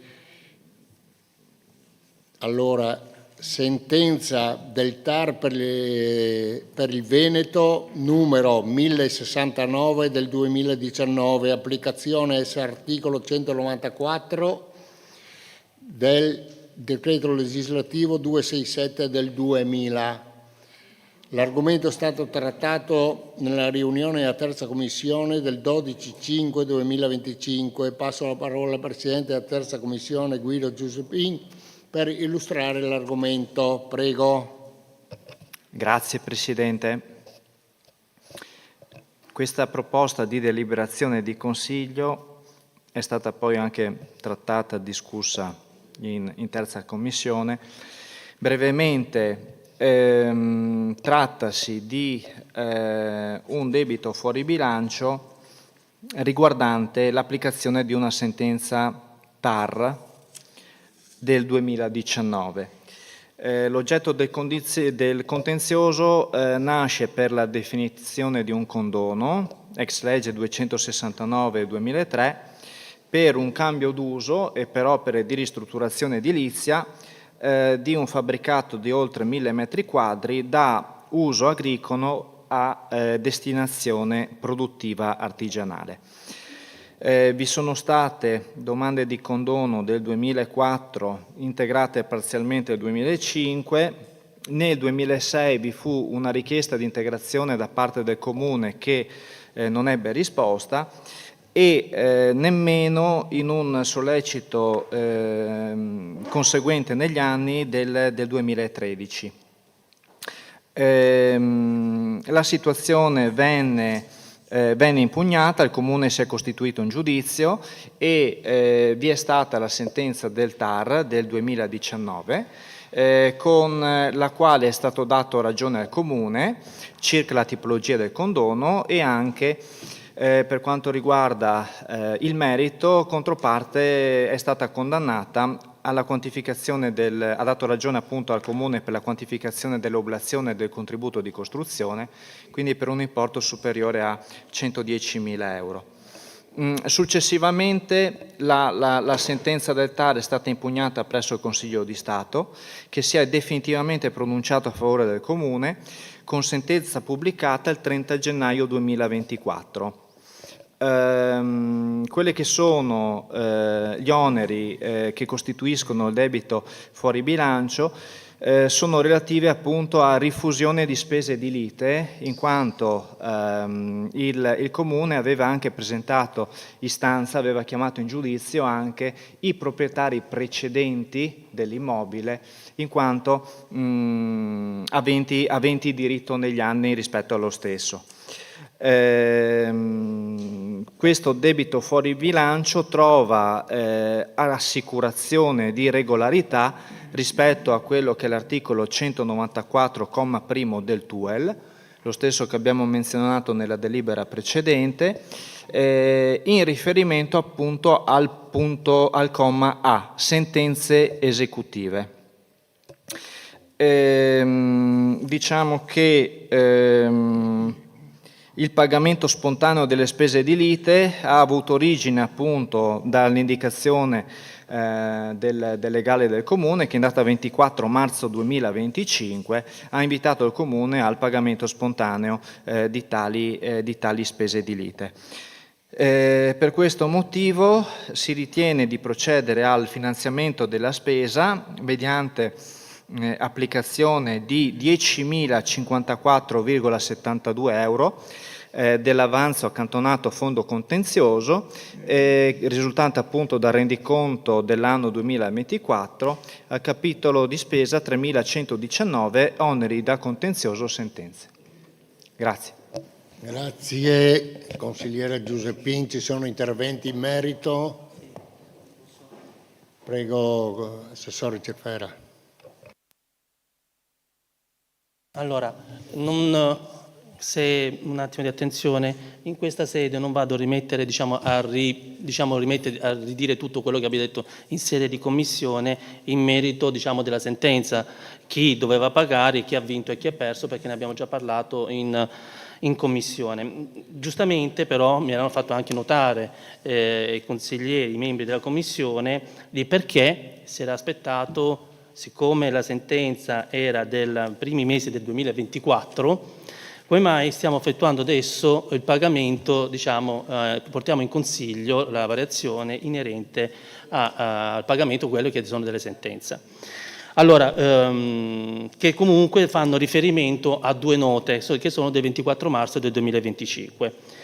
Proprio per questo motivo, innanzitutto sono andato un attimino a vedere anche gli altri comuni, le altre città, perché comunque da altre città si possono anche trovare informazioni che possono essere utili anche per la nostra amministrazione. E sono andato un attimo a vedere sulla città di Pescara, il quale ha delle linee guide, che io posso poi naturalmente successivamente può essere oggetto di una discussione, nella quale spiegano come si deve procedere per il pagamento di quelle che sono le spese legali, sia in ambito ordinario che in ambito amministrativo. Oltre a questo ho chiesto un attimino degli avvocati, perché il mio percorso di studi è in economia, quindi di conseguenza non giuridica mi permetto mai di esprimere pensieri, ho chiesto un attimino un'indicazione e anche qua mi è stato detto che per consuetudine il pagamento delle spese di soccombenza diventa esigibile allorché il procuratore della parte vincitrice ne faccia richiesta dalla parte soccombente, sia dal punto di vista del rimborso delle spese legali in ambito ordinario che in ambito amministrativo. E qui faccio riferimento a quelle che sono le note che sono arrivate al Comune in data la numero 13588 e la 13590 del 24 marzo del 2025, nella quale gli avvocati della prima parte vincitrice scrive alla parte, naturalmente all'avvocato in questo caso che era rappresentato dal sindaco, dal comune, il quale chiedeva appunto il rimborso di quelle che erano le spese legali. Dopodiché, dopo queste note, è stata chiesta il rimborso e quindi sono state quantificate, perché all'interno della sentenza alcune cifre non sono, si parlava di 3.000 euro, però poi ci sono l'IVA, ci sono altre voci da prendere in considerazione, si è arrivato a un totale di circa 10.000 euro. È chiaro che sulla sentenza non c'è scritto il conto corrente su cui deve essere versato. È chiaro che questo lo deriva da parte dell'avvocato che scrive alla controparte per chiedere il pagamento delle spese. Questo è il motivo perché ad oggi, quindi all'atto della ricezione delle note che sono del 24 marzo 2025, si sta provvedendo ad effettuare quindi questa variazione di bilancio per il pagamento di quelle che sono delle spese legali. Grazie Assessore Cirfera, ci sono interventi in merito?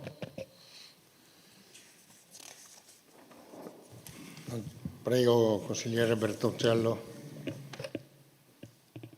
La razionalità dell'intervento mi pare fuori di dubbio.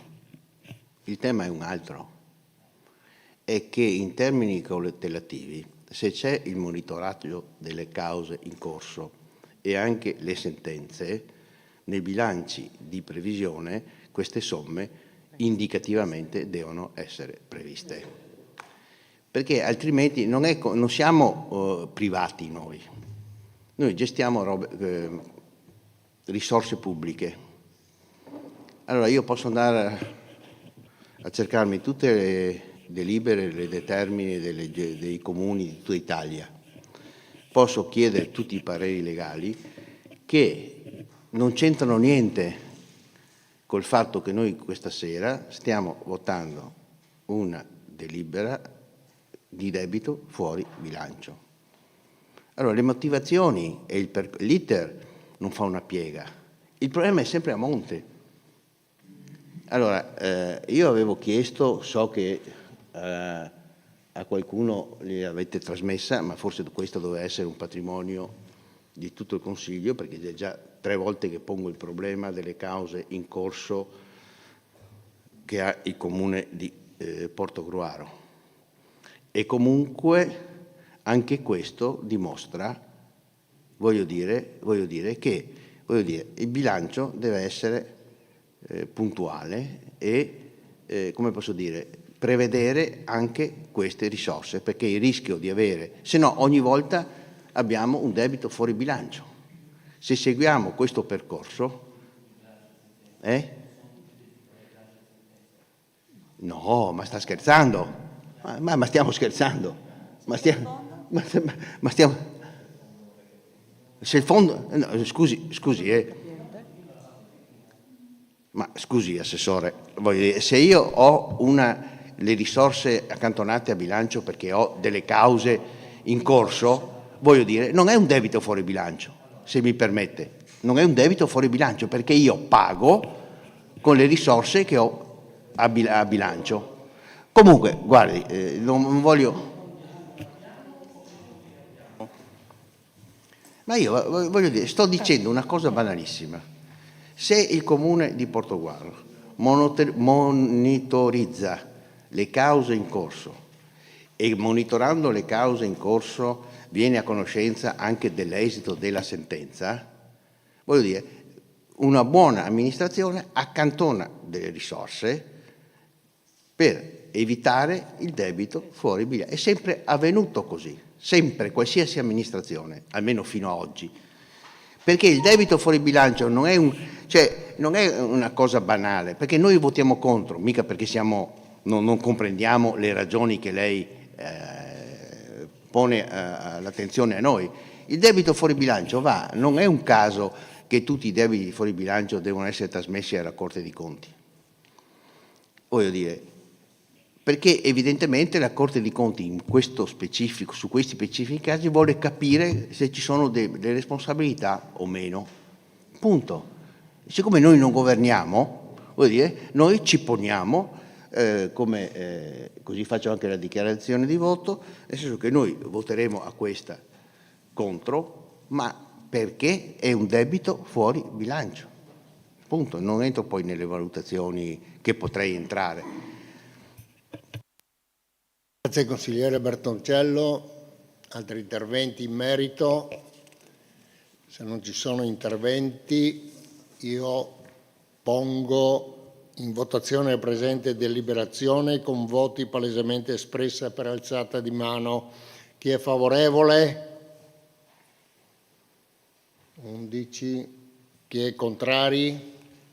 5. Astenuti 0. Pongo quindi in votazione l'immediata eseguibilità. Chi è favorevole? 11. Contrari? 5. Astenuti 0. Passo al punto numero 7 all'ordine del giorno. Variazione di bilancio con applicazione di avanzo di amministrazione 2024, quota vincolata. L'argomento è stato trattato nella riunione della terza commissione il 12/5/2025. Passo la parola al Presidente della terza commissione Guido Giuseppin per illustrare l'argomento. Prego. Grazie Presidente. La presente variazione di bilancio come obiettivi a quello sostanzialmente sono due punti distinti. Il primo punto attraverso una variazione di circa 14.000 euro di permettere all'Ufficio Servizi Informatici di conseguire l'obiettivo derivante da progetto PNRR per adesione allo Stato civile digitale, e la seconda variazione di bilancio per permettere al servizio di pubblica istruzione di erogare il contributo regionale buono libri sempre per l'anno 2024. Passo la parola per la trattazione del punto. Grazie. Consigliere Giuseppin, prego Assessore Cerfera. Allora, è un altro di quei casi in cui, è un altro di quei casi che abbiamo trattato in sede di commissione ed è, a prescindere da quella che poi è la variazione di bilancio con l'avanzo di amministrazione con la quota vincolata, il problema era fondamentalmente più politico, cioè il perché si sta procedendo ad effettuare questa variazione adesso, e quindi il pagamento dei buoni libri nei confronti delle famiglie nel mese di maggio con questa variazione di amministrazione, con l'applicazione dell'avanzo vincolato, e non si è fatto, diciamo, in precedenza. Questa fondamentalmente era la domanda che è stata posta all'interno della Commissione. Prima di parlare e entrare un po' nel vivo di questa trattazione, vorrei fare un esempio, vorrei comunque specificare che negli anni precedenti, il 2021, 2022, 2023 e 2024, da una piccola ricerca, giusto per capire cosa è successo negli anni passati, che possono anche essere un modo per poter dire quello che poi è capitato in questi giorni, i fondi per il pagamento dei buoni libri arrivavano nell'anno effettivo. Se l'anno scolastico era 2020-2021, giusto per fare un esempio e capirci, nel 2020 le famiglie facevano la richiesta, nel 2021 la Regione dava il contributo e quindi di conseguenza si incassava la somma e si procedeva direttamente al pagamento di quelli che erano nei confronti di chi ne era avente diritto. Questo è avvenuto sempre negli ultimi anni, io parlo 2021, 2022, 2023 e per quanto riguarda nel 2024, come anno scolastico 2023-2024. Per quanto riguarda il 2024-2025 come anno scolastico, il contributo è arrivato il 30 dicembre, quindi è arrivato prima. Naturalmente il 30 dicembre questo che ha portato? Ha portato un trasferimento quindi come un avanzo vincolato nell'anno successivo. Ora, il punto era fondamentalmente nella sede della discussione se effettivamente si poteva procedere e con effettuare una variazione di bilancio senza aspettare il rendiconto di amministrazione, in questo caso, quindi che abbiamo fatto in data 23 aprile, o invece era obbligatorio aspettare il 23, quindi il rendiconto di amministrazione. Un po' ci siamo confrontati in questo giorno, siccome abbiamo visto che era una nuova fattispecie che era venuta qui all'interno dell'amministrazione comunale e quindi, essendo trasferimento vincolato, l'importo è confluito nell'avanzo vincolato di amministrazione, secondo quanto previsto dal decreto 118 del 2011. Naturalmente, in base a quanto stabilito dall'articolo 187, comma 3 del decreto legislativo 267 del 2000, l'applicazione dell'avanzo vincolato a bilancio è subordinato all'approvazione del rendiconto dell'esercizio precedente da parte del Consiglio Comunale, salvo specifiche deroghe. Queste deroghe sono: l'utilizzo avanzi amministrazione è subordinato all'approvazione del rendiconto dell'esercizio precedente da parte dell'organo consiliare, tuttavia l'ente può applicare al bilancio l'avanzo vincolato accantonato e destinato prima dell'approvazione del rendiconto, esclusivamente per garantire la prosecuzione o l'avvio di attività soggette a termine, a scadenza e la cui mancata attuazione determinerebbe un danno nell'ente. Naturalmente tutto questo deve essere anche corredata da una dichiarazione da parte dei dirigenti degli uffici preposti. Il buono libro, teniamo sempre in considerazione l'importanza delle famiglie e quindi qui non sto entrando nel merito delle famiglie, il buono libro non ha una scadenza e quindi non dà un danno all'ente. È chiaro che l'interpretazione da parte del servizio di ragioneria in questo caso può essere effettuata, è una interpretazione un po' forse restrittiva, si poteva anche effettuare un'interpretazione un po' più estensiva, ma naturalmente su questo io non entro, in questo momento non entro. Ho in questo momento, da parte mia, visto che è un caso nuovo rispetto a quello che è effettuato negli anni precedenti, già fatto una richiesta al Presidente dei Revisori per dire se nel prossimo anno capitasse la stessa situazione, cioè che questi fondi vengano dati in anticipo rispetto a come è capitato negli altri anni, si può procedere già a gennaio ad una variazione di bilancio con applicazione avanzo prima ancora del rendiconto. Se da questo punto di vista il Presidente dei Revisori mi dà, tra virgolette, luce verde, per me quindi è una nuova fattispecie che potremo poi applicare per l'anno successivo. L'errore, se c'è stato errore in questo momento, è forse che in sede del 28 aprile, nel momento in cui abbiamo approvato il rendiconto amministrazione, quella sera stessa poteva essere portato anche questa variazione. Questo, è chiaro, avrebbe comportato naturalmente un anticipo di quasi un mese di quello che sarebbe poi la regolazione dei buoni libri nei confronti delle famiglie. Premesso che io non entro sul fatto che le famiglie abbiano diritto o non diritto, perché hanno sicuramente diritto. È chiaro che nel momento in cui una famiglia entra nel listone, tra virgolette, di coloro che possono percepire il buono libro, e vuol dire che hanno degli ISEE bassi e quindi sicuramente si trovano in una situazione economica non rosea. Ovviamente, su qua non vado a discutere. Quello che discuto, cioè quello che metto in evidenza, sono le procedure amministrative che comunque devono essere in qualche modo rispettato e comunque dal mio punto di vista era giusto e corretto dare una risposta a chi in sede di commissione aveva messo in evidenza questo ulteriore aspetto. Per quanto riguarda invece il secondo sulla variazione di bilancio di 28.000 euro per quanto riguarda la digitalizzazione, noi abbiamo appena ricevuto, nel momento in cui abbiamo ricevuto la richiesta, abbiamo provveduto a effettuare la variazione di bilancio. Come ufficio io parto come quanto riguarda la mia parte, perché comunque ci sono ancora tutti i tempi che fino al 30 di giugno per poter effettuare un affidamento, che stiamo parlando di un affidamento di 14.000 euro, quindi non stiamo parlando di affidamenti di grosse somme di denaro che comportano un percorso dal punto di vista strettamente procedura di contrattuale lungo e laborioso. Tengo a precisare che non è possibile procedere ad effettuare affidamenti, quindi di conseguenza se prima non si ha gli impegni di spesa, se non si hanno le somme a bilancio. Questo naturalmente è l'elemento base. Non credo di dover dire altro e lascio la parola ai consiglieri di maggioranza e minoranza. Grazie.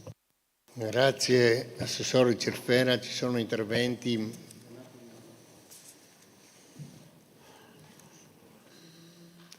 Prego, consigliere Moretto.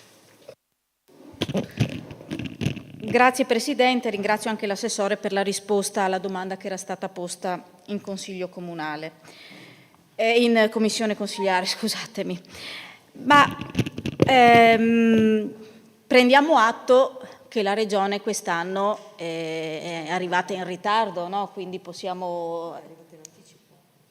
No, è arrivata... in anticipo, quindi nell'anno di richiesta e non nell'anno successivo. Benissimo. Come lei ha fatto presente, negli ultimi anni il Comune di Portogruaro ha sempre erogato i buoni libri tra febbraio e marzo. Sono andata a vedere 24, 23, 22, anche il commissario.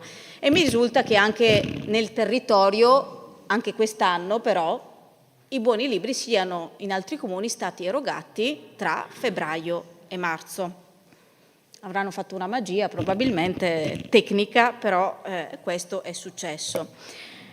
Quello che noi abbiamo osservato in Commissione è che l'erogazione del buono libri non è una novità per il Comune di Portogruaro, anzi è una consuetudine che dal 2001, anno di istituzione della legge regionale per la quale queste risorse vengono erogate, ogni anno il Comune di Portogruaro ha gestito la questione dei buoni libri, le richieste e le erogazioni. Quindi all'interno dell'amministrazione comunale di Portogruaro c'è una storia di queste erogazioni. E quello che noi abbiamo osservato in Commissione e che ripropongo a questo Consiglio è che sulla base di una certa storia e, mi permetta, anche sulla base di una certa attenzione a quelle famiglie a cui faceva riferimento lei, quindi le famiglie che hanno fatto richiesta del buono libri perché probabilmente hanno maggiori difficoltà di altre, c'è una storia che poteva essere benissimo anticipata, inserita nel bilancio di previsione e aggiustata poi con l'erogazione dei fondi da parte della legge regionale. Cioè che questa Giunta sapesse che si dovevano erogare i buoni libri, penso che sia una cosa doverosa, e che questi potessero essere previsti, credo che sia altrettanto una cosa doverosa. Presumo oltretutto che al di là dell'erogazione del 30 dicembre non sono andata a vedere di quando è la delibera della Giunta regionale che stabilisce la quota che spetta al Comune di Portogruaro, perché solitamente l'erogazione segue una delibera che non è del giorno precedente. A mio parere, credo ci siano tutti gli elementi, la storicità, quindi la consapevolezza che il Comune ha che rispetto a un X numero di domande quelli siano gli importi da erogare, e il fatto che la Giunta regionale avrà stabilito le cifre non il 30 di dicembre, sono tutti elementi che personalmente mi fanno pensare che anche quest'anno il Comune di Portogruaro avrebbe potuto erogare i buoni libri nei tempi dovuti e soprattutto andando incontro a quelle che sono le esigenze delle famiglie. Diciamo, oggi la spesa dei libri, magari anche alle scuole medie, si può attestare anche sui 300-400 euro. Se si prendono tutti i libri nuovi, se non si riesce sfortunatamente a trovare qualche buon libro usato. E per alcune famiglie si tratta di una spesa che incide fortemente nel bilancio familiare. E ricevere i soldi, il buono sul quale loro avevano fatto conto, adesso immagino almeno a fine maggio, perché credo che i tempi tecnici siano questi, significa metterle in difficoltà, anche perché sono famiglie che praticamente fra 3 mesi li dovranno rispendere per l'anno nuovo. Allora, io sinceramente credo che questa delibera poteva benissimo essere, non dico evitata, ma diversa, perché poteva essere diciamo, un aggiustamento rispetto a delle previsioni che comunque il Comune poteva fare. Approfondirò la questione dell'applicazione dell'avanzo vincolato, che lei giustamente questa sera ha spiegato deve essere legato a misure che hanno una scadenza, mettiamola così. Io credo che comunque in ogni caso, pur nella rigidità delle norme, su questa questione l'amministrazione comunale poteva e doveva trovare una soluzione, perché si tratta di famiglie che hanno bisogno e si tratta di garantire il diritto allo studio dei ragazzi e dei bambini del nostro comune. Quindi personalmente io credo che anche in questo caso forse ci si sia affidati un po' troppo alla rigidità delle norme senza mettere in campo quella capacità amministrativa che è richiesta alla parte politica, perché ovviamente, e lo ribadisco visto che alle volte ci è stato detto, nelle critiche che facciamo nulla va rivolto agli uffici o ai dipendenti comunali, perché gli uffici e i dipendenti comunali fanno ciò che è nelle loro possibilità e secondo le indicazioni che gli vengono fornite. Quindi la critica viene rivolta alla parte politica, a chi quelle indicazioni le dovrebbe dare e a chi dovrebbe a settembre preoccuparsi di come fare in modo che i buoni libri vengano erogati in tempo utile per le famiglie che ne hanno bisogno. Quindi io credo che ci fossero tutti gli elementi per erogarlo prima e mi auguro che nei prossimi anni anche se la Regione continuerà a variare data, il Comune sia in grado di erogare i libri, visto che è 24 anni che lo fa e credo abbia tutti gli strumenti per poterlo fare con regolarità. Grazie consigliera Moretto. Ci sono altri interventi? Prego, signora Derigo.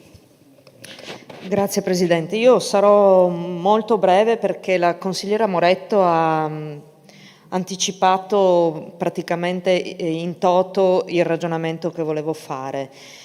Mi permetto però di intervenire ugualmente proprio per sottolineare la delicatezza della cosa. In questi mesi io ho ricevuto numerosissime telefonate da genitori preoccupati, affannati dal punto di vista economico e finanziario, che si domandavano perché nel resto del territorio i soldi sono stati erogati tra febbraio, marzo, alcuni ad aprile, mentre invece il Comune di Portogruaro tardava nel erogare i buoni, sottolineando il fatto che appunto chi fa richiesta di questi contributi si ritrova a dover gestire una situazione familiare difficile. Ora, considerata la congiuntura nazionale e non solo, è necessario, ha detto bene prima la consigliera Moretto, lavorare per fare in modo che gli uffici vengano messi nelle condizioni di preparare tutto quanto in modo tale che queste risorse vengano redistribuite alla comunità in tempi celeri, perché non è accettabile arrivare alla fine dell'anno scolastico, praticamente, perché ormai mancano 3 settimane alla fine della scuola, con genitori che stanno ancora aspettando quelle risorse che sono incisive nel bilancio della famiglia e troviamo assolutamente inaccettabile questa cosa. Ormai, come ha detto bene la consigliera Moretto, sono anni che la Regione stanzia questi fondi per poter andare incontro alle famiglie che vivono un momento di difficoltà. Le domande sono state accettate, quindi in linea di massima si poteva preventivare una somma che poi poteva essere aggiustata in un secondo tempo se eventualmente non ci fossero state, se eventualmente ci fosse stato appunto bisogno di aggiustare le cifre a bilancio.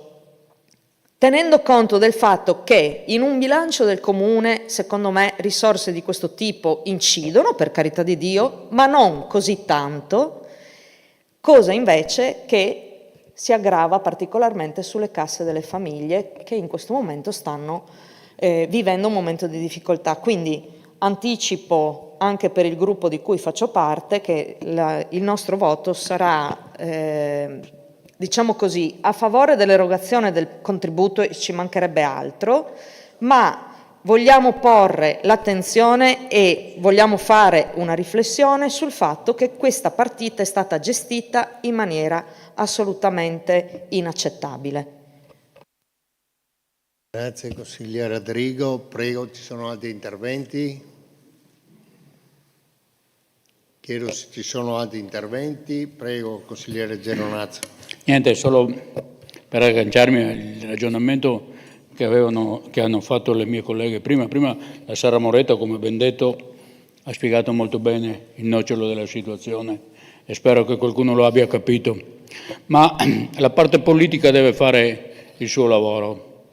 Vedete, dire che l'erogazione dei costi dei buoni pasto è colpa di questo, è colpa di quello, ma la parte politica deve dare delle priorità. Quindi se agli uffici danno le priorità, che quel tipo di lavoro lì e quell'erogazione di quei soldi lì dovevano essere fatti prima, forse alle famiglie quei soldi arrivavano prima. Perché sapete, come dicevano loro prima, che i contributi arrivano sempre alle famiglie un po' con redditi bassi e a questo periodo che arrivano bollette del gas, luce e acqua molto salate, che ha un reddito basso, anche i 10 euro fanno conto.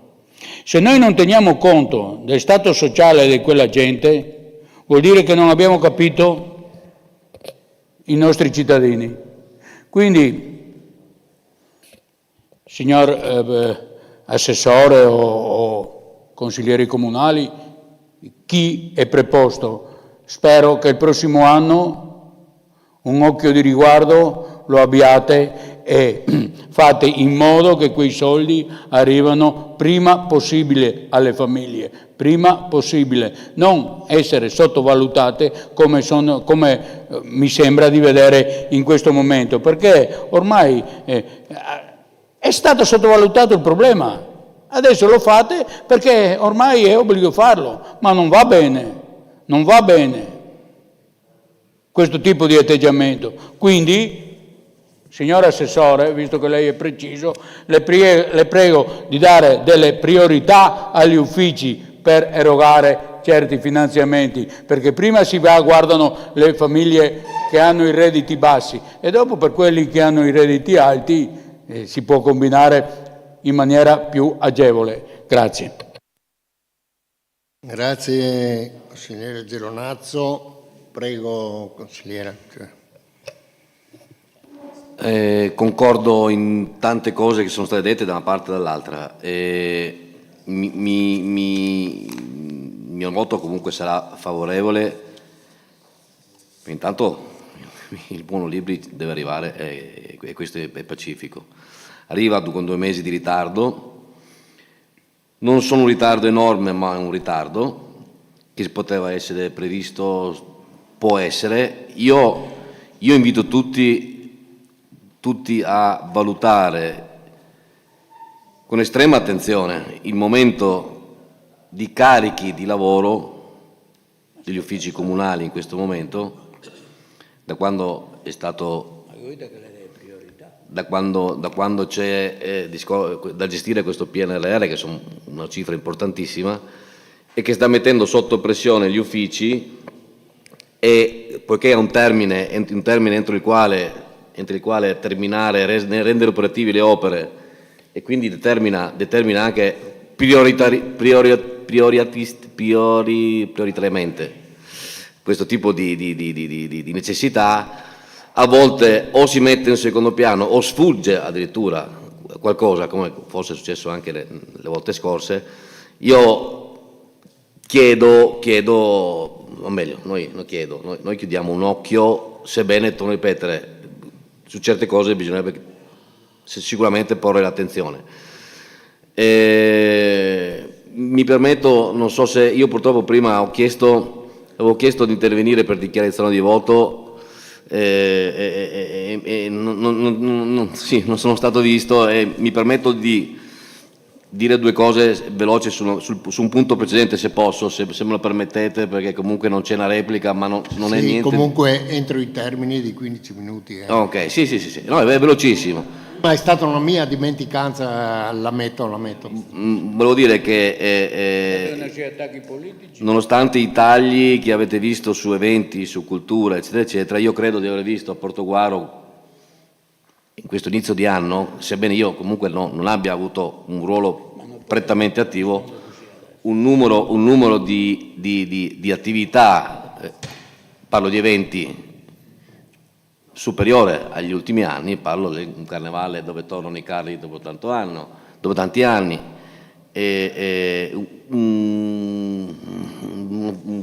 uno street food poco tempo fa, le Ferrari, cioè Terra di Doggi fatta all'ultimo momento, perché comunque sapete i motivi per cui è stata organizzata all'ultimo momento, che ha avuto comunque un discreto riscontro. Sì, quindi io dico che sebbene sia sceso qualcosa sia stato fatto, e anche magari più del passato.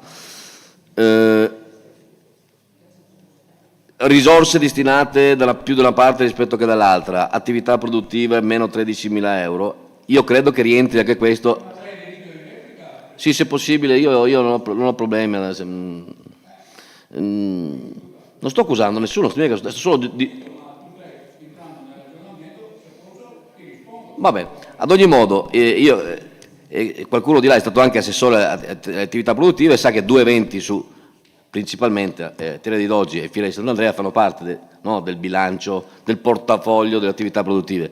Quindi quei 13.000 euro fanno comunque parte, non sono state tolte all'attività produttiva in senso lato, ma probabilmente anche a questo tipo di manifestazioni, e lo si è visto in Terra di Doggi che è stata fatta in una forma meno onerosa rispetto al passato. Grazie consigliere Verri. Bene, 5 minuti allora. Niente, consigliere Geronazzo. sarò anche più breve, solo per dire, perché capiamo il carico di lavoro col PNRR che i nostri uffici hanno e tutte le conseguenze, ma dobbiamo anche capire il cittadino che è a casa, che forse non ci segue neanche perché ha mille problemi e sta aspettando quei soldi dei buoni libro come la manna dal cielo. Quindi per questo prima ho detto, assessore, diamo delle priorità. Non ho detto che gli uffici non lavorino, non ho detto che gli uffici non siano sovraccarichi, ma ho detto che per le famiglie con basso reddito bisogna dare delle priorità. Questo io dicevo. Per quanto riguarda il ragionamento che tu facevi, io ho detto abbiamo tagliato 13.000 euro nel commercio, dove oggi non sono andato a toccare gli eventi, causa il PNRR, lavori, e ho anche detto che si dovevano fare, ci sono attività economiche che stanno soffrendo, questo siamo ben consapevoli. Se si poteva dare un contributo, come abbiamo chiesto in una mozione, perché anche uno che ha un'attività, mi ripeto come prima, che le venga dato anche €1, ma sente le istituzioni vicine, sente che le istituzioni capiscono il loro problema. Questa era la vicinanza tra amministrazioni e commercianti. Non lo abbiamo fatto quella volta, non abbiamo voluto dare nessun tipo di contributo. Oggi vedo il taglio, ho delle perplessità. Grazie consigliere Geronazzo. Visto che non ci sono altri interventi, io pongo in votazione la presente deliberazione con voti palesemente espressa per alzata di mano. Chi è favorevole? 11. Chi è contrario? Chi si astiene? 5 astenuti. 5, 11, 0. Pongo quindi in votazione l'immediata eseguibilità. Chi è favorevole? Sempre 11. Contrari? 0. Astenuti? Sara, scusa. 5. Grazie. Bene. Passo al punto 8. Allora, approvazione della variante numero 15 al piano degli interventi finalizzata alla realizzazione di interventi viabilistici, strada di collegamento tra via San Martino e il sottopasso denominato San Martino 1, ai sensi dell'articolo 18 della legge regionale numero 11 del 2004, con apposizione del vincolo preordinato all'esproprio. L'argomento è stato trattato in una riunione della quarta commissione del 13/5/2025. Passo la parola al presidente della quarta commissione, Florio Fauro, per illustrare l'argomento. Grazie. Sì, si tratta dell'ordine del giorno già visto in sede consigliare, già adottato, accertato che l'opera viaria sopra descritta non risultava conforme alle previsioni urbanistiche del vigente piano degli interventi, che prevedeva una strada di 6 metri di larghezza rispetto alla proposta progettuale che ne prevedeva 12,80 m. L'intero sedime necessario risulta di proprietà privata e conseguentemente per la realizzazione dell'intervento in oggetto si è reso necessario avviare un idoneo procedimento di variante urbanistica in maniera tale che ci fosse la posizione del preventivo vincolo preordinato all'esproprio per la parte non vincolata dal PI. Le spese sono di 152.000 euro, ricordo, a carico dei privati e di 66.339 per l'esproprio dei terreni da parte del Comune. Nell'adozione c'è stata l'unanimità, in commissione non ci sono stati interventi negativi o degni di osservazioni e quindi discutiamo solo l'approvazione del punto. Grazie. Grazie consigliere Florio, prego. Ci sono interventi in merito? Vedo qua tante assenze, però siamo il numero legale, quindi andiamo avanti. Prego consigliere Geronazzo. Niente, volevo solo dire che è fuori di dubbio che questa opera si deve fare. Sono minimo 10, 12, 15 anni che se ne parla. Adesso vado a ritroso. Però, per dire una cosa, che quest'opera anche le amministrazioni precedenti la volevano. E tanto è vero che quel supermercato criticato all'inverosimile, nessuno lo voleva, che dopo adesso non vedo che sia il danno maggiore per quel borgo di Portogruaro, perché ricordiamo che San Nicolò non è una frazione, ma è un borgo di Portogruaro, che a suo tempo volevano fare Viale Pordenone in senso unico, volevano Viale Pordenone, venire fino alle Rotonde degli Alpini, andare su per via Udine, ritornare dentro per via San Martino. Vi ricordate quel progetto? Lo avranno presentato, dico, 20 volte i comitati a San Nicolò, questo non se ne parla più. Non se ne parla più, non si parla più del verde, non si parla più di niente. Però non tutti i mali vengono per nuocere. Le amministrazioni precedenti, non è che le amministrazioni precedenti avessero voluto il supermercato. Il supermercato è stato fatto perché era nel piano regolatore. Avevano tutti il diritto di poterlo fare. Le amministrazioni precedenti hanno impegnato quasi 150-160 mila euro di opere secondarie proprio perché vengano investite in quella frazione e in quel posto l'ingresso del campo sportivo di San Nicolò perché era una priorità, perché non c'erano i fondi, non c'era niente. Ho capito che adesso l'amministrazione con fondi dell'amministrazione, quindi fondi nostri, stiamo acquistando il terreno, ma i ritardi sono dovuti anche a tutte le pratiche di ricorsi, controricorsi, tutto il ragionamento burocratico che era in piedi. Finalmente possiamo fare, purtroppo, 90 metri di strada, non avendo accolto le nostre osservanze che ci sembravano legittime.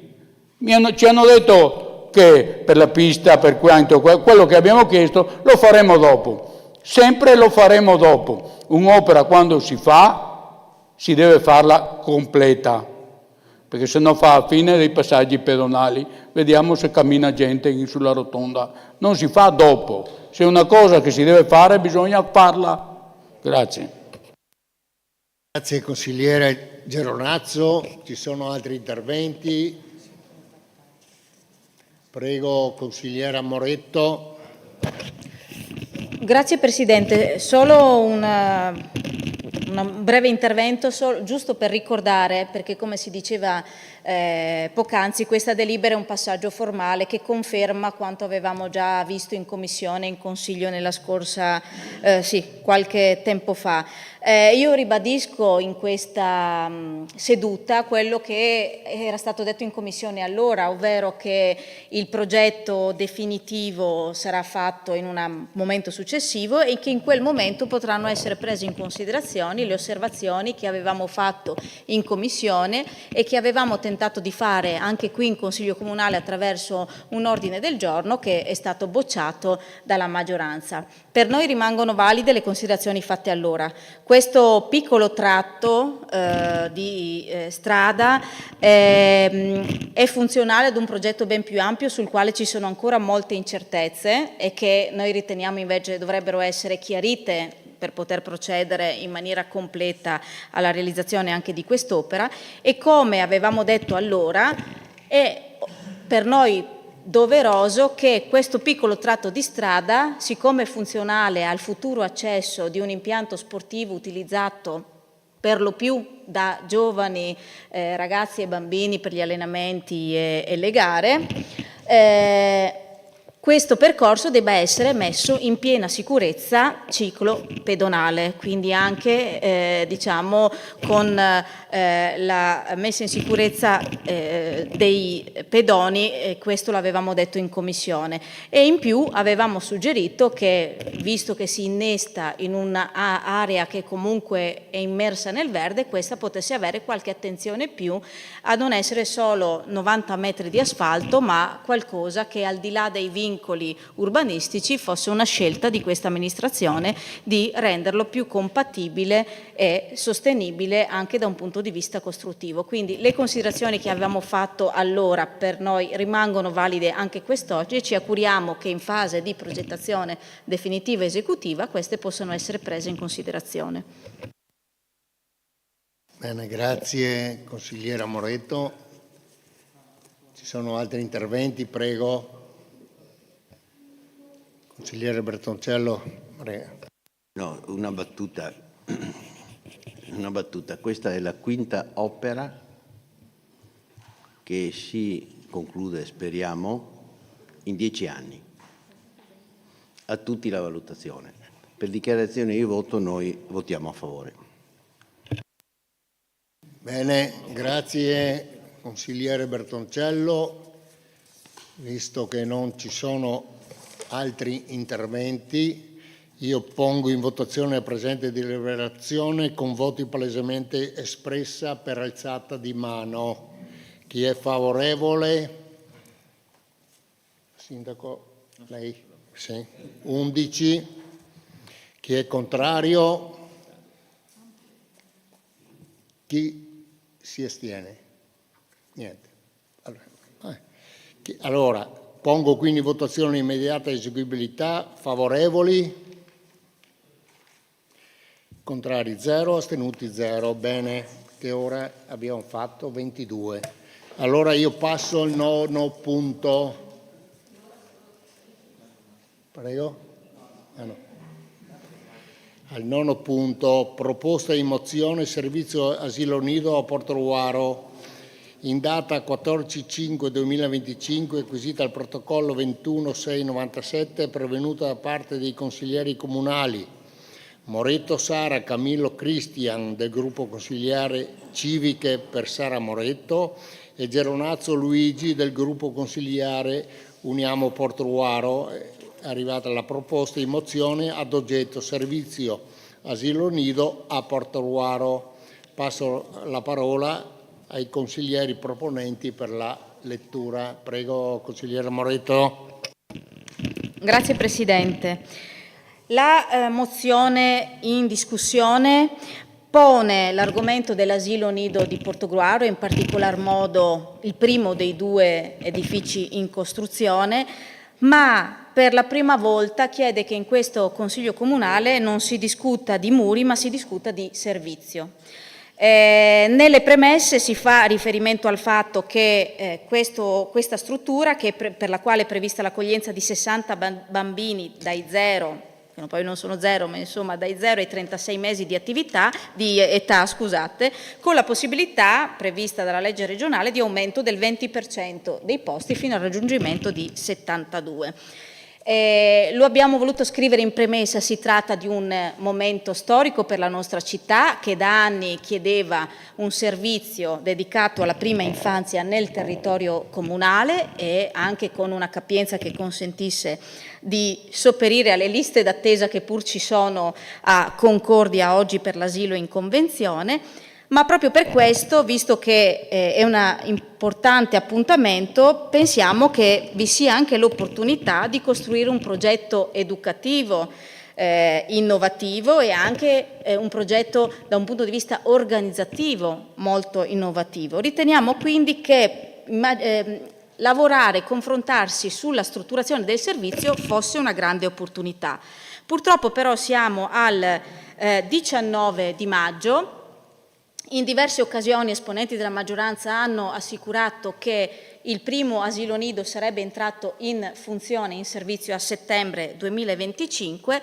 Vi informo, nelle premesse lo abbiamo scritto, che tutti gli asili nido operativi nel territorio hanno già aperto le iscrizioni, qualcuno è già in lista d'attesa, mentre noi ad oggi ancora non sappiamo a che punto è l'iter per l'individuazione del soggetto gestore di questo futuro asilo nido, perché in tutti i documenti è stato dichiarato che sarà affidato ad un soggetto esterno. Non abbiamo quindi nessuna notizia sia del soggetto, del procedimento per l'assegnazione della gestione del servizio, né abbiamo nessuna notizia circa l'apertura delle iscrizioni, e la cosa ci preoccupa perché ovviamente, essendo a maggio, un eventuale gestore dovrebbe essere operativo sostanzialmente tra 3 mesi e mezzo. Io non so voi, ma stiamo ricevendo diverse domande, richieste da parte di cittadini che ci chiedono ma quando effettivamente entra in funzione il servizio, e non solo da famiglie che chiedono di poter iscrivere il loro bambino, ma anche, devo dire, da parte di diversi lavoratori e operatori del settore dell'infanzia che intravedono in questa anche un'opportunità di occupazione. Come abbiamo sempre detto, le nostre criticità le abbiamo esposte sul progetto del secondo asilo nido, sul quale avremo modo, immagino, di confrontarci in futuro, ma quello che oggi chiediamo è di parlare del servizio che dovrà essere erogato sulla prima struttura e in particolare con questa mozione vogliamo impegnare tutto il Consiglio Comunale, il Sindaco e la Giunta, prima di tutto a convocare una commissione consiliare dedicata proprio a questo, all'approfondimento delle caratteristiche del servizio che verrà erogato, perché come abbiamo detto in diverse occasioni, sono importanti i muri, ma è molto più importante, soprattutto per un servizio come questo, come e che cosa verrà svolto al loro interno, con particolare riferimento anche all'iter relativo all'affidamento del servizio. Ma poi anche impegniamo il Sindaco e la Giunta a informare al più presto e in tempo utile i cittadini, attraverso un incontro pubblico dedicato a questo nuovo ed importante servizio, circa l'apertura delle iscrizioni per l'anno scolastico 25-26, circa l'organizzazione delle attività, il progetto educativo, che ripeto è un aspetto al quale oggi i genitori sono molto attenti, gli orari che verranno offerti, altra cosa che è molto importante, perché devo dirvi che una madre che deve rientrare al lavoro o che deve mantenere il proprio impiego, magari anche da libera professionista, ha bisogno di informazioni certe e chiare per poter organizzare la propria vita. La stima delle rette, perché come abbiamo ricordato nelle premesse in una seduta di commissione, l'unica che c'è stata su nostra convocazione, il Presidente Favero ha detto che queste rette si attesteranno dedotti bonus pubblici sui 100 euro, quindi sarebbe importante anche sapere qual è la stima delle rette, tenendo conto anche nel bilancio di previsione, diciamo, non pareva ci fosse una gran organizzazione del bilancio relativo a questo asilo nido, e delle agevolazioni comunali per ridurle, che lo stesso Sindaco aveva annunciato in commissione che il Comune aveva intenzione di erogare. Quindi questo è il contenuto della mozione in discussione e ci auguriamo che questa sera si possano avere notizie chiare, oltre che agli impegni che abbiamo proposto. Grazie consigliera Moretto, ci sono interventi? Prego consigliere No, l'assessore non ha alzato la mano. Lei deve intervenire, consigliere? No.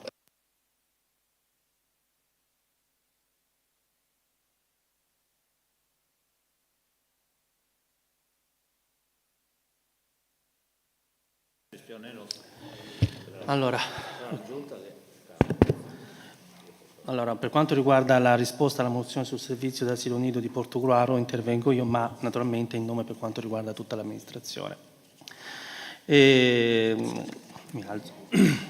Leggerò questo che è un comunicato nei confronti di tutti.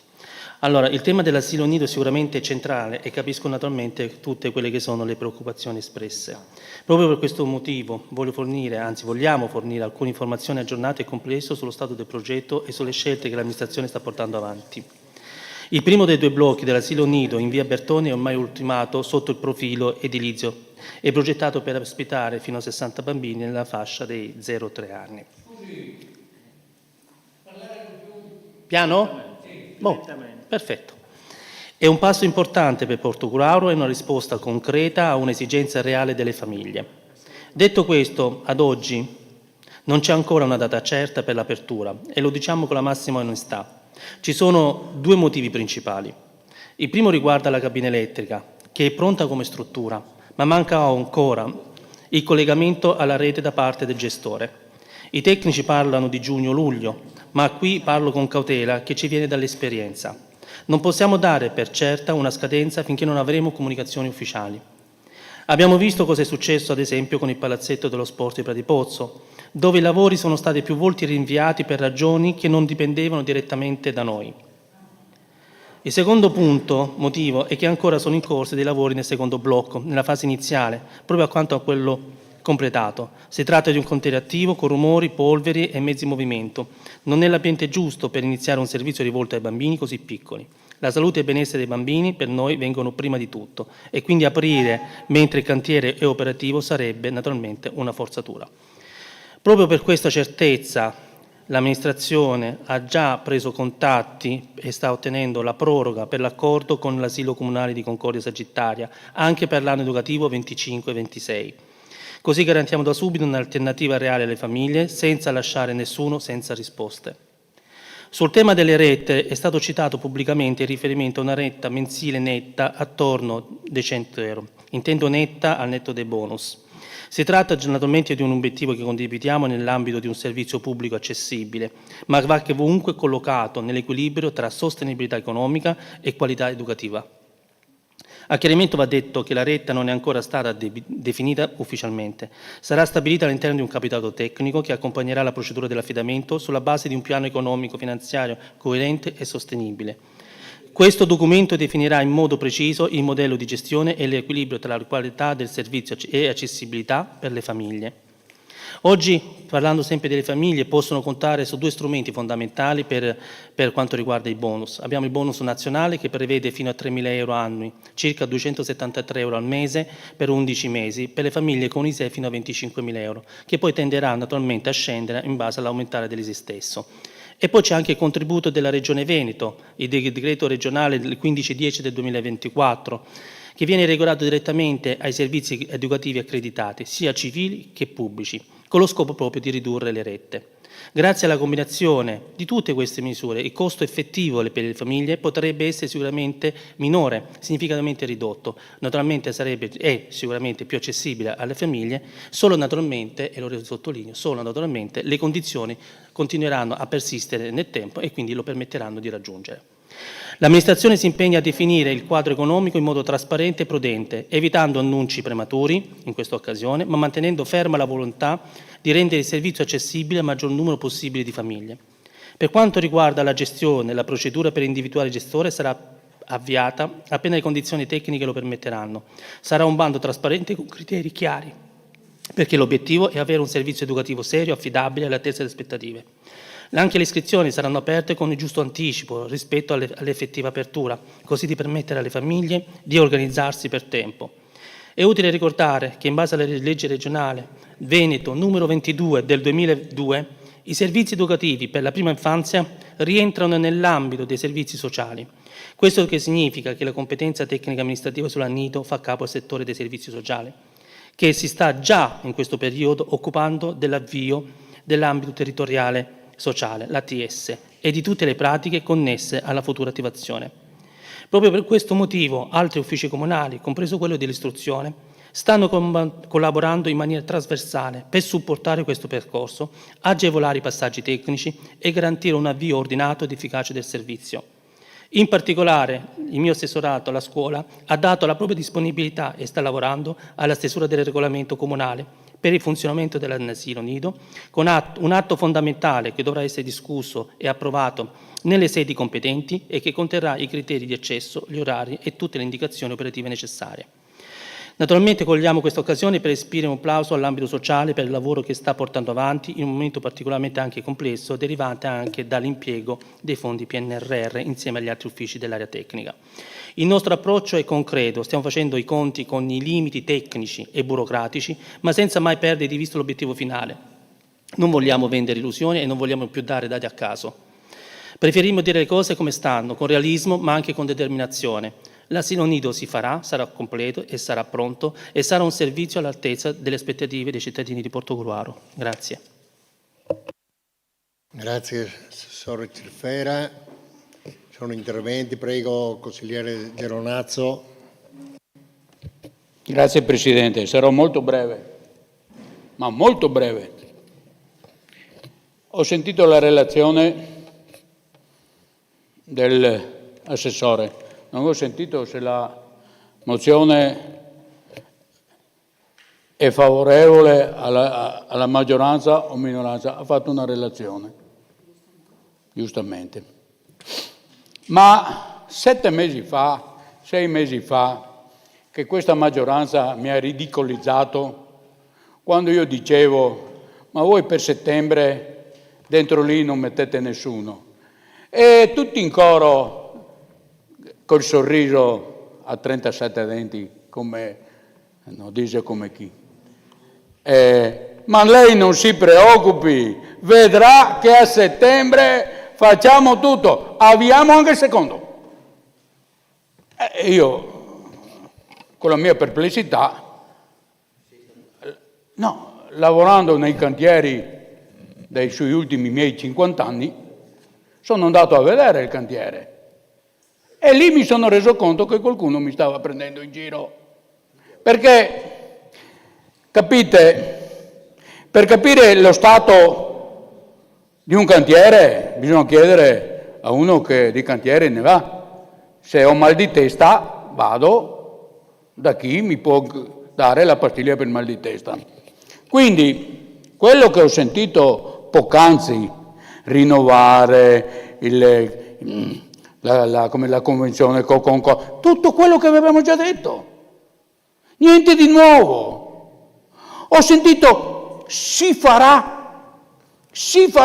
Voi avete detto qui in Consiglio Comunale a settembre entrano i bambini, categoricamente. Il sindaco lo ha detto, la massima autorità di Portogruaro, e le nostre perplessità le ha bocciate tutte. E adesso lui viene a dirmi, ma sapete, manca la cabina elettrica, manca questo, ma lo sapevamo già che per avere una carta nel comune di Portogruaro l'ufficio tecnico si aspetta 7 mesi. Lo sappiamo già, lo sanno tutti a Portogruaro. Non capisco come voi pensiate che in un anno una struttura del genere potesse essere efficiente. Il consigliere Favaro nel 2026 a settembre 100 euro di retta, ve lo garantisco io, si aprirà. Il consigliere Barbisan, ma cosa che ti ripeto le parole in dialetto, cosa che ti si devo dire? Ti non ti sa neanche quel che ti dice, ti non sta preoccupate che a settembre i fiori va dentro. Questo ho sentito in Consiglio Comunale. E oggi smentito tutti. E vorrei vedere un consigliere della maggioranza se si alza in piedi e ci giustifica queste cose. Ce lo dice, perché io ai miei conoscenti dicevo, non preoccuparti, mi hanno garantito che a settembre si aprirà, ma dove andiamo a iscriversi? Si vedrà fra 8 giorni. Oggi poi mi è arrivata anche una comunicazione che fanno una riunione come l'asilo nido in sala a colonne, mi sembra, adesso no, mi sfugge. Prima di tutto bisogna essere sinceri coi cittadini. Dovevate dire, lo sappiamo, è una bella cosa l'asilo nido, ma il lavoro è lungo. Nel 2026 non entra nessuno. Non zittirci col sorriso perché avete il coltello tra il manico. Non si lavora così. Bisogna essere certi, quando si dice a settembre entrano i bambini, devono entrare. No, non si sa neanche, qui non si sa neanche la data ancora, perché bisogna fare ancora i collaudi, non si sa quando chi ne dà la corrente elettrica, ma avete capito bene cosa ha detto?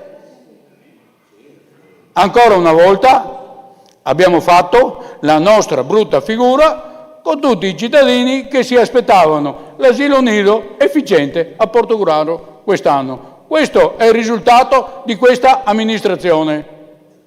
Nel 2026 a settembre dovevano entrare, detto e stradetto in 1000 lingue, in 1000 salse, con disegni nei giornali, con dichiarazioni del sindaco, senza mai nutrire un piccolo dubbio. Anzi, tra le righe dicevano l'opposizione non sa neanche quello che dice, che non entravate. Ma oggi si rivela la verità.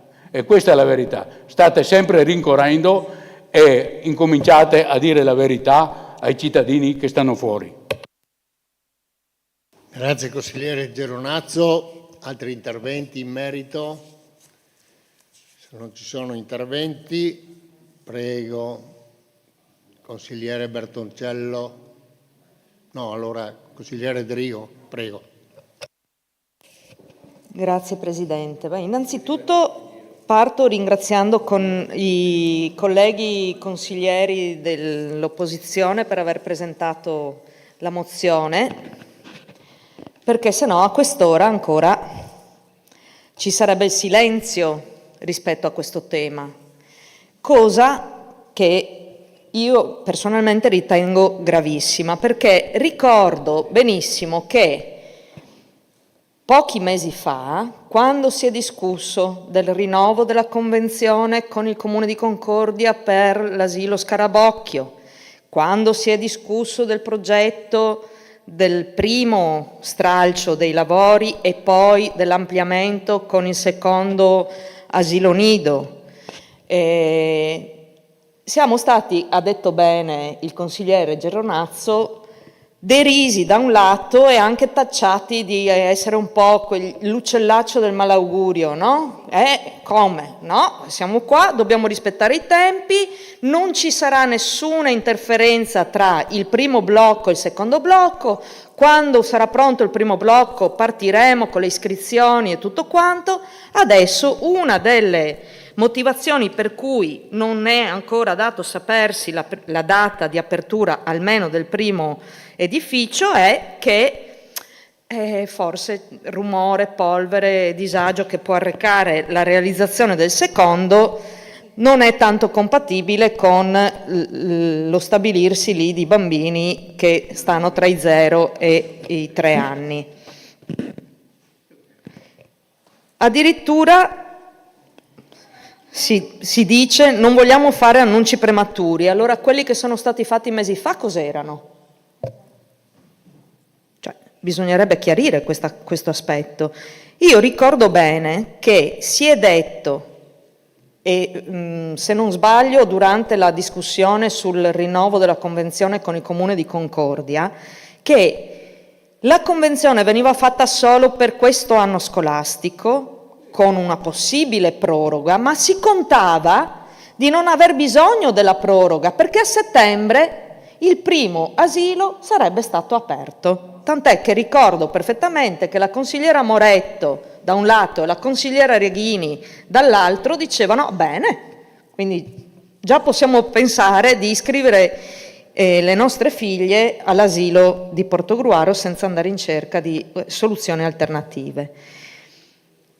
Si parla addirittura di ATS che, permettetemi, a parte il fatto che è già importante la preoccupazione sull'iter che porta alla realizzazione di questo nuovo soggetto, perché sinceramente avremmo bisogno e voglia di essere aggiornati anche su questo tema che è assolutamente importante per il territorio e che vede la rivoluzione rispetto ai servizi sanitari e sociosanitari assistenziali e l'accesso dei cittadini che usufruiscono di questi servizi, che generalmente sono cittadini che vivono una difficoltà, un momento di fragilità. Ma permettetemi, quello è l'ultimo passaggio, per cui se addirittura ci si avvale della scusa, diciamo così, che anche sugli ATS c'è ancora incertezza, per cui anche questo potrebbe diciamo così, intervenire e rallentare l'avvio di questo servizio, mi sembra veramente un po' un arrampicarsi sugli specchi. Per questo, ripeto, ringrazio i consiglieri per aver presentato la mozione, perché almeno questa sera possiamo discutere di questa cosa e attraverso questa discussione molti cittadini possono già mettere in conto il fatto che per il 2025 sarà veramente molto dura poter usufruire di questo servizio, se non impossibile, ecco, e ci auguriamo invece che nel 2026 qualcosa di nuovo ci possa essere, fatto salvo che l'opposizione si occuperà di mantenere l'attenzione alta su questa cosa, perché, ripeto, sono i cittadini che ne fanno le spese e non i consiglieri di opposizione, per cui dovremmo cercare di far funzionare le cose in maniera un po' più fluida ed essere un pochettino più coerenti e trasparenti nella comunicazione con i cittadini che si aspettano i servizi, perché è un servizio che si aspetta da moltissimi anni, siamo tutti molto felici che siano partiti i lavori, bisognerebbe essere un pochettino più coerenti e trasparenti nella comunicazione, nelle tempistiche rispetto a questo servizio così essenziale e importante. Grazie consigliere Adrigo. Ti prego consigliere Bertoncello. Beh, è già stato detto molto, insomma, da parte sia della consigliera Adrigo, sia della consigliera Moretto, sia del consigliere Geronazzo, quindi non mi dilungo, insomma. Sarebbe stato più corretto questa sera dire già che siccome non si può, voglio dire, aprire un anno scolastico a metà con la Convenzione del Comune di Concordia, prendere atto e dire andiamo dal 2026-27. Non è quello che ci rogavamo noi, però era più serio, più corretto dire questo. Inconvenienti ci possono essere, però era più corretto non dare l'illusione che noi potremo anche farcela e comunque faremo il possibile per farcela.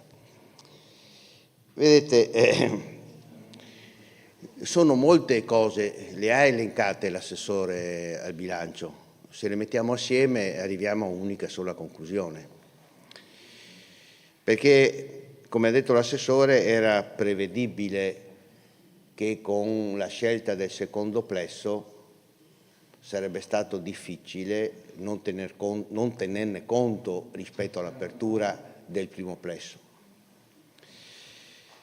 Peraltro un appalto richiede, lo ha detto bene l'assessore, non solo la parte economica ma anche la parte educativa, sociale. Non è che si fa un mese e mezzo.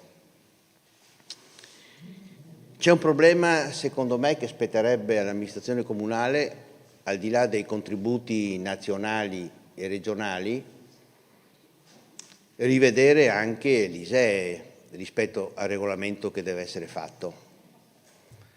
Perché guardate che il Comune di Portogruaro ha fermo l'ISEE da molti anni, è cambiato il mondo, sia a livello nazionale, governo, sia a livello regionale, sia a livello comunale. La soglia di ISEE è già stata modificata quasi da tutti i comuni, alzando il tetto, perché altrimenti si corre il rischio, voglio dire, di non andare incontro alle esigenze dei cittadini. Un ISEE di 20.000 euro vuol dire 800-900 euro al mese, perché dentro l'ISEE c'è tanta roba, compreso anche gli immobili che hanno ricevuto magari persone anziane che non, voglio dire, non è un patrimonio loro, lo hanno ricevuto, però lo devono inserire dentro l'ISEE. Per quanto riguarda la cabina elettrica, va bene, ho capito io, il problema è sempre la programmazione, sia su Pradipozzo sia su l'asilo nido.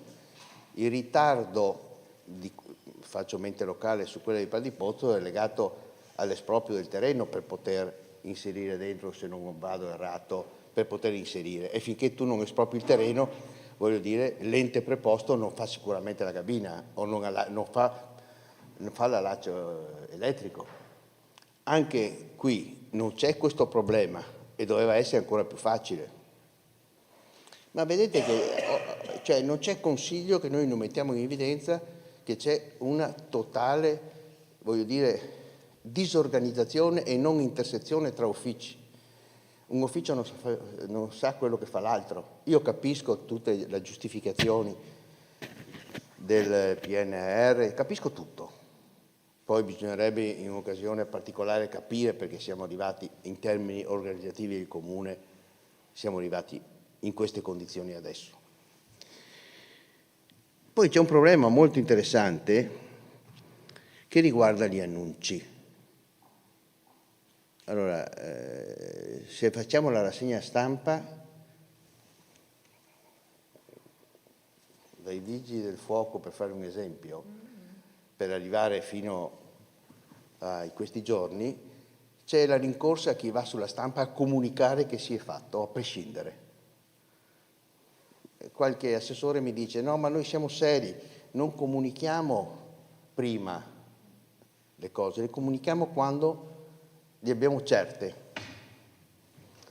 E me lo ha detto convinto. E questo argomento è venuto fuori perché mi aspettavo, forse ingenuamente, che il signor Sindaco comunicasse al Consiglio che è in corso, su proposta del Comune di Concordia, o meglio, sulla convenzione che ha predisposto il Comune di Concordia, una convenzione per far accedere ai contributi regionali, adesso semplifico, città della cultura, non è il termine esatto perché è legato all'Emene.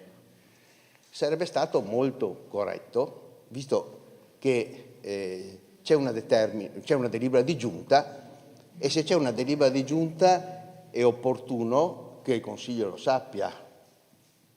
Allora, io credo che vada registrato un po'. Prima ho visto che è organizzato, penso, dalla Campus, o non ho capito bene, c'è un convegno dove il Comune di Portoguaro è patrocinatore assieme alla Campus e altri, che affronta il problema dell'educazione dall'asilo nido all'infanzia, alle scuole d'infanzia. Noi non sappiamo niente, vabbè, insomma, non ha importanza. Quindi io mi aspettavo, al di là della relazione dell'assessore, che se ci fosse stata una riunione con tutti gli attori, la conclusione, al di là delle motivazioni che posso capire, era quella di dire non illudiamo nessuno, andiamo al 2026-27, cavallo 26-27, non 25-26, 26-27, e mi aspettavo, per la richiesta che è nella mozione, che è sempre, voglio dire, molto pulita, non è che chiedono di convocare una commissione consigliare dedicata all'approfondimento e informare al più presto utile ai cittadini. Io mi aspettavo che una situazione di questo genere fosse talmente semplice che non ha bisogno di, voglio dire, tante motivazioni. Bastava dire, bene, noi, voglio dire, abbiamo queste difficoltà, abbiamo questi inghippi, abbiamo avuto questi rallentamenti per queste ragioni, voglio dire, conveniamo con voi che è giusto fare una commissione, è giusto informare i cittadini. Punto. Non serviva a dire, fare molto altro. Però noi ci troviamo ogni volta, voglio dire, ad affrontare l'argomento in termini sempre conflittuali, sempre quando anche si chiede solamente una commissione e un aggiornamento ai cittadini. Io mi auguro che almeno su questo, al di là delle motivazioni per cui non si avrà la gestione 25-26, che almeno ci sia la possibilità di intervenire informando i cittadini, non creando illusioni o aspettative, e in commissione ragionare assieme, voglio dire, su questo progetto che noi abbiamo sempre condiviso e vorremmo portare avanti, al di là della location. Va bene. Grazie. Grazie. Se mi ero anche dimenticato, chiedo scusa Presidente, che avete dato in appalto l'accesso da Viale Isonzo a via quella dell'asilo nido, tanto per intenderci, e anche quello sono lavori che devono essere fatti, perché avete scelto la soluzione più semplice, cioè quella dell'accesso da Viale Isonzo sulla destra entrando dentro nei due plessi, e anche questo è un lavoro che si farà, e quindi c'è una montagna, c'è tanti lavori dentro lì che rendono impossibile, dal mio punto di vista, per anche nostra esperienza, pensare che si possa attivare l'asilo nido nell'anno scolastico 2025-26. Anche perché vedo improbabile che si faccia una convenzione col Comune di Concordia e a metà anno, voglio dire, si sposta da una parte all'altra. Quindi diciamoci chiaramente che le ragioni le sapete meglio di noi, e comunicate alla popolazione, ai cittadini, al Consiglio, quali sono i tempi, non perché lo diciamo noi, ma perché lo dite voi, quali sono i tempi per poter utilizzare un asilo nido perché è importante per la città di Portogruaro. Grazie consigliere Bertoncello. Prego, Assessore Foliani, prego. Grazie Presidente, solo per precisare una cosa sulla cabina elettrica di Padipozzo. Io mi riferivo, e credo che anche l'assessore Cirfera, era da quando è pronta la cabina il problema, perché da marzo che era pronta è stata attivata a gennaio con 1000 richieste e 1000 solleciti. In questo senso dicevamo, perché era pronto tutto, mancavano 2 cose, ma purtroppo a settembre era già pronto il palazzetto, mancava la corrente però, e quindi per questo, questo è il punto. E non sai mai poi, perché tu chiedi a oggi, a volte arriva dopo 3 mesi, a volte dopo 6, a volte dopo 8. Per dire un'altra cosa, giusto che ci sono, preciso a proposito delle cabine, che anche i sottopassi di Portovecchio, che sono ancora tutti senza luce, perché non riescono a farsi attivare la cabina elettrica delle autovie venete. Quindi, tra le altre cose, anche questo è un altro tema relativo sempre alle cabine elettriche, che purtroppo non dipendono da noi, ma che a volte siamo condizionati da altri. Le autovie venete non riescono a risolvere il problema dell'allargamento dei sottopassi perché non riescono ad avere, voglio dire, la corrente legata alla cabina. So bene che sono pronti, io mica abito voglio dire, li abbiamo programmati noi 10 anni fa, figuriamoci se non conosciamo i sottopassi e sono pronti. C'è un problema.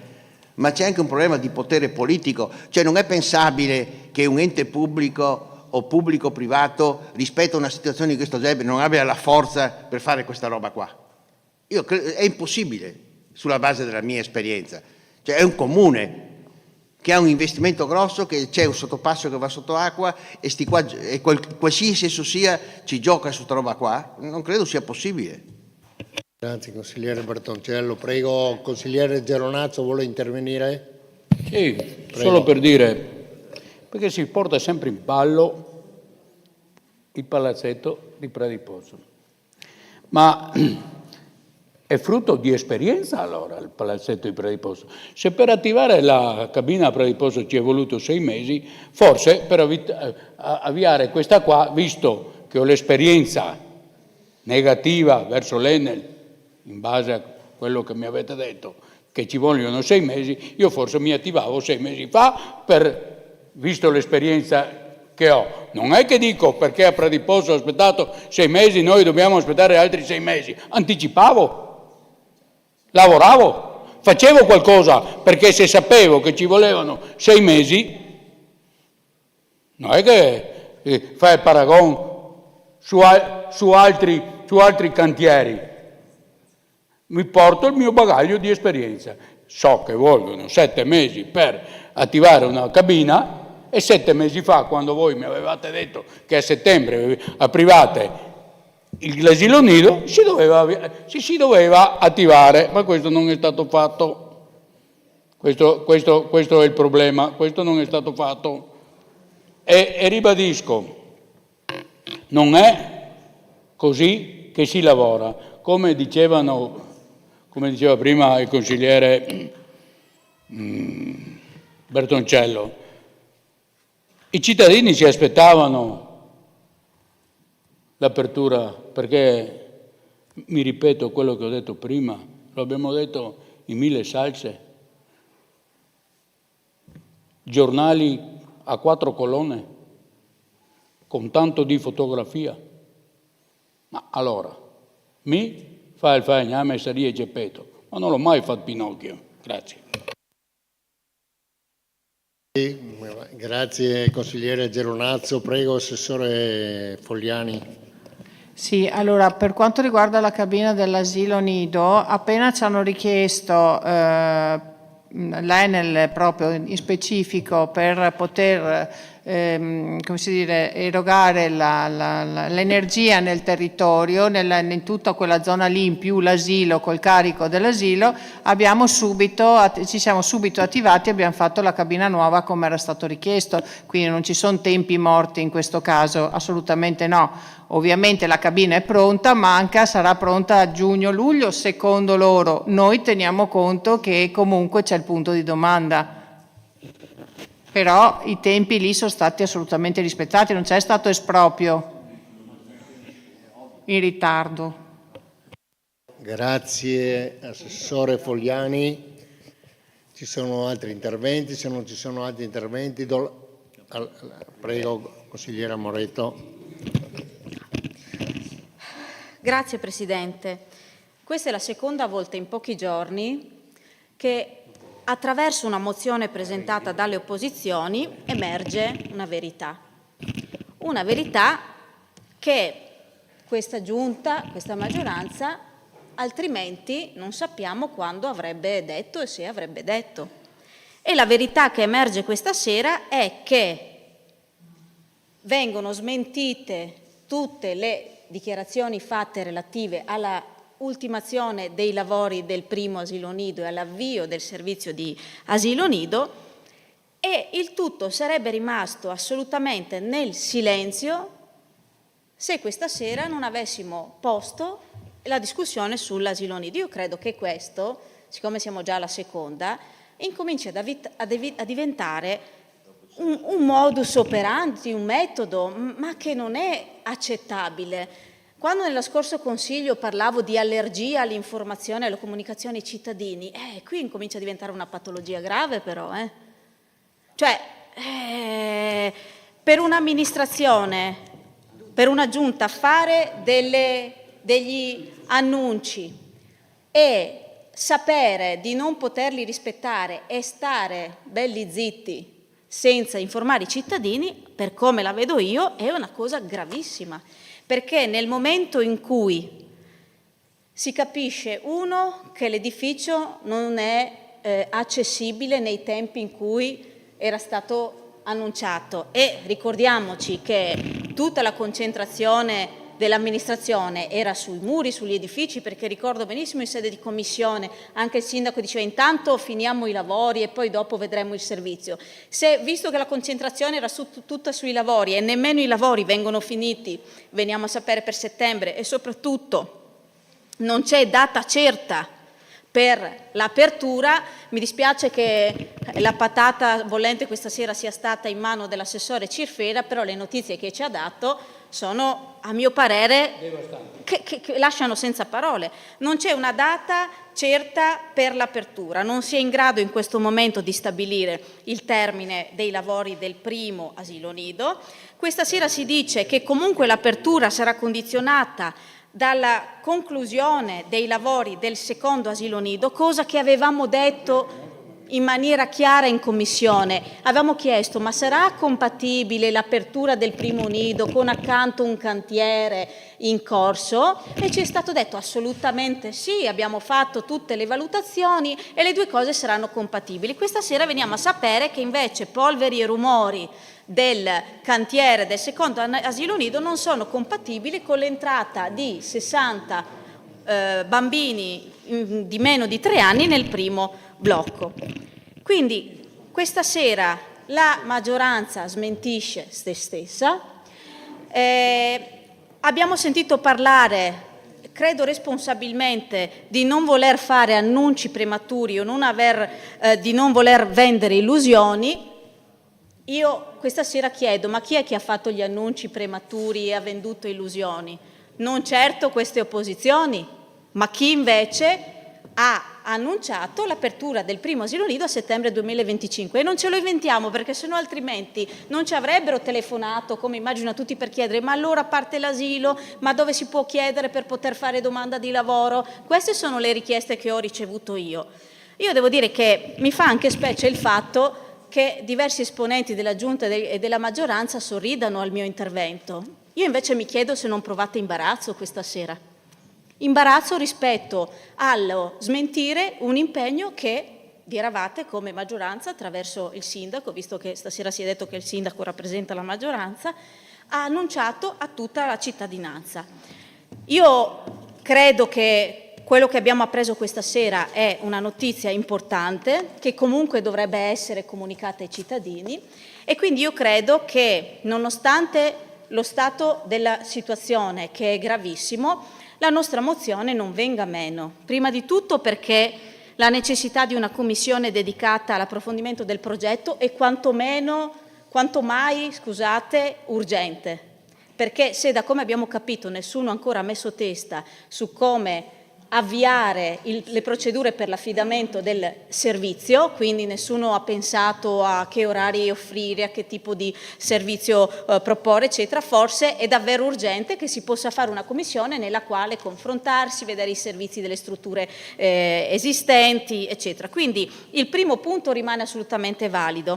E il secondo: è evidente che non può rimanere così perché non avete nulla da comunicare ai cittadini. Però io credo che informare i cittadini che il primo asilo nido a settembre 2025 non entrerà mai in funzione e che si vedrà per l'anno successivo, e che quindi forse era il caso che le persone che aspettavano l'asilo a Portogruaro facessero comunque domanda a quello di Concordia, perché voi non vi rendete conto di che cosa significa nella pratica questo. Ma sì, non lo facciamo adesso, lo faremo dopo, e vedo tanti sorridere. Ma sapete che ci sono persone che contavano su questo asilo e magari non hanno fatto domanda a Concordia?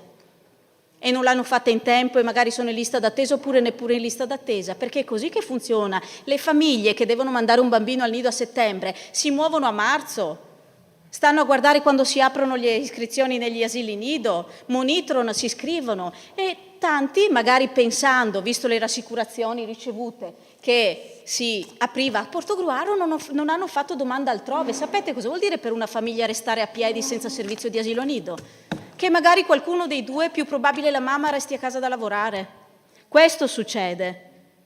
Io non capisco la leggerezza con la quale questa sera sia affrontato questo argomento, non capisco come si faccia a sorridere invece di provare imbarazzo, e ritengo che questa mozione sia ancora attuale e che meriti, almeno per provare a mettere una pezza, un voto favorevole all'unanimità di questo Consiglio, modificando il secondo punto, ma garantendo ai cittadini di Portogruaro una corretta informazione circa l'avvio dei servizi di asilo nido nel nostro Comune.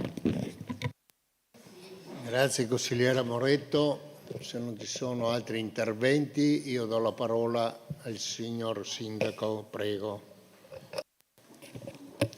Allora, sì. La serata delle ammende, delle prese di posizione, dei bagni di realtà, e fa parte del percorso di amministratori che stiamo facendo, non per rimediare. Era quello che abbiamo espresso nelle commissioni, parlando dell'asilo nido. Credo che sia una volontà forte, di una volontà politica, diciamo l'espressione di volontà politica, riaprire l'asilo nido, e su questo non transigiamo. Noi vogliamo aprire l'asilo nido il prima possibile. certamente ci si scontra con la realtà. E la realtà è fatta di tante cose, è fatta di, diciamo, di autorizzazioni, di necessità ulteriori che abbiamo sentito oggi. Grazie all'assessore Cisfera ci ha spiegato quali sono queste difficoltà e quali sono le possibilità. Effettivamente pensavamo che la cosa fosse un po' più semplice, sicuramente io non ho problemi ad ammetterlo, però ripeto, la volontà politica di andare avanti e di aprirlo, questa c'è sicuramente. E la capacità di adattamento penso sia una buona qualità e quindi su questa strada noi continueremo. Mi fa piacere sentire invece che ci sono tante diciamo, attenzione, tante volontà di iscriversi a questo asilo e questo era stato messo in discussione grandemente. Quindi su questo ribadisco che ho ricevuto anch'io tante richieste anche per il secondo ne ricevute, quindi ci sono queste buone possibilità. Quindi il desiderio c'è, la necessità c'è e questa è una cosa molto importante che va definita. La realizzazione sicuramente viene posticipata e posso anche dirlo tranquillamente al prossimo anno scolastico, 25-26 ovviamente, quindi questo è indubitabile perché, ripeto, ecco, quindi io non avrei, come ha messo anche il consigliere Moretto, non avrei difficoltà a dire qualcosa adesso in qualche commissione, in qualche consiglio comunale o in qualche, diciamo meglio, riunione con i cittadini, però quello che dico è la volontà politica c'è, la richiesta l'abbiamo riverita c'è, grazie all'amministrazione Favero che ha iniziato questo percorso, che era da tanti anni che si voleva fare e quindi diciamo, la realizzazione verrà attuata sicuramente con un ritardo, questo è possibile, ma non dipende dalla nostra volontà di non farlo, questo è importante. La nostra volontà è quella di farlo, cercheremo di farlo nel miglior modo possibile, nel più tempo rapido possibile e quindi andiamo avanti e lavoriamo. Grazie. Grazie signor Sindaco. Prego Geronazzo.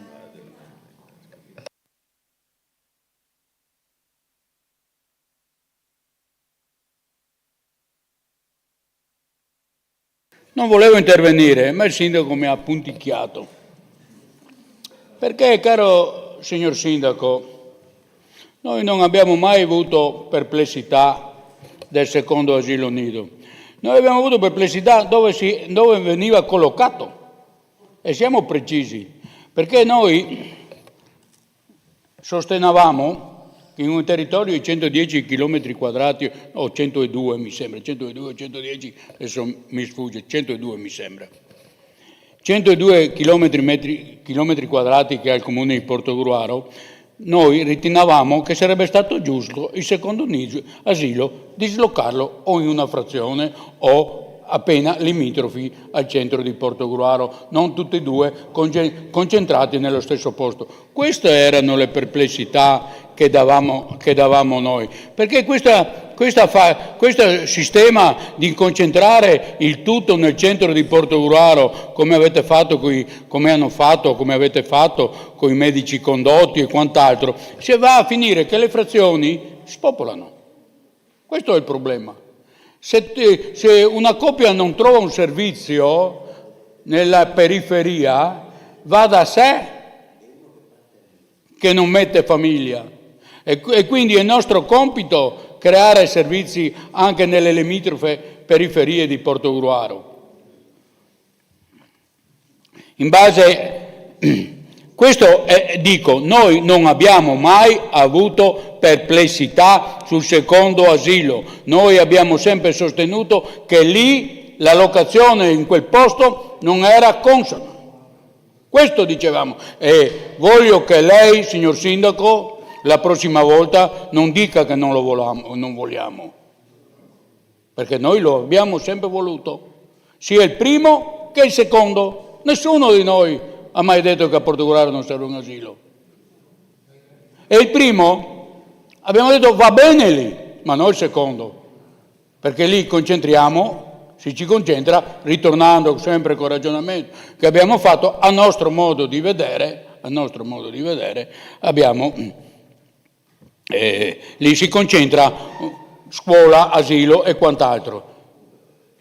Altri posti, lei mi dirà adesso, ci sono altri posti, non si potevano fare perché non abbiamo proprietà. A Summaga abbiamo la proprietà, si poteva fare. Ecco, non abbiamo avuto la volontà politica di farlo. Anche a Portogruaro ci sono proprietà dove si potevano fare. E allora questa barzelletta di dire era l'unico posto che si poteva fare, finiamola. Abbiamo deciso di farlo lì perché per noi andava bene lì. Come ha detto bene il consigliere Favaro, il cantiere era già pronto e per farlo in maniera molto più rapida, se non ricordo male, era bene farlo lì. Legittimo, cioè non è che io contesto, è che il mio pensiero di poterlo fare fuori dal centro di Portogruaro è legittimo anche questo. Grazie. Grazie consigliere Geronazzo. A questo punto una replica del sindaco, prego. No, ma tu non mi pareva una dichiarazione di voto questa qui. Allora, il secondo è stato in 15 giorni, in un tempo brevissimo, era prevista la scadenza del bando. Solo in questo modo eravamo sentiti gli uffici, erano pronti per realizzare il secondo ufficio. Questa è la ragione principale. Avremmo persi, adesso non ricordo, 800.000 era quello che era, per la realizzazione di questo secondo asilo. Poi, una mia considerazione personale, la vicinanza, la contiguità è sempre un valore dal punto di vista degli esercizi, delle funzioni, degli uffici. Due strutture vicine con uguale finalità, con altre finalità, sono molto vantaggiate. Quindi questo è sostanzialmente, non altre ragioni, secondo me. Grazie signor Sindaco, grazie, vedo che non ci sono altri interventi, quindi... Scusi Presidente, consigliere... ho capito male io, la consigliera Moretto aveva proposto un'eventuale modifica affinché la mozione venisse approvata per poter andare avanti sulla proposta di commissione, cioè non c'è stata data risposta rispetto alla proposta della consigliera Moretto. Certo. Lei sta mettendo ai voti senza ragionare su questo aspetto, pare, no? Bisogna chiedere se siamo d'accordo sulla modifica al punto 2, mi sembra, giusto? Ecco, quindi io chiedo già se vogliamo modificare, quindi alziamo la mano chi è d'accordo. Chi è d'accordo? A modificare. A modificare il punto 2. Presidente, bisogna che sospenda il Consiglio e facciamo una riunione capogruppo? Chiedere se c'è la volontà? Consigliere Geronazzo, stia un po' più tranquillo. Io chiedo se c'è la volontà... Scusa. Chi è d'accordo alla modifica del punto 2 alzi la mano, no?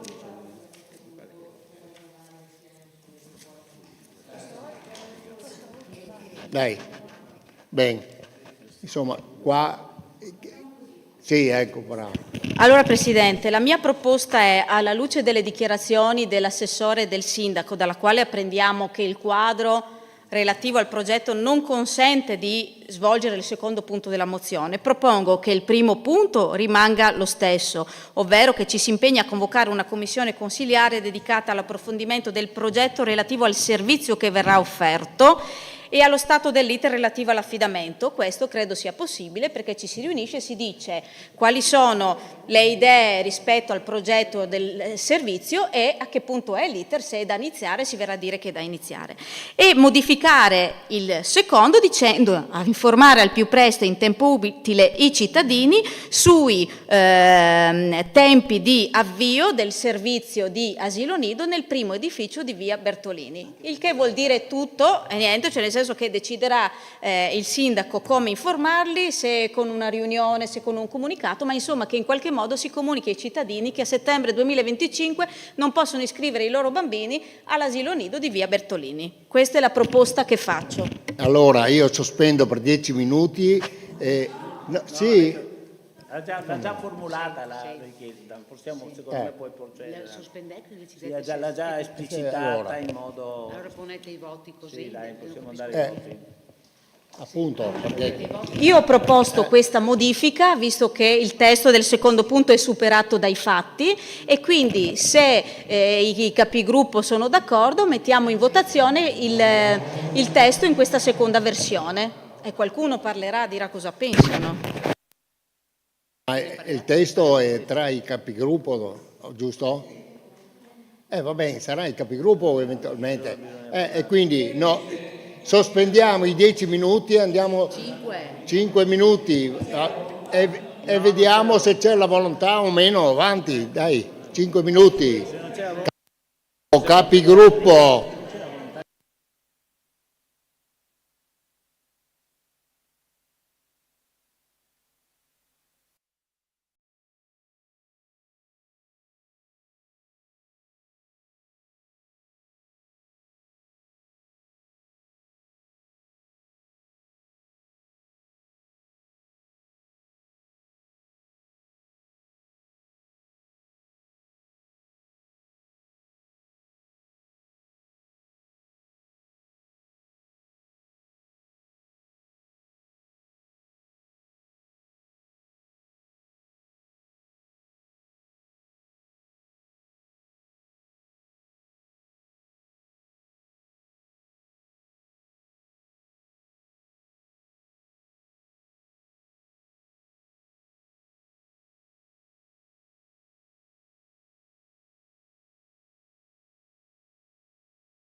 Bene, da conferenza dei capigruppo è emerso che non c'è la volontà di modifica del punto 2, quindi, Si mette in votazione?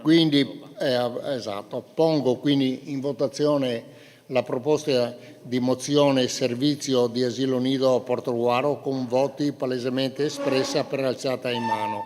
Chi è favorevole? 5. Chi è contrario? Chi è contrario? 11. Astenuti 0. La proposta di mozione non è approvata. Punto. Bon. Punto numero 10. Proposta di mozione sulla situazione di Villa Storta. In data 14/5/2025, acquisita il protocollo 21702, è pervenuta dai consiglieri comunali Areghini, Bertoncello e Drigo del gruppo consigliare per un'altra Portogruaro la proposta di mozione sulla situazione in via Villa Storta. Passo la parola ai consiglieri proponenti per la lettura. Prego, consigliere Bertoncello. Così la leggo. Considerato che la viabilità di via Villa Storta necessita di una revisione in considerazione sia dei diversi incidenti che si sono succeduti nel tempo, sia della poca sicurezza per l'utenza debole, già nel 2016 il capogruppo della Lega, tramite la stampa locale, rassicurava i cittadini sull'imminente soluzione della pericolosità di via Villa Storta. A fine 2017 il progetto non era ancora stato inserito nel piano delle opere pubbliche del Comune. Il 9 agosto del 22, con delibera 145, la Giunta Comunale aveva approvato il progetto di fattibilità tecnico ed economica per interventi di rigenerazione urbana mediante tombinamento del canale Ronchi esterno lungo via Villa Storta, al fine di poter accedere a eventuali bandi di finanziamento europei, nazionali o regionali, con costo complessivo dell'opera di 4.255.000 euro, di cui euro 2.922.304 per opere e oneri di sicurezza, con somme messe a disposizione dell'amministrazione a quel tempo di 1.332.695. L'intervento ad oggi presente in Comune si suddivide in due ambiti principali di intervento. Il primo lotto, un primo tratto di estensione pari a 460 metri circa, che interessa via Villa Storta a partire poco a monte con l'incrocio con viale Trieste fino alla rotatoria in corrispondenza dell'incrocio di via Resistenza. Il secondo lotto, un secondo tratto a nord di estensione pari a 180 metri circa, a partire dall'incrocio tra via Aldomoro e via Villa Storta fino in prossimità del nuovo sottopasso ferroviario. Il progetto complessivo è suddiviso in due lotti e rispettivamente frazionato in due stralci. Il primo stralcio prevede il tombinamento mediante la realizzazione di una condotta scatolare. Il secondo stralcio prevede la realizzazione della pista ciclabile e del sistema di rain garden, trattasi di avvallamenti naturali o artificiali per la raccolta delle acque di ruscellamento, ossia l'acqua che proviene da strade, marciapiedi e altre superfici urbane impermeabili o semiimpermeabili. Il commissario straordinario aveva inserito l'intervento di via Villa Storta nelle opere pubbliche del 2025. Il progetto ad oggi risulta finanziato in parte col contributo regionale e in parte con la vendita per fosfati. Il Consorzio di Bonifica, ente competente del canale, prima del 2015 ha più volte ribadito la necessità di non tombinare quel lato di via Villa Storta perché si sarebbero create difficoltà nello smaltimento delle acque. Sempre il Consorzio di Bonifica, dopo il 2015, a seguito di un grosso piano di riqualificazione del sistema di coinvolgimento delle acque reflue nella zona di via Villa Storta, aveva dato la sua disponibilità al tombinamento del canale. L'intervento è stato oggetto di tensioni della maggioranza caduta nel 2023. Pregiato che oggi non è chiara alcuna tempistica di realizzazione dell'intervento per la messa in sicurezza delle viabilità di via Villa Storta, né tantomeno quale sia il suo finanziamento, impegniamo il Sindaco a organizzare un incontro con i cittadini dell'area ed informare la cittadinanza e il Consiglio Comunale per avere le seguenti informazioni. Sapere come intende procedere per la realizzazione dell'intervento, se ci sono state e quali sono state le attività messe in campo per reperire risorse per la realizzazione dell'opera dal 2022 ad oggi, visto che il progetto è stato approvato proprio nel 2022 per consentire di accedere ai bandi e finanziamenti diversi, quali sono state le interlocuzioni con i cittadini fino ad oggi e se non sono state avviate quanto aveva intenzione di organizzarle. Quando realisticamente l'opera potrà essere effettivamente realizzata e con quali tempistiche. Mi pare che allo stato attuale delle cose il Comune di Portogruaro abbia una disponibilità di circa, se non sbaglio, circa 800.000 euro per un contributo regionale. Grazie consigliere Bertuccello. Ci sono interventi in merito?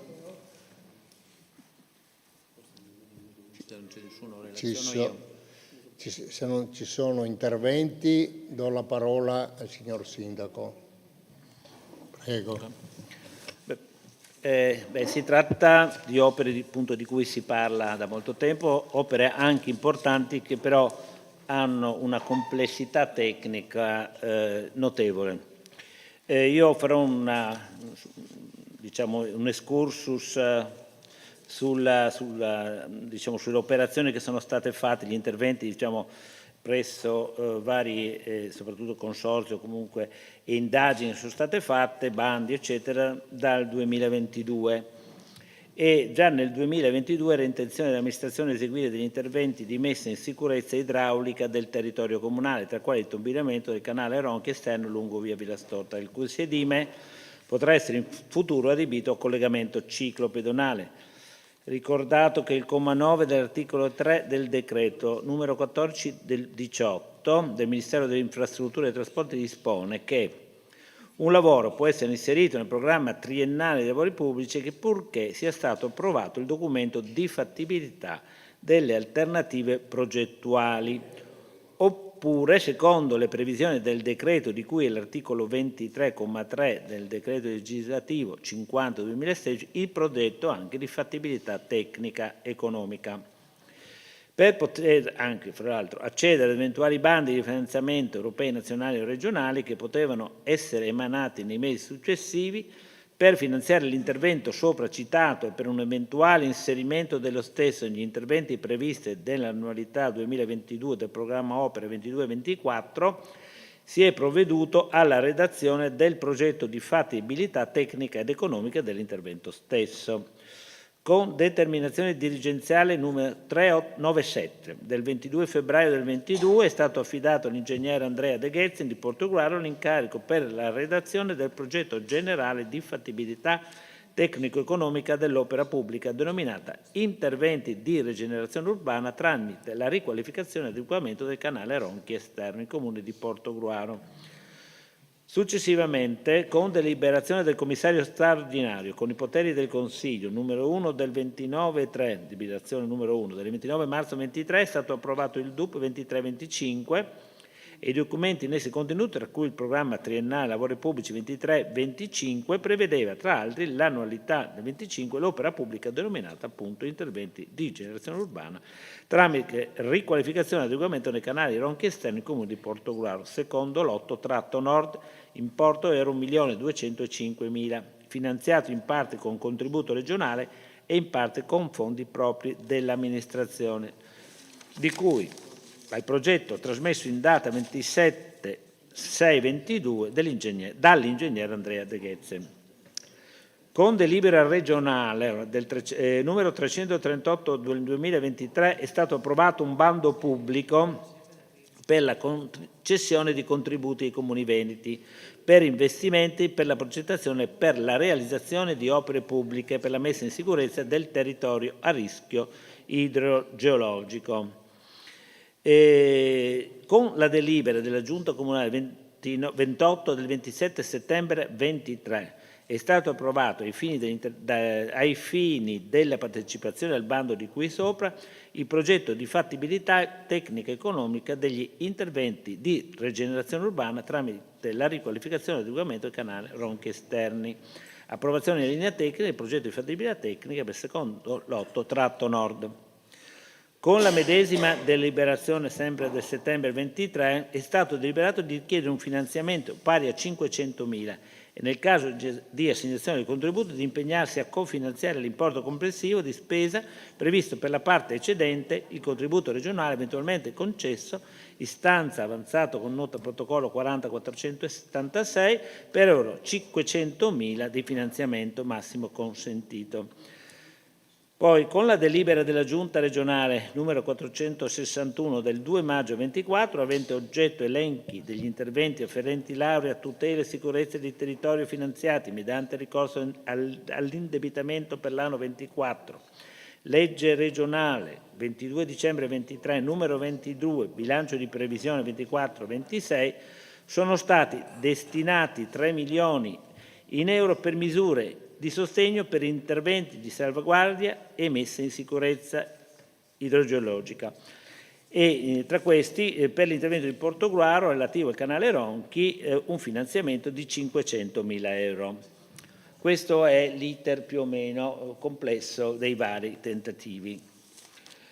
E quindi il problema è veramente complesso, soprattutto per aspetti tecnici, che ancora non sono stati risolti, lo dobbiamo dire, e la stessa anche duplice intenzione che aveva il Consorzio, prima sì, poi no, si è rilevata essere vera, allorquando la scorsa settimana abbiamo convocato i vertici del Consorzio di bonifica nella persona dell'ingegnere Grego e dei suoi tecnici e ci siamo fatti spiegare per la prima volta a questa Giunta quali sono le difficoltà tecniche di questa opera e che sono in generale, come possiamo immaginare, la capacità di far defluire le acque in maniera adeguata in caso di bombe d'acqua. Questo termine specifico non va di moda, ma questa è la grande quantità di acqua in un breve periodo di tempo, a nord ovviamente del canale. A questo canale afferiscono due altri canali, ci diceva il San Giacomo e il Ronchi stesso, per cui c'è questa possibilità. Il problema nasce quando ci dovessero essere, come nel 2014, due bombe d'acqua contemporaneamente nella stessa area e non ci sarebbe la possibilità tecnica, secondo, di far defluire in maniera adeguata. C'è un problema di grandezza dei tombotti, 5x2 o 3x2, la differenza economica è molto più alta nel 5x2, questo implicherebbe un maggior onere di costi. E lì ci hanno presentate alcune soluzioni di tipo tecnico alternative, o un bacino di laminazione a monte, insomma qualcosa che si sta a definire. Quindi la situazione è questa qui. Siamo in una fase in cui dobbiamo capire quali sono ovviamente le opere da fare per la sicurezza, non solo ovviamente la parte finale, quella del tombinamento, quindi realizzare una bella, anche per la sicurezza della strada, ma è anche un camminamento ciclopedonabile sicuramente indubbio, però prima di questo viene la sicurezza di una situazione in cui estrema, e che non è infrequente, di un'evenienza duplice di queste grandi quantità d'acqua. E sarà nostra premura, non appena noi avremo questi dati, comunicarlo, cominciare a ragionare su questo. Al momento non li abbiamo. Devo dire che il Consorzio di bonifica, per quanto riguarda il finanziamento, ci ha riferito, ma questo ormai lo verificheremo, ma credo che sia così, che attualmente i consorzi di bonifica non intervengono per opere di questa portata economica, ma solo per valori più elevati.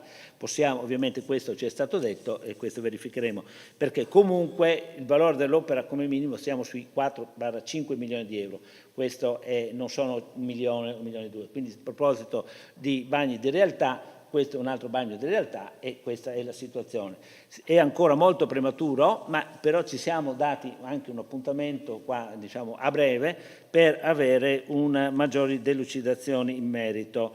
Quindi c'è un problema tecnico che è da valutare e un problema economico di trovare le risorse. Sono due problemi che sono molto frequenti in queste situazioni, ma sono ovviamente ancora molto prematuri per poter dare una risposta. Grazie.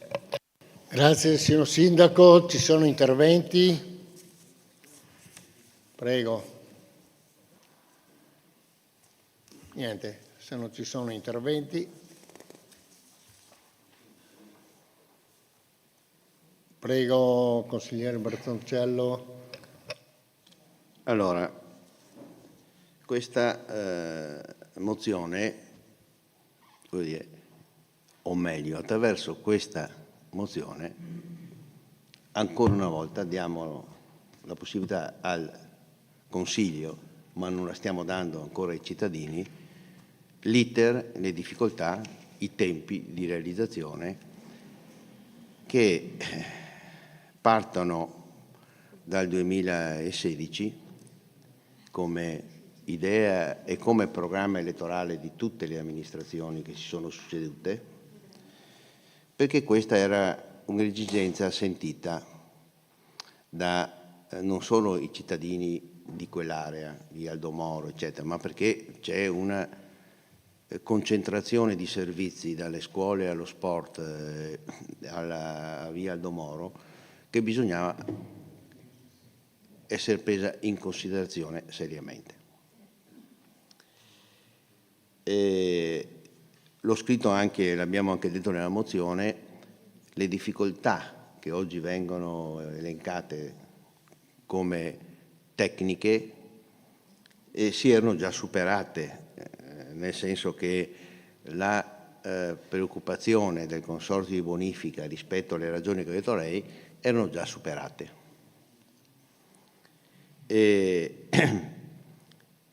Voi avete, senza considerare il fatto che voi avete previsto, lo ha detto anche il sindaco, un intervento di 5 milioni di euro, forse, voglio dire, rispetto al progetto, lo studio preliminare che noi abbiamo visto, era di gran lunga più ambizioso rispetto alle disponibilità che l'amministrazione aveva e ha. Quindi forse bisognava affrontare prima di tutto i problemi tecnici che sono stati risolti, perché il Consorzio di bonifica, una volta risolto il problema del tombotto, altre difficoltà non prevedeva e quindi si poteva andare avanti. C'è un particolare, che quest'opera poteva essere finanziata all'interno del PNRR con le disponibilità che il Consorzio di bonifica aveva. Se non ricordo male, non potrei sbagliarmi, erano un centinaio di milioni di euro che il Consorzio di bonifica aveva inserito, voglio dire, nella programmazione della sua area di interesse, non ricevendo collaborazione e non avendo da parte del Comune, voglio dire, le segnalazioni adeguate per poter inserirlo dentro all'interno di quel PNRR che gestisce il Consorzio di bonifica. È probabile che oggi il Consorzio di bonifica per questo tipo di interventi non possa contribuire. Però abbiamo perso un treno importante. Io mi auguro che questo il Consorzio di bonifica ve lo abbia comunicato, perché mi pare, voglio dire, impossibile che questa cosa che io vi sto dicendo adesso non vi sia stata segnalata, però ne prendo atto. Ma torniamo sempre, voglio dire, alla programmazione, all'informazione e alle modalità degli studi di fattibilità. Giustamente il sindaco ha detto noi abbiamo ricevuto un contributo pari a 500.000 euro, pensavo un po' di più per la verità, ma forse non ho informazioni non puntuali, ma ovviamente ogni contributo regionale e anche di altri enti ha bisogno della compartecipazione. E i rapporti col Consorzio di bonifica nel corso dal 2015 in poi, nonostante, voglio dire, adesso io non conosco molto bene, lo ammetto, i rapporti che ha avuto l'ex sindaco Favaro con il Consorzio di bonifica nei 2 anni che ha governato la città. Però c'è sempre stata, voglio dire, dal mio punto di vista, una poca collaborazione tra i due enti. E questo, voglio dire, poi produce gli effetti che noi stiamo registrando oggi. Quindi il tema vero è che abbiamo posto, stante la situazione che avete dichiarato questa sera, e stante che problemi tecnici non ce ne sono, dal punto di vista del Consorzio di bonifica, avendo ricevuto un contributo dalla Regione di 500.000 euro, cosa intendete fare e come intendete muoverci per dare una risposta, anche questa di 10 anni? Perché è difficilissimo pensare che il progetto di circa 5 milioni di euro, seppur diviso in 2 stralci, si possa realizzare in tempi ravvicinati e con le risorse che sono indispensabili, perché se la Regione dà un contributo per un'opera non è che ne dà un altro contributo sopra per la stessa opera. Ci sono le risorse del Comune per poter realizzare, non dico il secondo stralcio, cioè quello che va dalla rotonda di Via Aldomoro al sottopasso della ferrovia, ma il tratto prima. È possibile pensare di rivedere magari il progetto, toglierci l'ambizione del progetto che è condivisibilissimo, ma non ci sono le risorse, e procedere al tombinamento e eventualmente le altre opere, farle seguire nel tempo in rapporto alle risorse che abbiamo a disposizione? Perché questo è il tema. Perché su questi argomenti si è impegnato tutte le forze politiche presenti in Consiglio Comunale, ormai dal 2015. E allora, se registriamo una disaffezione da parte dei cittadini, che poi si traduce in disaffezione sulle urne e si tramuta in un, giudizio, non positivo rispetto a chi governa, io credo che anche su questo bisogna essere chiari. Bisogna dire, guardate, queste sono le risorse, non dire che ci sono ancora problemi tecnici da risolvere, perché non ci sono, perché ci sono stati già pezzi di tombinamento in quel canale riferito all'urbanizzazione di fronte alla Visotto, tanto per intenderci. Era già stato fatto. Una parte è stata tombinata anche per fare dei parcheggi, un po' avvicinandosi verso la rotonda di Via Aldomoro. Ma le cose non possono, dovete rendervi conto che non possono stare così. Prima sull'asilo nido, in altri consigli abbiamo detto altre cose, adesso c'è questo tema. Abbiamo verificato, non so poi se sono datato io rispetto alle informazioni che ho, ma prima aveva tenuto conto il consigliere Geronazzo. Se sono delle risorse proprie impegnate su via Pratigori e Sottopasso e la pista ciclabile, che si impegneranno fra 2 o 3 anni, perché lì è un lavoro abbastanza complesso, l'abbiamo visto. Bisogna gestire al meglio le risorse che ci sono, facendo delle scelte e della programmazione, perché l'avanzo di amministrazione che voi avete è 1 milione, acclarato è 1.250.000. Dite che completate il palazzetto dello sport. C'è questo problema qui, ce ne sono altri in sospeso. Io credo che sia doveroso che voi ci dite quali sono le cose che intendete fare, in che tempi e con che modalità, visto che il treno del contributo del consorzio di bonifica l'abbiamo perso. E su questo vi garantisco che ho informazioni adeguate, perché c'è stata tutta una serie di passaggi del consorzio di bonifica. Dopo, sono passati i progetti che altri comuni, in particolar modo San Donà, hanno cofinanziato e sono partiti. E fate un'analisi degli interventi del consorzio di bonifica rispetto alle sue disponibilità finanziarie, sia che riceve dalla Regione, sia del PNRR, sia dai ministeri. Quanti interventi sono stati fatti nel comune di Portogruaro? E non è che il comune di Portogruaro sia sicuro sul punto di vista della sicurezza idraulica. Allora, cosa chiediamo? Torniamo sempre al solito punto. Chiediamo di sapere come si intende procedere e non ci è stato detto. Se ci sono state e quali attività messe in campo per la realizzazione dell'opera, ci è stato detto che ci sono problemi tecnici e non ce ne sono e che il consorzio di bonifica non finanzia. Quali sono, realisticamente i tempi e che opera si realizzerà? una parte, uno stralcio, un lotto, prima tombiniamo e poi facciamo la parte più ambientalmente, voglio dire, più impegnativa, ma risolviamo, vorremmo sapere se almeno si riesce a fare una parte di questo intervento per poter dare, voglio dire, non solo risposte ai cittadini, ma anche la messa in sicurezza. Perché lì c'è anche l'altro accesso, ci dimentichiamo sempre, ma c'è anche l'altro accesso del cimitero in via Villa Storta. Quindi è una delle vie, voglio dire, più, come posso dire, che ha bisogno di più interventi e di un intervento urgente, proprio per la situazione e la congestione che ha prodotto nel tempo tutte le attività che ci sono collocate a nord.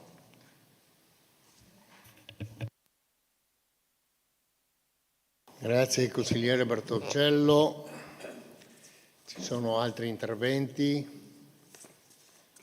Se non ci sono altri interventi, io pongo in votazione la proposta di mozione sulla situazione in via. Prego, consigliere Bertoncello. Allora, io devo dedurre che quello che noi abbiamo posto all'attenzione del Consiglio e l'intervento che ho fatto, nessuno ha nulla da dire, quindi è lineare.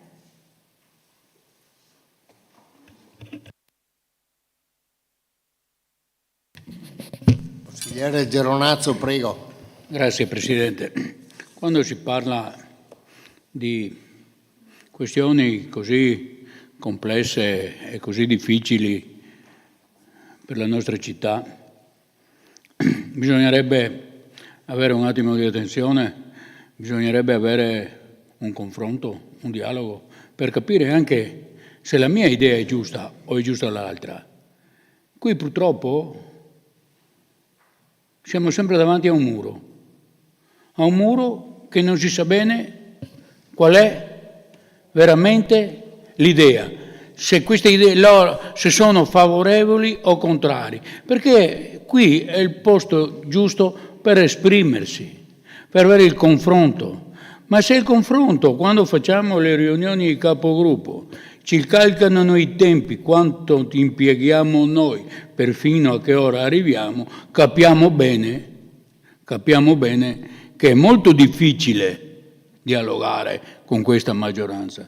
Capiamo bene che quando chiediamo una cosa superflua per dire banale, possiamo dire ai cittadini la verità? Possiamo dire ai cittadini quando finiamo quell'opera? Possiamo dire, cioè mi sembra una cosa talmente semplice e lineare che non servirebbe neanche la domanda.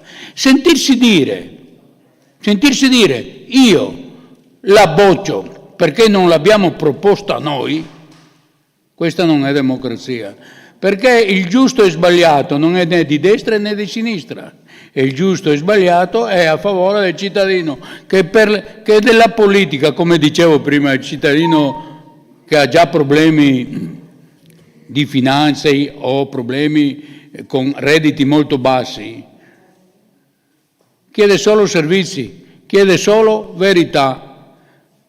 Per quanto riguarda via Villa Storta, è 10 anni che se ne parla.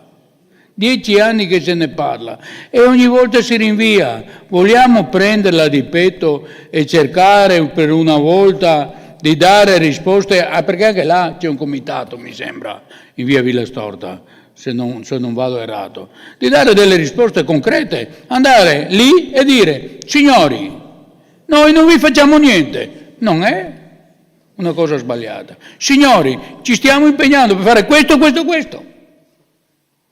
Questo è l'uomo di destra. Grazie. Grazie consigliere Bertoncello. Geronazzo, pardon. Prego. Consigliere Bertoncello.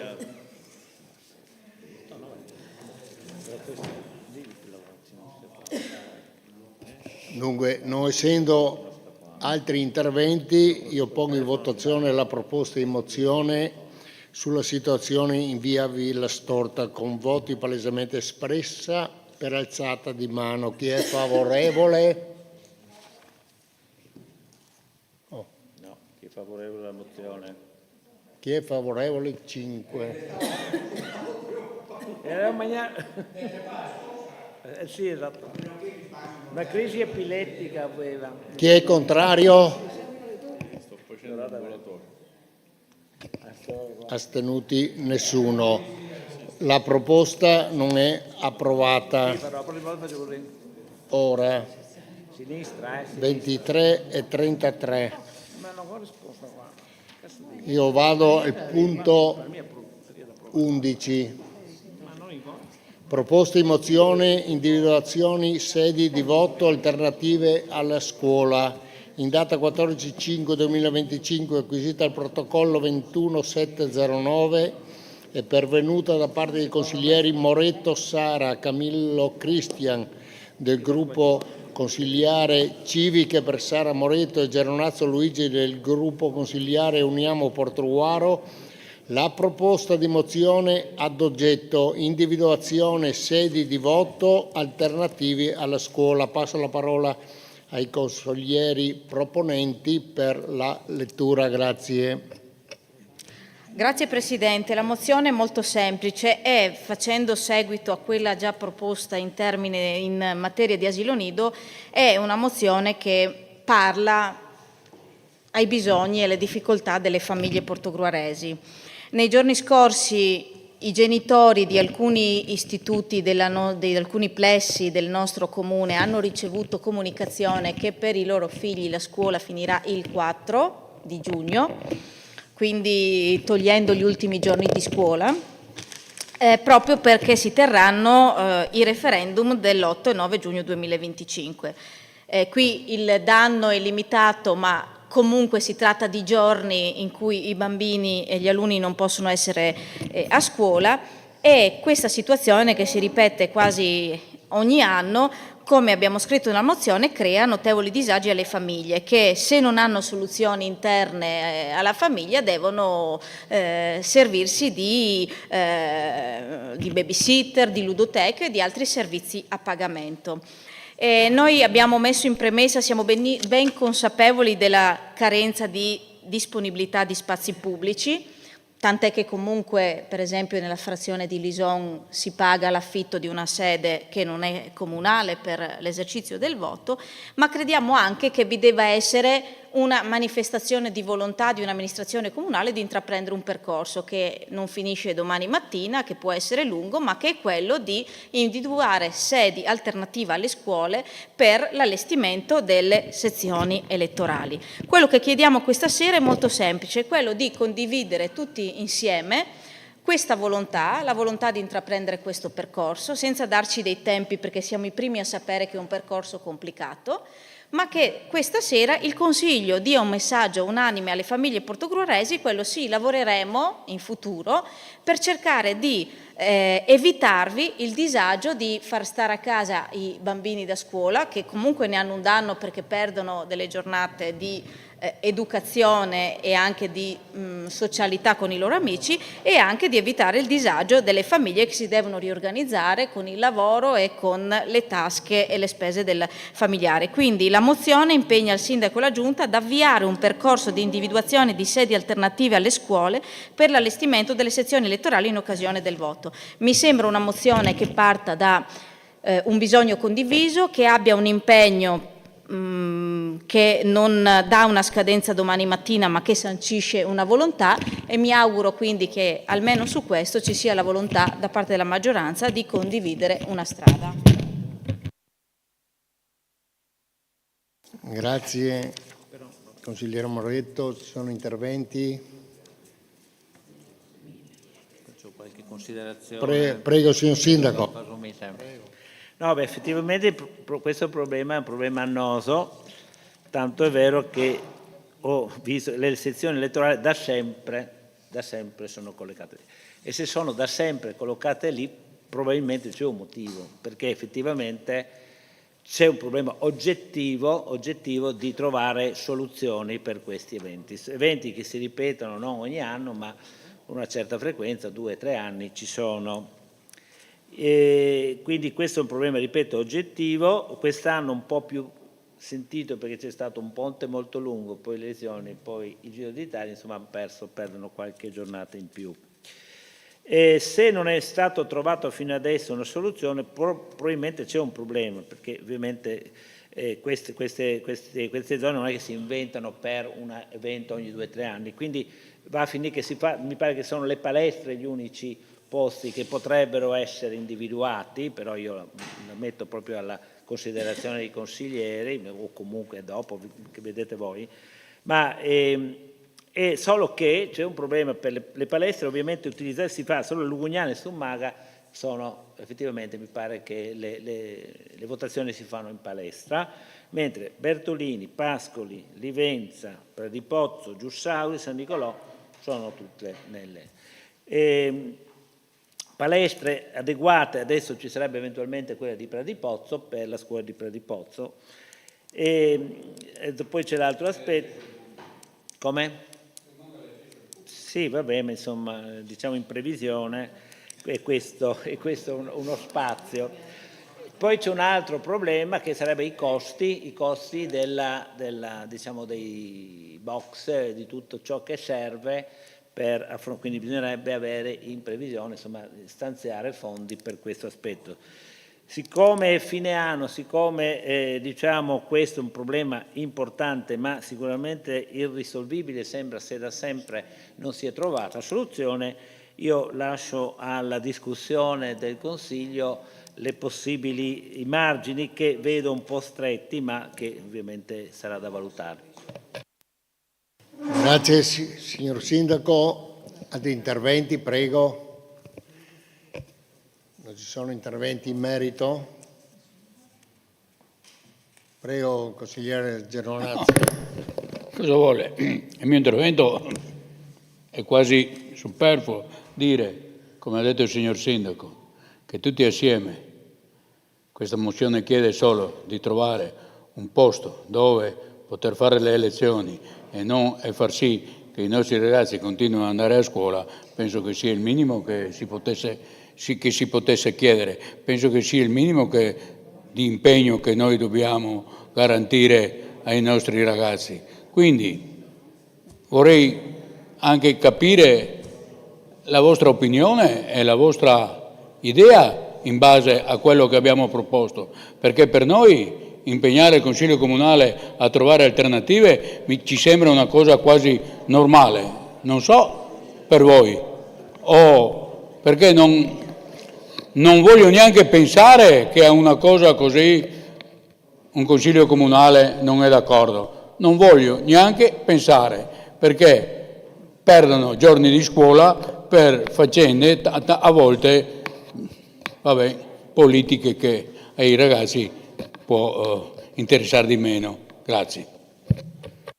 Grazie consigliere Geronazzo. Ci sono interventi? Prego.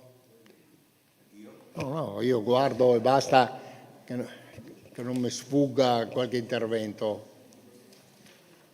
Bene. Prego. No. Aspettavo, non so se ci sono delle contraddizioni o se andiamo al voto, non so. Se ci sono, prego consigliere Moretto, sì, grazie.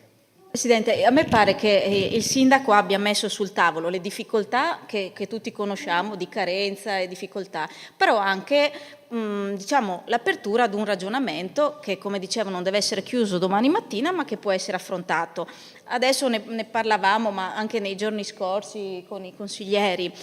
Ad esempio, alcune soluzioni potrebbero essere già pensabili oggi utilizzando le palestre che sono diciamo di afferenza comunque delle scuole, quelle che sono adatte, eccetera. I materiali per l'allestimento dei seggi ci sono già, perché si tratterebbe di spostarli, ma insomma, dico, quello che noi chiediamo questa sera non è di decidere stasera quando e dove si spostano, ma di condividere un percorso per valutare, poi si vedranno le modalità, ma in sostanza comunicare alle famiglie che lavoreremo per fare in modo che nei prossimi anni, perché quest'anno per esempio ci saranno anche le regionali in autunno, eccetera, che nei prossimi anni cercheremo di evitare loro dei disagi. Mi pare molto semplice e credo che sia una cosa sulla quale possiamo concordare tutti. Grazie consigliera Moretto, prego consigliere Verri.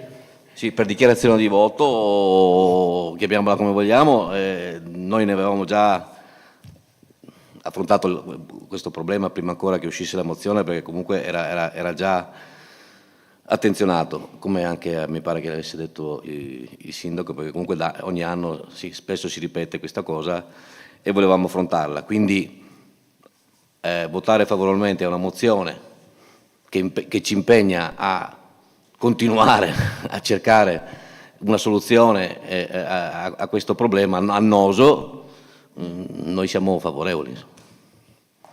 Bene, consigliere Verri, grazie. Prego, consigliere Bertoncello. Sì, basta che ci ragioniamo un po'. Voglio dire, per esempio la 4 novembre ha una palestra. Tra l'utilizzo e far perdere dei giorni di scuola e usare la palestra non mi pare che sia, voglio dire, non mi pare complesso. C'è anche un altro tema collegato a questo, è legato forse alla richiesta di disponibilità da parte, mi viene in mente, le parrocchie di solito hanno dei luoghi, degli spazi dove non viene utilizzato in continuazione e creano meno disagi. Ma questo secondo me vale anche per altre situazioni. In questi giorni, voglio dire, c'è una sollecitazione perché manca un luogo da parte delle associazioni di fare degli interventi. Lo dico perché domenica un'associazione siamo andati a Fossalta. Siamo andati a Fossalta di Portogruaro. L'utilizzo, voglio dire, dell'auditorium di Fossalta, se non mi hanno informato male, costa 30-35 euro. L'utilizzo delle sale nostre sono sproporzionate, coincidono con i costi, questo lo posso capire, ma non avendo a Portogruaro nessun luogo dove, voglio dire, è possibile andare incontro alle associazioni o chi ha bisogno per fare delle iniziative, forse vale la pena anche qui di vedere se si riesce a convenzionare perché le sale, voglio dire, o delle parrocchie o del consorzio di bonifica o di altri enti ci sono, solo che non le danno, non la possono dare a tutti gli enti, ai partiti e quant'altro. Probabile che il Comune possa fare con questi enti una convenzione e quindi una volta che le può utilizzare il Comune non ha tutti i vincoli degli enti per poter darle in affitto o a disposizione.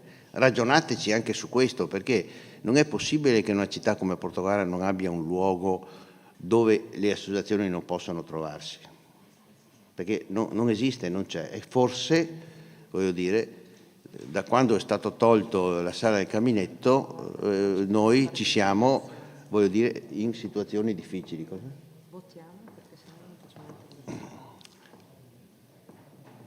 Grazie consigliere Bertoncello, si spegne, grazie. Bene, consigliere Giuseppin, prego. Grazie Presidente, intervengo per dichiarazione di voto. Il nostro gruppo consigliare è favorevole a instaurare un dialogo, un'analisi volta a individuare delle alternative.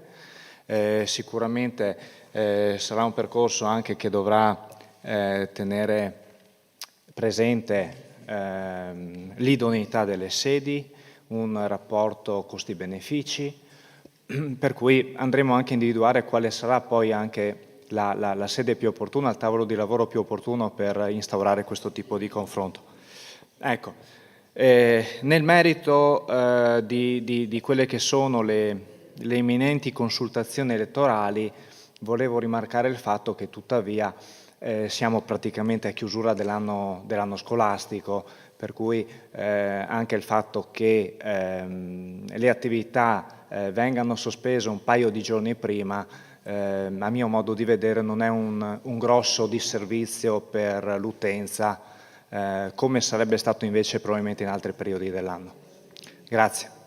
Grazie consigliere Giuseppin. Bene, prego consigliere Barbisan. Per dichiarazione di voto. Il mio gruppo è favorevole e quindi lavorare assieme, trovare delle sedi adeguate per quanto riguarda le sedi elettorali. Però la scuola termina 2 o 3 giorni prima, diciamo che il programma scolastico è già stato ultimato, quindi non è che porti molto scompenso questo. In ogni caso il nostro voto è favorevole. Grazie. Grazie consigliere Barbisan. Bene, visto le dichiarazioni di voto, io pongo in votazione la proposta di mozione individuazione sedi di voto alternative alle scuole, con voti palesemente espressa per alzata di mano. Favorevoli?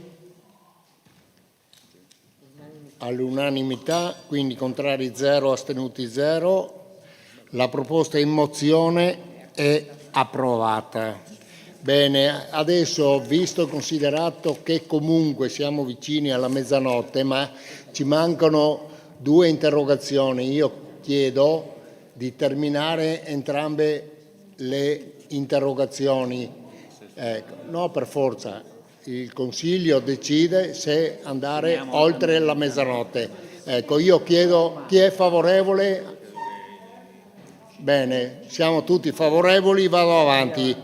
Punto 12, domanda di attualità, di interrogazione. Comunico che in data 13/5/2025, acquisita il protocollo comunale 21.481, è pervenuta l'interrogazione e risposta verbale sul fiume Lemene, presentata dai consiglieri comunali Moretto Sara, Camillo Cristian e Geronazzo Luigi. Passo la parola quindi ai proponenti per dare lettura all'interrogazione. Ricordo sempre, e mi permetto di ricordare, che la lettura ha tempistica di 3 minuti, c'è una risposta di 3 minuti e poi una dichiarazione di soddisfazione o meno di 2 minuti. Grazie, prego.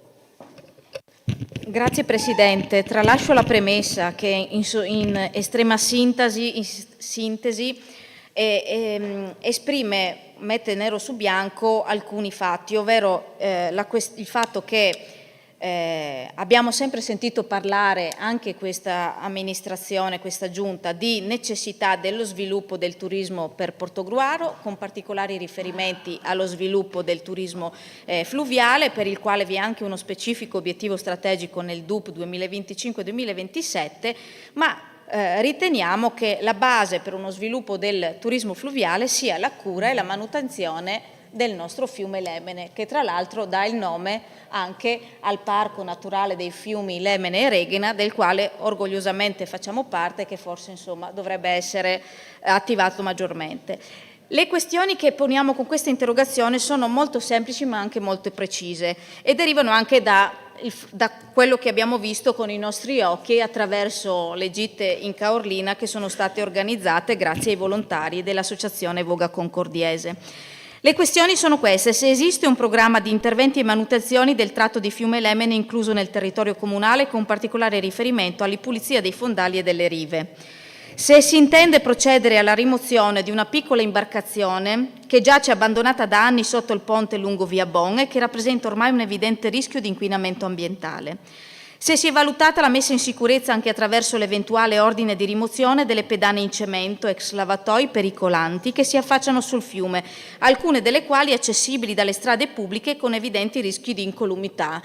Questo ve l'assicuro, si può aggiungere direttamente su queste piattaforme che poi sotto sono veramente precarie e possono provocare la caduta in acqua. Se vi è un controllo della potatura degli alberi e degli arbusti privati che invadono il corso del fiume. Servì un piano per la conservazione e la valorizzazione, qui ci tengo molto, dei manufatti storici visibili dal fiume, quindi elemento di attrattività turistica, tra i quali in particolare la lastra col più antico stemma della città, nascosta dietro una pianta di fico nei pressi dell'immobile ex Scardellato, e l'antica riva lastricata che parte da Piazza Dogana, dove era stata costruito insomma, l'antico approdo fluviale, e costeggia il fiume lungo tutta l'area dell'antico fondaco dei tedeschi e che in alcuni parti purtroppo è stata già danneggiata. Mi auguro, signor Sindaco, che nella sua risposta non dica che è responsabilità di altri. Signor Vice Sindaco, che è responsabilità di altri.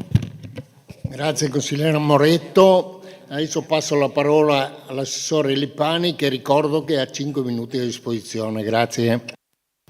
Grazie Presidente. Parliamo adesso dell'argomento riguarda la marre di Portogruaro. Il Lemene e il fiume sono le marri delle città. Normalmente nei millenni passati le città importanti sorgevano lungo i fiumi facevano da marre, diciamo. Adesso invece è il figlio che deve prendersi cura della marre. Dopo un millennio la situazione si è capovolta, diciamo.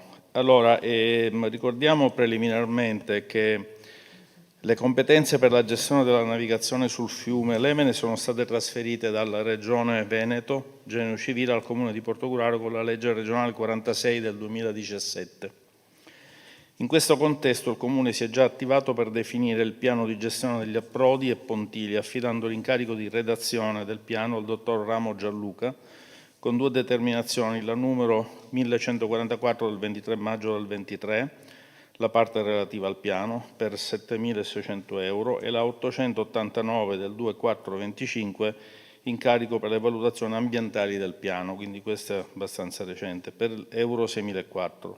La fase di elaborazione in via di conclusione verrà poi condivisa con la Regione Veneto e la Soprintendenza di Venezia, per essere poi discussa in sede politica. Per quanto attiene all'interrogazione, allora il primo punto: gli interventi manutentivi saranno programmati nella fase attuativa del citato piano della navigazione interna, quindi aspettiamo la conclusione del piano.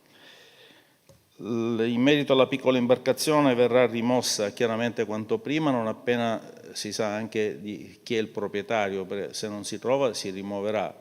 Nel frattempo cerchiamo di capire se c'è un proprietario di questa imbarcazione. Terzo punto: le pedane in cemento e i lavatoi sono oggetti di specifica valutazione anche in accordo con la soprintendenza, perché sono dei manufatti di carattere storico e per le funzioni che svolgevano nel fiume, quindi hanno un valore anche storico, sociale di una volta, quindi non sono manufatti orpelli da togliere così facilmente, sono tutelati. Quindi bisogna parlare con la sovrintendenza anche per sistemarli dove siano pericolanti. Per quanto riguarda la manutenzione della vegetazione, da poco abbiamo dovuto rimuovere, nostro malgrado, il platano che c'era sulla riva destra dell'Emene, ed è oggetto di valutazione proprio per ridare la manutenzione, per ridare quel decoro al corso d'acqua principale di Portogruaro. Quindi siamo in corso di attivazione per quanto riguarda la manutenzione di tutta la vegetazione.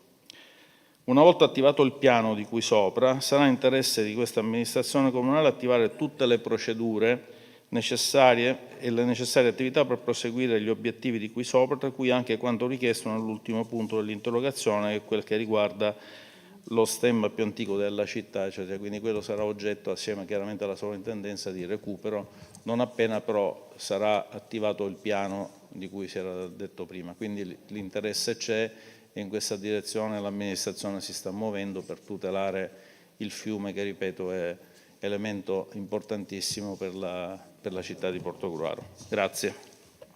Grazie.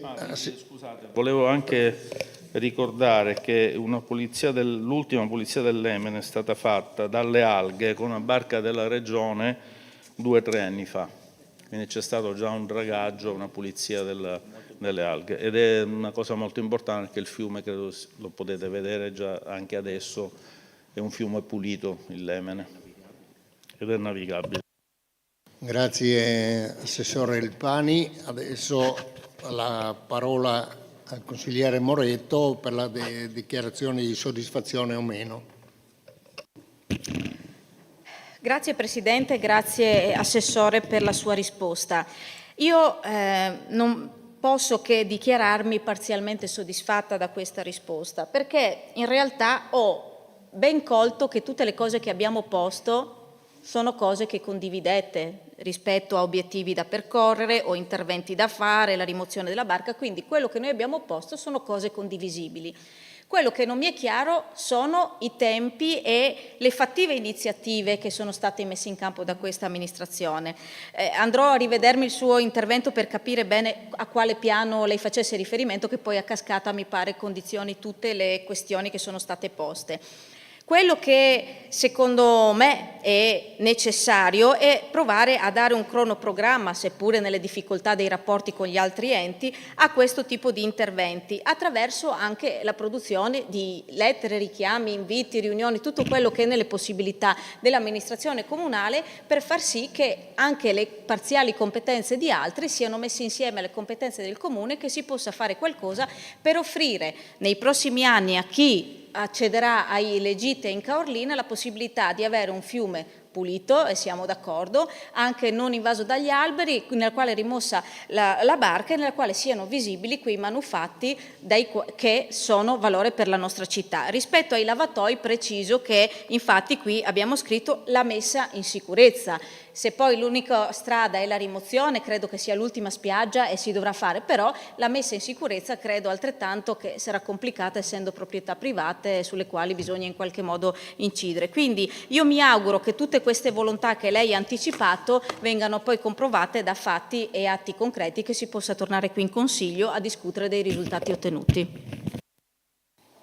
Grazie consigliera Moretto. Quindi al punto 12 abbiamo l'ultima interrogazione, quindi comunico che in data 14/5/2025, acquisita il protocollo numero 21704, è pervenuta interrogazione e risposta verbale sul blogger portuguarese, presentata dai consiglieri Areghini Silvio, Bertoncello Antonio e Drigo Irina. Passo la parola quindi ai proponenti e dare lettura dell'interrogazione. Prego, consigliera Drigo. Grazie Presidente, leggo perché è molto breve e quindi evito di perdere tempo.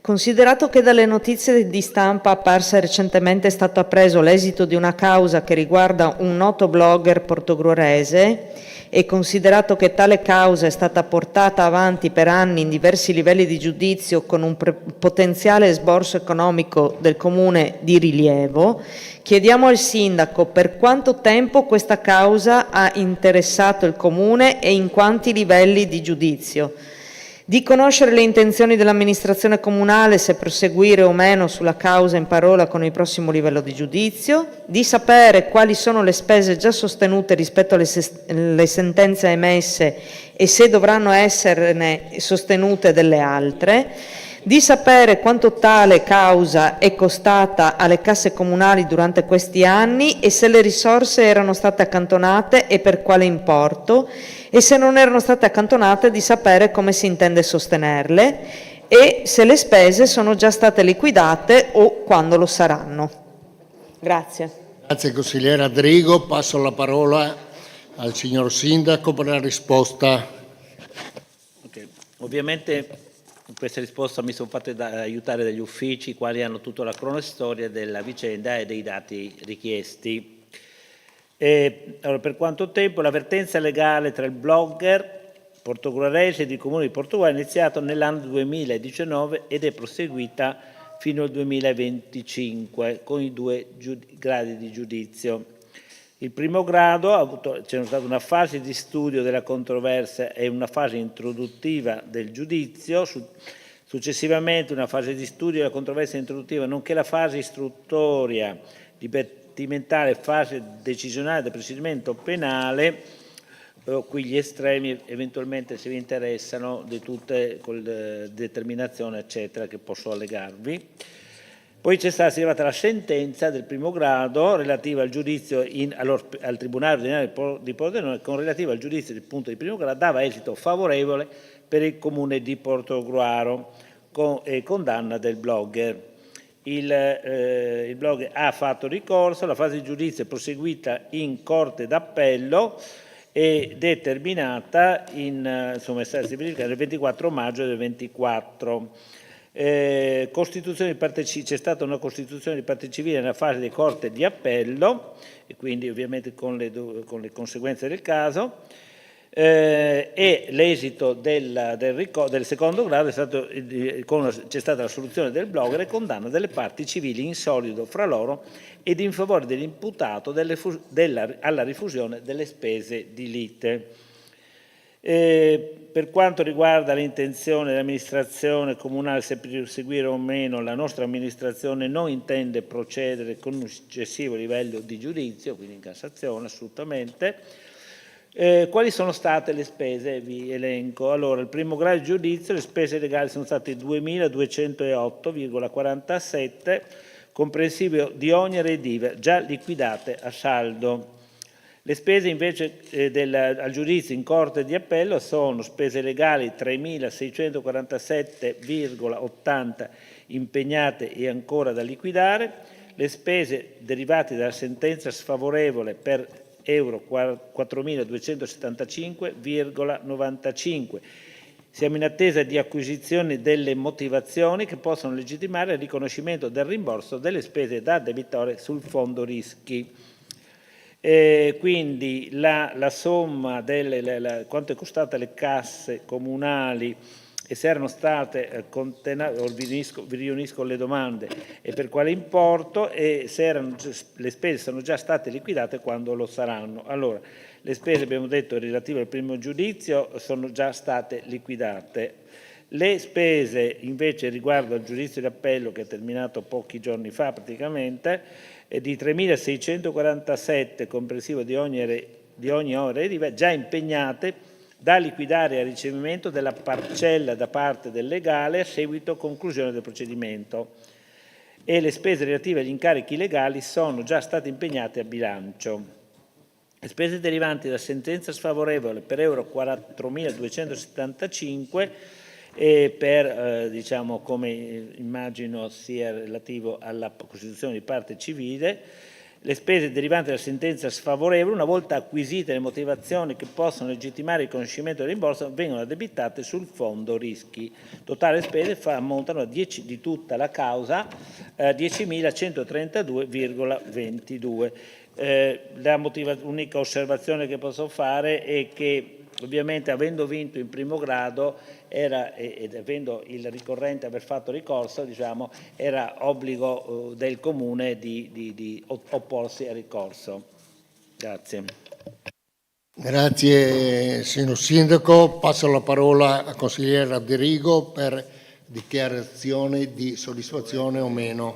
Grazie.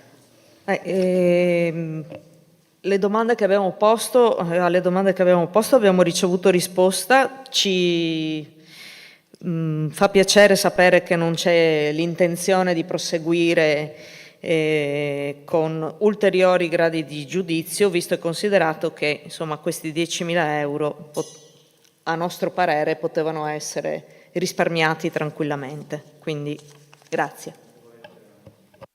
Grazie consigliere Adrigo, quindi sono le ore 005, prego, consigliere Moretto. Solo Presidente in chiusura per chiedere se cortesemente nei prossimi giorni si otterrà risposta rispetto alla richiesta che abbiamo tutti ricevuto di convocazione della consulta ambiente. Abbiamo ricevuto una mail il 5 maggio, mi pare tutti, di richiesta di consulta. Noi non abbiamo ricevuto convocazione, quindi volevo sapere se è intenzione di convocarlo, comunque se nei prossimi giorni verrà fatto.